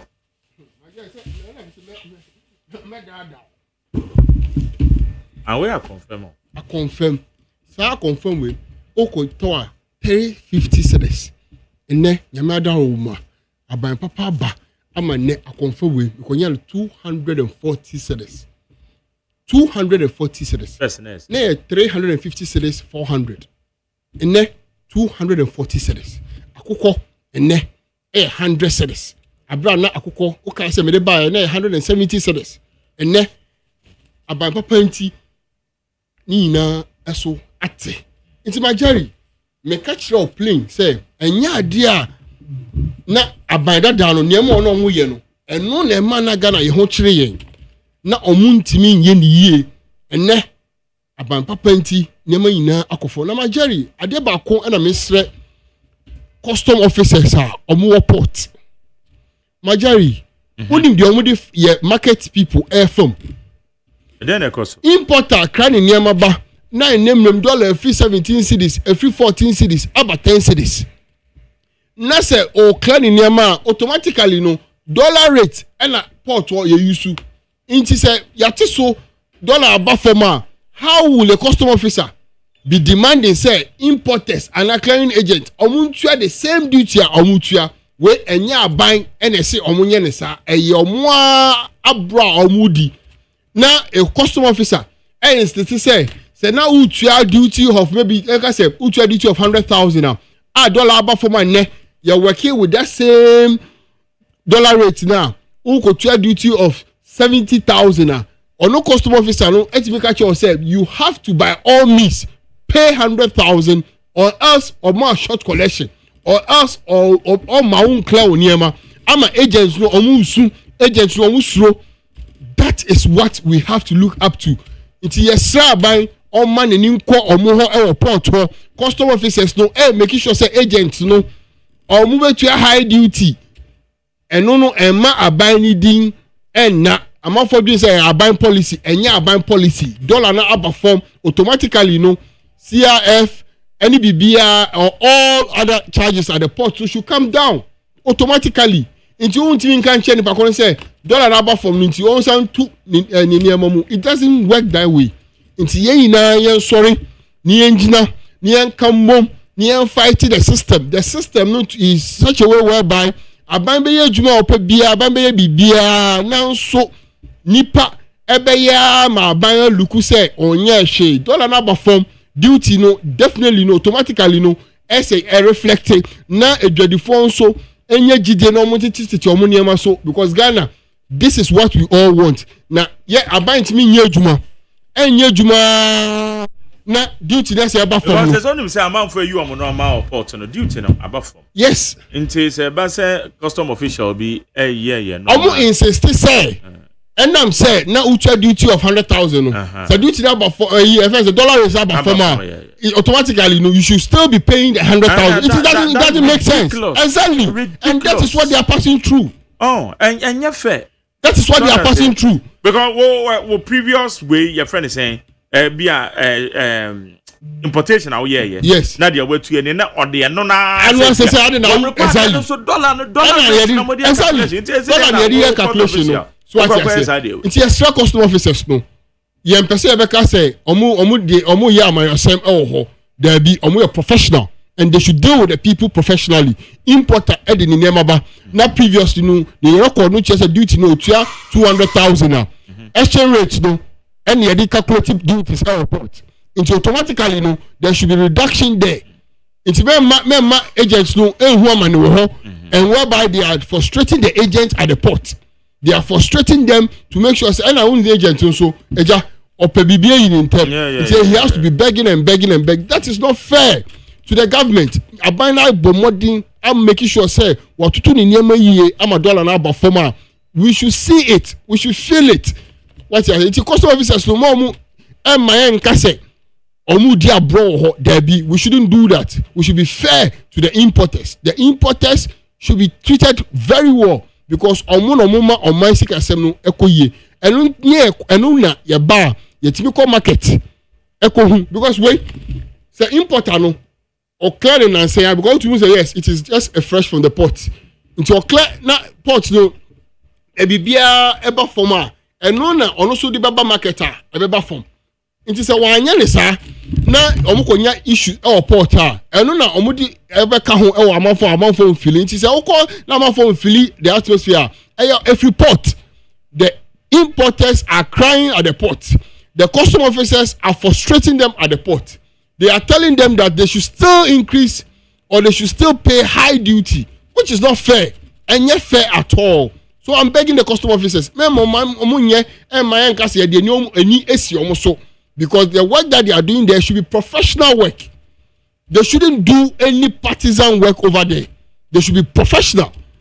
And yes, idea. Then abanso esodi ni saka ho no only shafo omo ho because you can't end ho enye endi abro because Ghanaians won't change. Ghanaians person who say dollar na ewo high no e ba form no I reflect it your packet. I reflect your dada assets no mu. It's your strong. That is the first place for us to tackle because the omuya or no there just will be to a duty of 200,000. I'm a dollar and for my own side I was still our own pegging to 200,000 any year. It is not possible. It's your strong. They should work on it.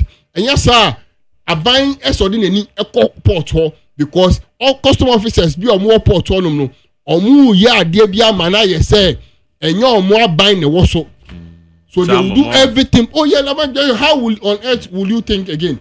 Majority, let me what I say. Yes, I do matter about him. Said all the duty, all the dollar and the peg every week exchange rate at the port ever. Yeah, it is a duty no all the dollar rates there every Tuesday be a dollar new dollar rate but this a dollar rate about form or port wa. Again biom majority, you should see it. And I'm also reflected about from them about form or port. Duties above from a port, but custom officers, Tata agents, no sir, they should still pay high duty. And then yes, they want to, then they have to take something from the agent. I don't know how you that is what is going on there. The frustration that the importers are passing through at the port. Who challenging now? Obama short collection. And Obian short collection. Yes, over abiding by the term. Say abiding say still I enter duty case. And yeah, abiding say we enter duty case here. Abiding who bibia abiding making sure say dollar the baba from ama aboa your importers no. Aboso kind for they are happy.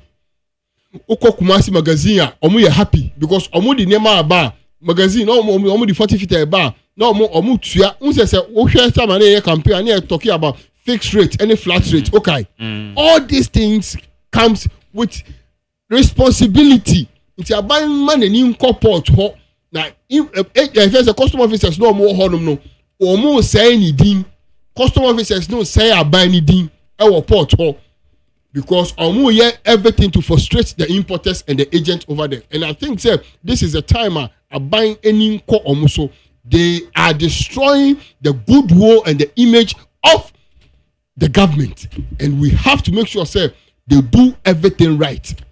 Majari, okay. I told you, me catch you. I told you so. Say, aban bi beba, aban papa bi beba. Ama niema so perform. And this is what is happening. And every day, so I say, free buy na the kind of impact aban bi aye wo economy to say this particular regime. The impact is massive. And then ye jumano, Ghana for na ye jumano, Ghana for na ma is Excellency John Dramani Mahama, the biggest budget ever, the biggest acceptance vote ever. And nunti na John Dramani Mahama or na ocean nim na ocean the okasa na do our bread, but yes still for God and country is Excellency John Dramani Mahama is doing massively well. The economy is now a wonderful economy.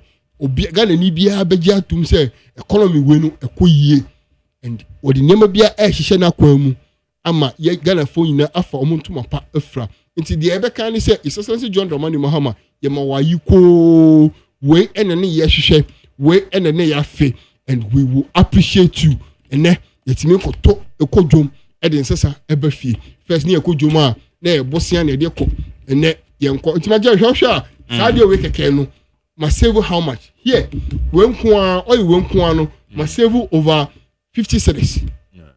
Wait, must save almost 6 cedis. Yes, 7 cedis, 6 cedis. What I say? Wait, must save almost 50 cedis.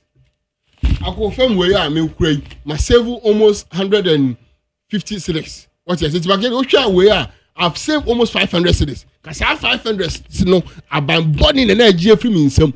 International hear me. Na ya ban born in the energy sense can no every minsem aka ma wie no ma say tua e-levy size ka we mu ina aka ma say tua e-levy o ba say e-levy they say your optional na say ma jare o ye dey am yiska na me say optional no ma jare o ye dey am yiska so we discover two momo so dey ya na go wear dem in no one front e say obotom na we o be discover me say obotom sa obi che obi ma ska no baby na o bobosia enye momo na dey ma ma jare o bobosia enye momo na dey ma si me from Nigeria sem pacho me pesca over drive dia physical cash abroad ebi eno ne account nti elije wo krom no Nigeria sonko and within the month no Nigeria ye be wura ejom and you will see the impact ya wa ke me so metia si dwom weekend ni Nigeria me dey say your friends say see ko tompo ni say na dance ni ye den e wa aboche Nigeria he me tono enie me make sure say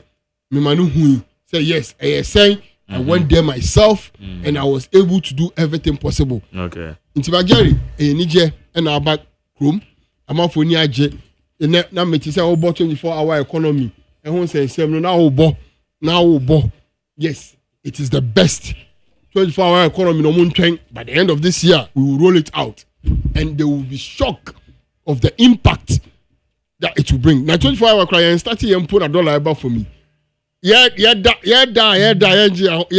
home impuni. Now ever started a home. My Gary, bibi ne beshia. Ama bibi aba. Na bibi no aba abeshia. Na eshia we will see the impact. Ahamponye na oho. My Gary, enije ukrum. Minu abedi dance here. So no ne o yifu a okoto he. Se ma Gary hu ne ka no. Na menim ka o use. Sure, my Gary tina ho e. Sha mo kwa ase wa me hu. My Gary, me say o position no nkura o power no nkura ka o. Opposition na say okura ka my Jerry okura ka ya ka okura no me no ene na tokuto fuo my Jerry okoto fuo no obi na no say hey na otofuo full tank na me na so to ne say na so to full tank be 600 cedis ne 400 na ayema I say hey o say me say obaka hey aban papa no nti onu kura say head dey say opposition no cause say opposition no ama na hoto eba nti opposition dey ho ano bo mini akwa aba say bibi aboko Majari eni je okrum otimu say na mani age because me wura okrum no Majari I'm even confused myself. I was so surprised but ade ba ko ne say yes Majari omo niema aba form yes omo make sure say on better niema no so my ndi e ho abro Majari my ndi e ho abro yemboaboa e ho yesro mu farasifo no yesro mu ye pomacho omo man hu yesa satamna na ye fa bibi kalabule ma je say sa ne ye fa no ho say control nti wa ha no na se ye ba ye nye sa de no ye nye yesro mu ba ombe ya ma ye na Majari mi ti say wo ka say e fa say akra I clean kakra. Send congestion omo bojuma say do the phenomenon and now share Ramsar site on so a come on Majari enye easy ye poma chofio amount for investment o ma ye o ma si amount for ye bubu na enye fe but Majari one year san so a amount for owu because insuo to na efense amount for mo sisi dan e waterways no so a omo high it o mo investment pa na o ye bubu na. It's not nice, but you have to do what you have to do. We have to do what we have to do. The say and say, almost is dying or a quahono, a baby na efru. Nti sanity. Odame, the patcho, oh, near my coso chroma. Obia, Mr. Majan, Obia, Obia, J. What I say, Obia, J. Oh, chroma. It's my Jerry. All right, chroma a day. Madam said, my day. Member set akwaba set of as a confirm set from 350 cities to 240 cities 230 cities aba Majari be BIF from 260 cities to 190 cities aba Majari e dey biom e na John Mahama enye e dey biom na John Mahama enye Majari I confirm say no mono be come Majari na e odia ni na e odia because say dey mitimi skala ma save 500 cities they say my guy mitimi dey achew oh na ma say the 500 na ma save no akoto because na e aban bi a aka 500 dey nyame dia and tira ba ko dey buy one for mama Zed that is I nyame adom e no ma boy for krom Mamincha na mincha tiefo. You see, politics are na wase de no kra na ye. Mini asakra me panasempa because Michia no. Though we are from different political divides, no. He has been of a good friend. But Maminka say e no pay the way no o share adwadifo bufu. Sa. Ana o share dawa fo bufu. Especially passengers are moving trotro. Like Jerry, I'm saying now, I say, me no koto fuo. Yes, I no crazy me to fuo. But the fact is that, obeto fuo ni na baby no. As a trotro driver. If you want penny for kase monte transportation fares no. Ode pa frobia onam krumene. Let me say ne fair baby no free to call baby or in a juma. Fair nana agent before these reductions, no. Has it been effected? There's nothing like that. A passenger for me, a driver for me for air over this reduction because reduction, there's one matter to it has not been effected. Me fat trotro. Me buy me fat trotro ne buy. Man fat private can buy ne. Me fat trotro ne buy. And even the strategy they are using is that because of some of these reductions are a banner person of force on them no. Unum do amoye. Me free Amazon my eba friends ma friends abeka janche hey. Me for cars ma kuma got 3.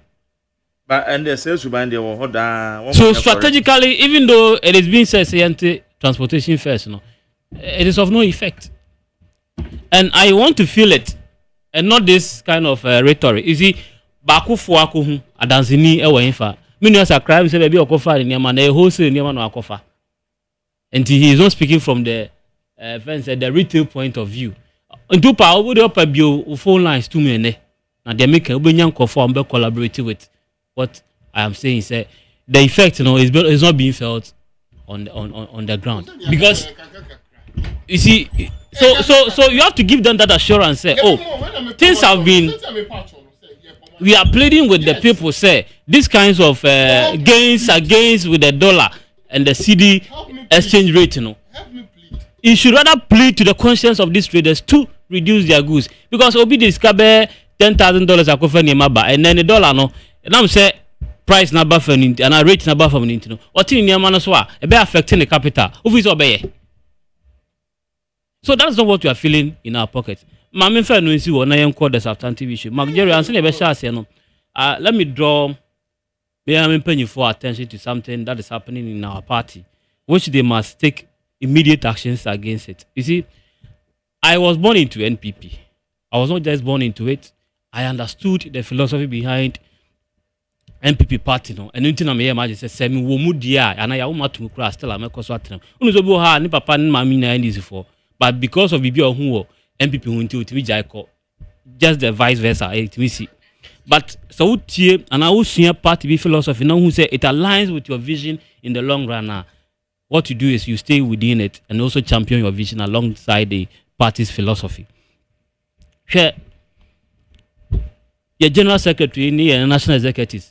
I'm starting from the general secretary because he's the head of administration in the party. Omuntu money in Fanshare Amasama constituency.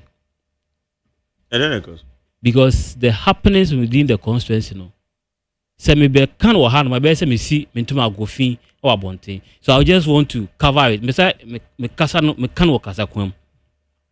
Omo anye careful. E betia rebedo your party ni nyina from all angles. All constituencies. But I'm speaking with a lot of pain. You see, my position with the immediate past parliamentary candidate. And therefore, I happen to have privileged information on the constituency executives. And no money within the party for the last few days. Prior to the elections, after the election, and then I know because you call your platform so 77 kwasi some you see also no. You know how I speak on radio. This is not characteristic of me, but I have to be frontal with the issue. Your constituency secretary and then executives, kwasi someone would do constituency honor. You see, in the constitution of the MPP, you must protect, defend, and preserve the image of the party. Party no, and yes, sir, a devil is you. Party ni nipa. Party no, a nipa. Without nipa, no party, the party is not a party.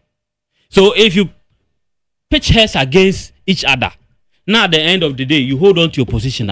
What is the effect of it?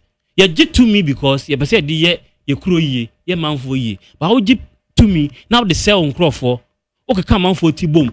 Now quiet a crowd with Jim. Now say party no among the friends, the constituents and as the party members. What's the effect of your position in the party? Contracts are. Is it that's why I don't want to go specific? Contracts are no what say party executives. Edema individuals be yamfa mo. Almost say the more no. Almost the party executives who move as person with this caliber more. I don't want to mention specific areas no. Now the basic no enya papa. But if they force some of us, you will come out publicly and let the cat out of the bag. And you know more about your mubiani at your. I don't want to toe the line of Tete. A brand Tete ya and now interview no radio iswa no can some phone or high. Eh, okay. Some phone now to wood, you see. Oh, me first radio encounter. And I'm my first opportunity on radio, on TV. You see, my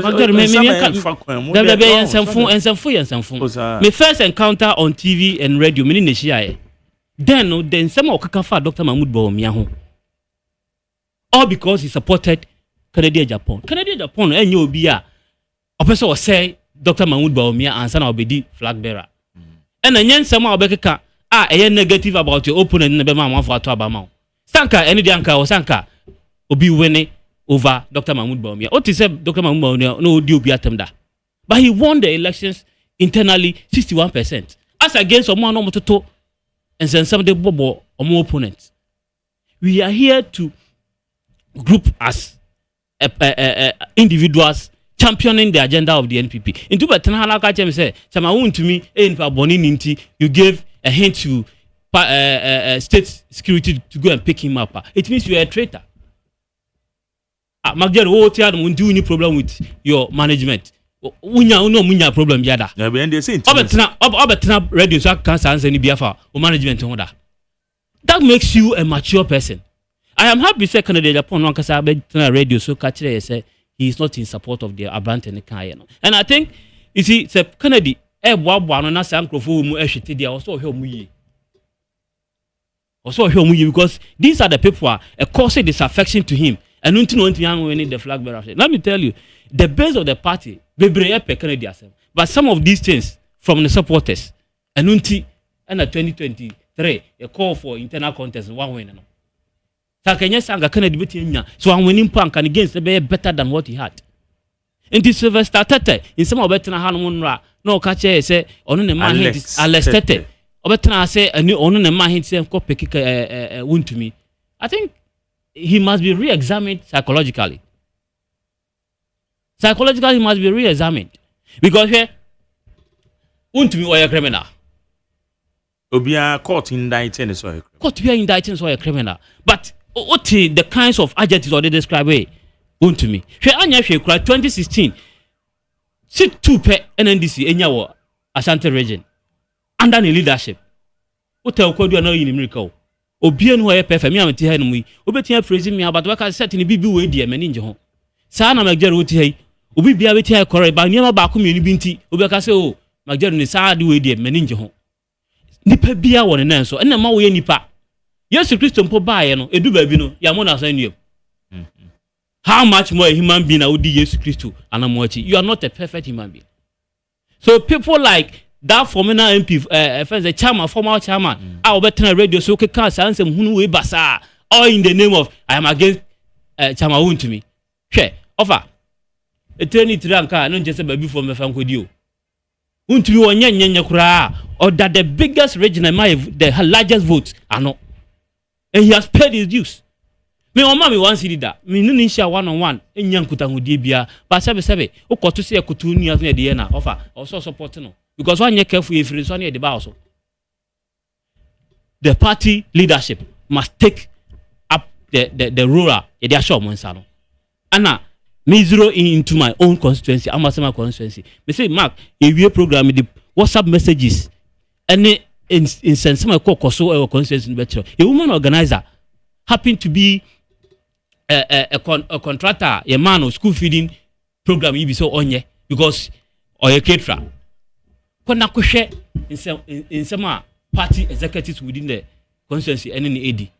Your party I'm a caveat say me and discuss party issues so abonti and nunti and I'm friend France to but if they force us a free press conference na and some who no mudi for the past 4 years under their leadership as you can was even Go TV coordinators and mobilizers someone from more our campus can there show who am this cano it need about tuja after elections obi campaign promises ye de beto hodomo e de mockery of him na ban we current campaign promises in how much an individual That aside, the kinds of adjectives I did describe me parliamentary candidate.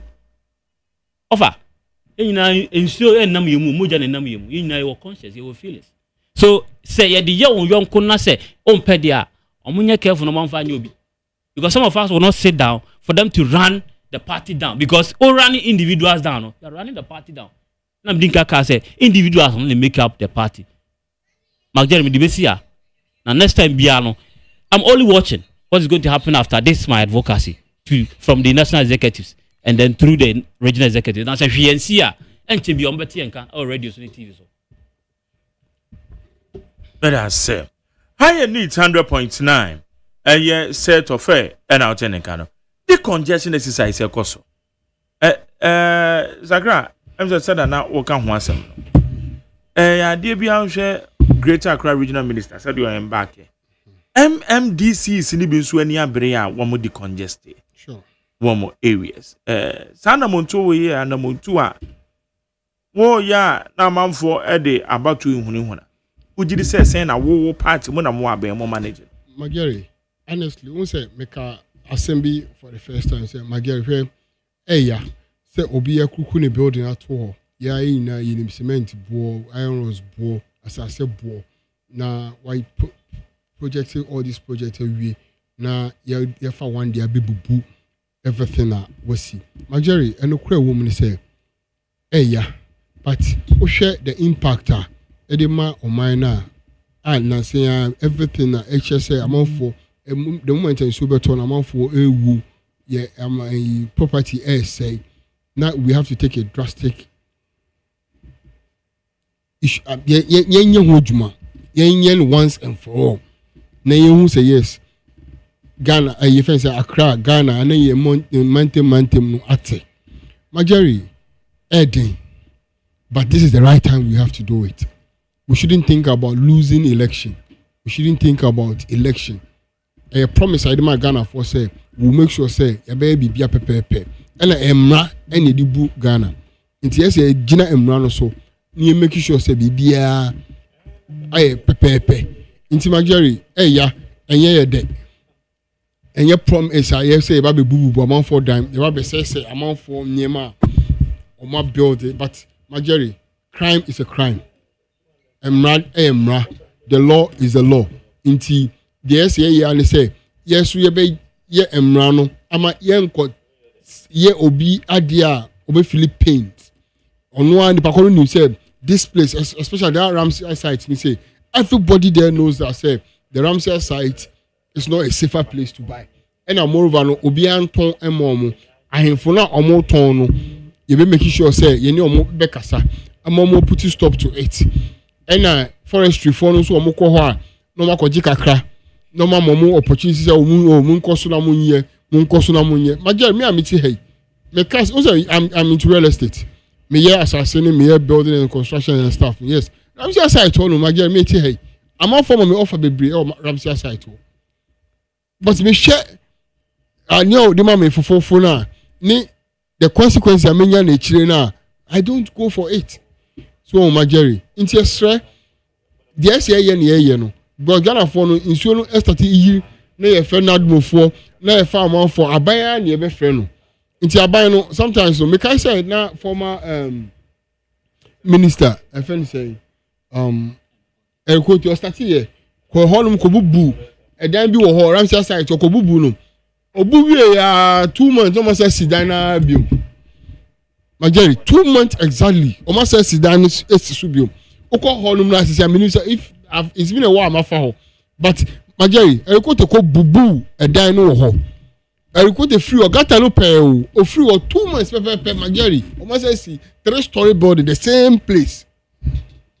Almost say Inti I don't know how Majeri. Decision be say you taking you say no this time around.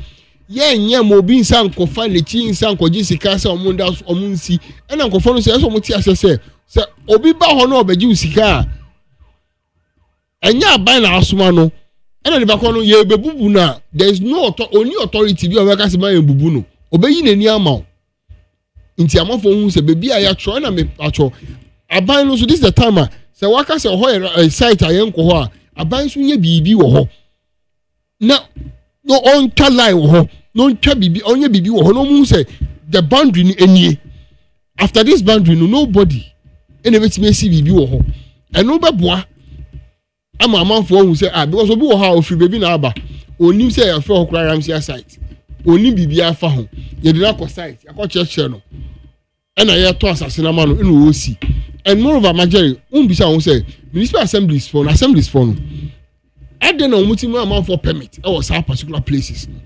I think this is the time obi a was sign obi a permit bia. This is the time I say taking the back on. Omo mo ho wow the permit no more no. We should deal with you. We should make sure say you bet me you be obibi you be fine no. Now omo who say yes. They don't have right to do that because so obi a man Majeri obi a mo bi permit. Oko si the die Majeri me bisa question bi o. Wine and at fault. The OC die no and the woman permit. Assembly the assembly no et say ye kebi et chire yes. And no me ko edin na Ghana your governance and ye decentralize it. You decentralize it because the central government and nye baby no bit. Obetimi akọ. It's more assemblies na bibie ni a. And it kura na to aba. There be na me kan radio so say aba to ame ehun hia me yie assembly member. Exactly. Assembly elections I don't joke with it. Because I don't bet me hold me assembly member. Between for no my friend, I mean one of my president. My girl, only said me I was a former assembly member. Yeah. And I know what goes on there very well. And easy. Oh yes, I know what goes on there very well. But my question is, why no more permit?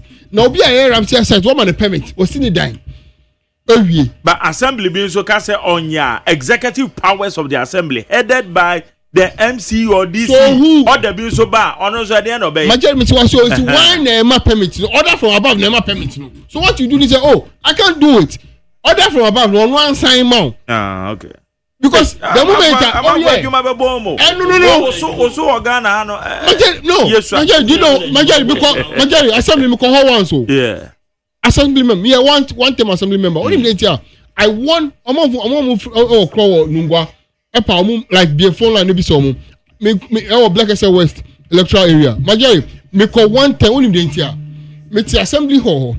Yeah. Almost some mobile. Instead of say be call your Coca-Cola hall, big companies were around Spintex side hall. You know, see I call Joe more property rate and other staff now, and I said to any staff now. Majority, yes, she says almost the yente so. Now, yeah, my more store in get no. No more na increase. There are more revenue from home. And when you go and talk, there are challenges. And yet, Bibiana makes me aka. But there will never be me and my own conscience, no, doesn't give me the opportunity to do that. So because of that, and me, because of that, because I will not let you pull me to what I will not do. It's because of that, I won't go again. Because your conscience should tell you that this is one day be squatters more rains. Me more rain lines be na squatters wo. Na rains for no and more squatters for no baby exe. Nti omo monthly revenue illegal place no rains wo ho. Oko me see me call first no. No na squatters no embre me 6,000 Ghana cedis. Akwaba. I'm saying say na new assembly member. Assembly member omo say. Share 6,000 Ghana squatters. Squatters or magic is come with me. There's only two of them. Majari, me jiskano. If you make sure say, omu use sikano for a different thing. A challenge is rains for say. There's no way they should be taking money from them. Now only the buy rains for pesca. No more buy but just say omu young too few. So when they come operation like that, so now omu ask kaja no more PBI then at their mom no more jamu. And these things don't need to happen, Majari. And me, I my conscience is not right, so I have to stop it. What did I say? It's Majari, the other sign permits no. Okay. We should start dealing with those people. But Majari, show the kind of buildings I give now. And just serious investment. And I'm off for so we just have to make sure say assembly no. Anybody in signature permits no so no. The person must be taken on. And but you always see that no quite then. Okay. You're punishing because what you permit. The person can even take anybody on because what you permit and what see. So why will you do that to people? Yeah, in fact, it will be straight amount for. We have to do what we are doing just because we need to protect the future of our people. Because you say you are telling our farmer for fear, people are not happy. We have to do it, solve it once and for all. Into one and is okay. Yambo abana baso. Accra, oko sa efense oko makola see a kwanda ho why is spacious. But Mr. It shouldn't be something you be just 1 week, just 1 month. We should see improvement. The research, But I say now about for so bad. Baba Bayele, Abiba na power me say o interview obi. My last one, me say o interview obi chairman bi wo Kumasi also on the force Baba Bayele ebe yi no. Hey. My yari, omunya butro. Omunya butre. Ya kase bia na ese omoka, omunya butre. Inem na obi timetimi echi obi e de no to baby o person o to wi a wo no o ye chairman ti wo be the force e ba be fa na wo asema o kan de ene ye be peke obi ma o say ya be peke o majari asema papa na kan ene ye ko peke na o be ka se ya peke no misra omo enya bibia na ese omo bi omo no mo kan ye ntu ye hufo o ye penyin enya bibia penyin se enya ye fe se mutumi nko ane the only political person ya che no omo 8 years no metima bobo almost 18 people omo chi omo ye the same thing maja okay fe se Gregory Afoko so okay omiti bill requirements bia so stay yambelino omiti everything yambelino nti ye betima bobo almost how many omo pe we can mention and mention. So when we say we are resetting, let us all come because and then chamawu to me echina ebetima me ebetima wo ebetima obia. It's for me I don't entertain that. But me first opportunity no be kase omo njana o mo wa only force e wa ko china apie eh ye person ko chinu mpie omo mra no fa force no be chi omo mpie. Okay, but that's it. That's what we are waiting for to come. Yeah. Demolition in the account. Demolition. The person make can is Ghana. You see, I do where I can in there. Next year, we are a nation of talkers, nation of law enactments, but implementation is a problem. There be a baby about who any museya. A baby about who any museya. This is not the only government that I take these kinds of steps. MPPAB, out of political will, intimidation from electorates and our voters in T, we backtracked. Let's confront the issue frontally. Ninja this kind of human face. You see, Emra ye the money pa. Near their guide your conduct. When you say nipe biano, naturally, ye stubborn. The only thing that me guide is to buy any same right that. Apart from that, the punitive measures are with me are put in place to make sure say, Okoni say ya, we need that home out, Okoni say ya, we need that home out. Not just we need that home out, but indeed, so we enforce say, the that home out on the ashanin sa. Ah, Mark Jerry, Yanti Krum Hani at said Donald Trump cried Nakujina Emrano. Got him wonderful. Ghana have BSida. Ghana have BSida. The former president. BSida. You see, and no tina my man AEC no. Sanke bejai about where there any more airway. Near where or man da chedia and got some of these things no and repeat it. Mekai agoglushi. That demolition is even a course or home. There is okay. And then Sanko Hewan was any part to one as any panto. I wonder what must I call. But there is any part to. And see a palm amount for said baby papa. And so now they are back there. I cocoa board a nimhone, Makola nimhon. Is this the first time I who say one more? I don't want to say that. Mark me say next year, you better better her. I repeat the same thing. Enjoy that kind of politics na ye no. Hwe ya na ye see at krum na omo mote in krum kitu abamu ye nkrase for 7. Okọ ma hu za nyema bi ze wo. Ko he omo afichiri. Clean. Omo fo akwan akra ye doso esisi so. Ya ye see at krum no. We de ko hwe amanfo mfichiri e na no pay me no ka say. ye ball go ye mfichiri me wan so anka nipa betimi dia call dumping site ene sensio to a unum dia man for ye park ye niam disi wo tama nsuo no enam gata nim grigri na hotimi so force na no ode no ye ko hwia ebola e dia gum ekurase kura ye nyesa ye de kogu bola so ehye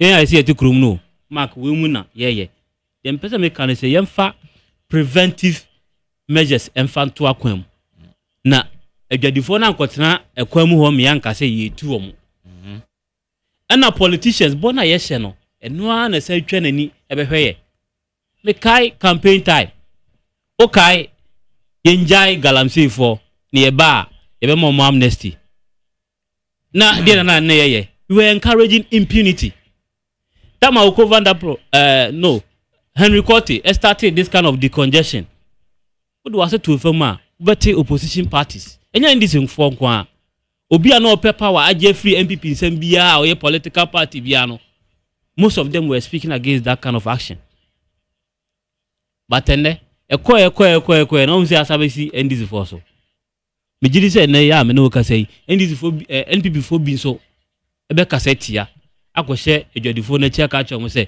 some na mo say mo per resetting ene mo ne mark edutam wo say ehwe manifest okay and say ya behwe amanyoko intimi on the demolition exercise na minister make say oyire no ho na onye ni yi adwuma na odesi na ni so anya adwuma ketwa mark say o mam kwa maka wuntumi de ne kakra bia okay obetumi aka so part masa dem pesa me kan say Chama won't me as we speak on your criminal or yeah just suspect. And America says obiti company no aje contract. Na se of smell say deal no corrupter. Enye yoku for juma. Company na nipa no ana ne company na kwaje omusika no ana kwaje contract no. And was say company no eno sa individual na deal. Oh ba say yoku for betima. Yoku juma enye sa juma we omuye. Okay, says office we need for a serious fraud office. Yeah. So I'm telling you, so what is the fraud in this deal? Because Nipa no call for contract. So this kind of one for allegedly. Meba, call for tender. Procurement authority sat on it, granted the contract, and I granted the approval before the contract was executed. And to say, che to me. So unko jina emrano dia na nipa na the contract ma wuntumi ono so wahifa chebe on the contract na contract ma go through all the processes and am saka contract no say sikano was inflated say I under inflated or over inflated so dey no and no na nyame madwuma nipa na the contract ma no he must be held first accountable for the actions. 2, you see when you keep somebody over 48 hours, it is against our laws. Me say, and I mean, you say won't me on trial 48 hours. Yeah, but and I know say that's the strategy they want to use. Yeah, so meaning say after and then won't me granting the bill. Yes, just that he has not been able to conditions for now. That's all right. What I've been. The mechanic say, I do we answer say say NDC 4% or more point is in the next government of the NPP and go through a similar challenge they are. They should know how best to handle some of these issues. Esida and a repeat. There must be a point I always say, I say, I do way I did my and I say, I did home my women. AC. Now say, twice say, I dear, among can we say, and maybe in Swa MPP Besamba, the same thing will continue. Is that a kind of country we want to build? I don't think so. That's how we should go with the kind of things that ACs in there. Mekai said, even in the under the regime of President Mill, Dabi Bakono, Jerry John, Rollins, Obi Koje loan of I think 5,000 cedis. On the crampo ye bonitio. Obi ako, I didn't crack a Koje loans or the Kakwe Jumano. Ye bonitio. Watching mattress, harassment in tea, or two free Ghana, Eco Ivory Coast, Eco a successful businessman. The person can say, young build the young Kasa, individual businessmen, or my women, a China farm a GM man. Okay, me share video be a not China nuclear microphone, our buttons, or my women. And then ye Pamu young Kasa, indigenous, and we business. As of 4 more my women, any other people abo say o say nke show mu nkran near show mu man mo build them and the man all in the name of political witch hunt. Politics enye nwie enu nti de esi na bia na betimi esi se pese ano ebrase na se etwa so de a let's start from ene magjer mesa ka biem se pese just niema no political persecution witch hunting and all these frustrations are businessmen ekom dia yen started from ene enye sa whatever we are doing today is going to repeat itself in the near future. And I don't think as a Ghanaian, as a young politician of my type, I don't think that's what we have to keep on doing to ourselves. Let's build individuals in the country. Say the beya omo ya because of a man who don't ombeye edom hu nyina hyem na ayeye. Ene ye boy Ibrahim Ayama say ofankofo dodo. Ye bo kana ya po din ye bo despite din so ofankofo. Sanka ye dom fa sa kwan we so anka han ko ombe relocate to other country. So let's have a real look at our way of doing things in this country. Yemfa aye calls ne 0302257902 0302257902 and 0302243540 0302243540. Mebajo. Good morning. Yes, I hear you, Yanko. Yes, from Abaya Mikata Flash Amazenu. Yes, you. Yo, Mammy catch on my peninta, ye grassroots no, ye Numicroform Bua party no, ye Mammy Hawa, or custom office on no appointment in a check. Ye papa hero on Swa, MPP Tam, Momutu Nukotu no for no, so I'm finding black Rambe Dumamaye. I'm for my judge, me catch you now, and he said, the law is the law. Umpo. Former Chief Justice Tokuno Kachina you. Also, the law is the law. It's my law, no law, no yeduma.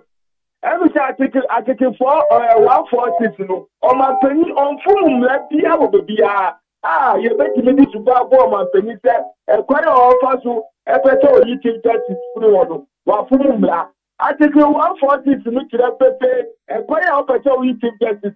Process out the family, and one of my penny. It is the educated people for me said, who to me now want papa and police was saying you want say exactly. A quantity as what the body. Yamin so. Mebacho, Memoache.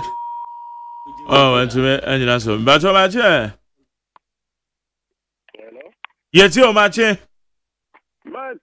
Yes, I am called. Casafia Mokobi. Mike Apomo. Yanko Pado. Yamisha on your power. My best politicians. Omunja said your modern Yamabia, your policies are Mobia Sinidan. I drew Sabre with passing a Sinidan about so a team. No more for the machine, I put you know, Ebu Dine. It's a some of Mrs. Gattes, and move back to Gattes, no sure town, Namgata, namely fast to the baby. No, my communio. Now for Chigal and say a further machines now near the jar to me as she machine no. He says a moody machines remember. About to get them. Mike Mr. Bravo could be a Nanu so toy a Kumi Braba. Nanu ya Sunday on the 18th year so toy a Kumi Braba. Mike is got a see. He says on my way you got a no. Omo no money no move boom for dying. Okay. Your move not a politician move yes I am. Yeah, trust I want politician. Never free him. Never would you do money better than Mike. Madam, say and also what they are there about. Bepacho Memoache. Memoache. Yes, you. We are Capia Phobia Neo. Yo. Antamaso. I'm in here. Dr. Mahmoud Baumia. And I just recorded you after Paul Sapia Mohammed. And honorable after your mark and California. Hey, Mike. More discussion. And this Nika says, is that the Kruma yet dead. And one got to Tony, maybe. And one more one year than Mike. Maybe you walk a crab with you when you are there. On cast baby or Cototo and your one through. And also one can it try. Oh, well, yes, sir. That was a month for a book. Yeah, what can't a man to hear? And your mouth, you told that. You're told nti wɔn kyerɛ baabi kura ɔkɔtɔ ɛmo ɛne saa deɛ no. Baba so ɔkɔtɔ no Abeka market. Abeka market deɛ sɛ nyɛ faako deɛ tɔn ɛmo no. Ebi na say ɔse wakoto ne bo aba from enti what's the beef? Tabi on say ana emfutro because ebetuma ba say shop no okoye ko ebia na yeni sister dia o ye this ni. No no dey about studio ho e dey ba be agenda. Oh emi e ka say Ghana for say this ni vi mo me say ade omode ma wotumi e fa so be na wo so. Papa no adi agu. Wakum ni pa. O mampani dada Rollins no kura okunkum e champion e tripa no isare e de ye no oh na me kan MPP ye ba bem 2028 and this if one can to be na wo ensam na okeka ne saa no edien na e kire se o mampanyin Rollins de kunkum e champion no me ade ma jere na o ya kola wo Ghana ha mo de ana mo bra wo kan se o mampanyin dada Rollins anapen so Saafo ne kunkum won na mo woka so no na kunkum won ma embrasam ne ye ka no okay on the person say you kunkum eti ya nya wo mo he o ti ase na mo manya kwanya na chema wuntumi obi okuta papers onya boni bia na mo ye ni say ya officer PP ye ba ba mu a ya nya the same thing no man ye say the say eti ma say empanifo ne NDC for joma ma me srewa Kata unkofo na ade omunya na ntesa de ye ba the same thing be happen.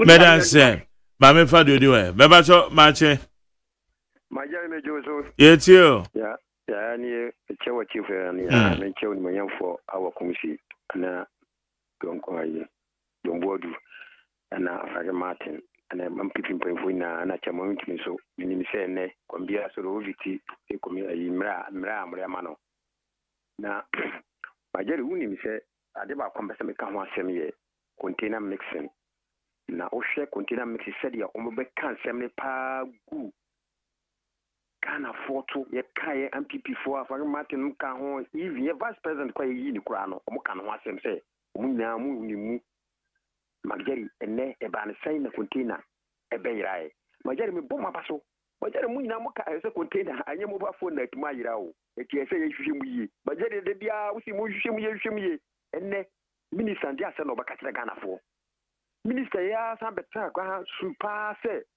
galamse minister ba ko be su galamse ho afem sa gini fam but me bomo mpani na mama ba so se ministers are upon to mu nyina no eye me de because nkofo na no mo kasetia du kan ya ho afem upon to mo o hwe San Georgia ono so no ka se data ye mata ye ni ba extra wo data board dini o mo ba o beti so ne ye pontino ono timi ka ho afem nia no ka galanse ho afem ye de ma no ye da ma no eti mo panin mama die so ye bia no waye that eye me nwa se odi obi atima foge se o ye doctor na sebi horpo nye mo panin ase mo panin do timi we krata ni nyina mo panin fo ese nko mo defend mo panin no omo tima tua de bia me kase mo panin ko set record ako okay Madam say mama for last one and fancy mache yes sir you too so me chawo tipo me chawo wa gombodu okay ena afanyo ma me chawo ma ma ya mi no kwani eniema bi e koso wo party MPP party ni mo ya ro pa na am say gambo no anwe sa na si sa na be kono dia eni e betine dia ki se undu ya se ni e ba yi say enu se da be who EW arrested ema onu jemu ni gugu se ezema wo kan fra me ti na me won twi papa se MPP ni pa na utumi eye o se ma cha na me ka se ne udumi station ho no no na wo mo zo ne na info no me adwuma ho no go ma papa fre abronye na je se wo mu fia je se ka wo mu fia na nye asenketoa omu Kennedy Japan ya modi moni susu ni nyina enura onu zi gina ho pra ka kire mo se o de say as diena arrested aye no ayade e ni ya papa menam so onam so pra mo se wo yi ne fi ne kan bi mu o na asem ne ba ye be trase na ya gine oni e fu e kwan e be fa so no ketie mo no ma ne je se ya e de ye bu aten wi Oh, it say ke Japan ye ni sudi ba boni wo Ghana ha de say ye mu bida. Okay. Papa what duty no go one ma o ko pe kwan ye be mudi. Oh, Nigeria so tun Belina asembe na mo weka. Medanse. Ehana medisi. Obi bia ofre bia medanse Yakopon kan ho. Mo text messages. Yadama say Ghana Montie na yede asi na no pay e will need 100.9. And now me ba high Honorable Abdullah Sakra. Member of the NDC Communication Bureau.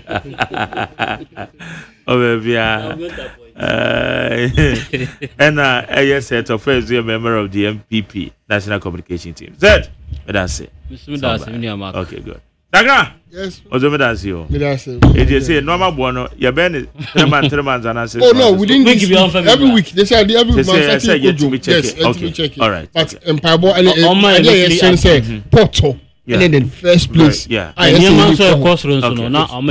okay. Oh yes, yeah, cement. So I say. Cement body. Baby, Jina na ni Jina. Baby, Jina na ni Jina. Yeah, Jerry OSEI AGYEMAN. Enra abena frema di ni birthday kama. Let him have birthday man.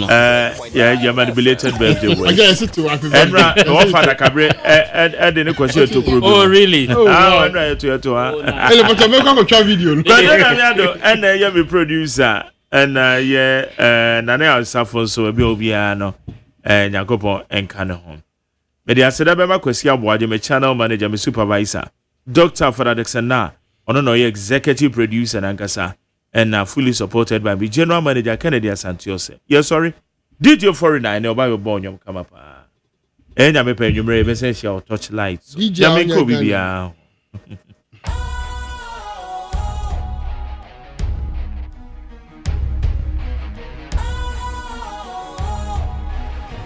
What's cool, fresh and trendy with a new look? Makes you feel real good, that refreshing vibe. Satisfies you right just the way you like. Do you know? Do you know? Do you know? Ain't gotta do it alone. Specialized makes you flow. Anytime, anywhere. Specialized feel different. Always think specialized. Special ice, natural mineral water. Feel different. Think special. This advertisement has been vetted and approved by the FDA. Hey, catch it. Listen in here. And you ma beto to dia me baba no hwade no. Hwem so betumi a. Hey, asew. Hey, now beka. Ya John to mami ensa duku portmanteau. This way chocolate drink. Na kan wo hwe afibian so beri ni waware ni a. This way chocolate drink. Na kan sia. Oh, asew. We den kwanu tumu ho. Me be mo anu so hye kura dia ka ho. Wo hwade e wapi ho. O ka se batete e da fom ho. This way chocolate drink. Crash up a baba worry. Aso. Ye fear said this way chocolate drink, yes, sorry, no pan on the enum. Ye bishop free gymnum no snack. Ye nya ho no ye de serve womo. Ye did we any a pebibia bogu yad yaswa. This way chocolate drink in the enum. And at this one, what's your noa? Has it a wom, cocoa wom, brick wom, bibia wom,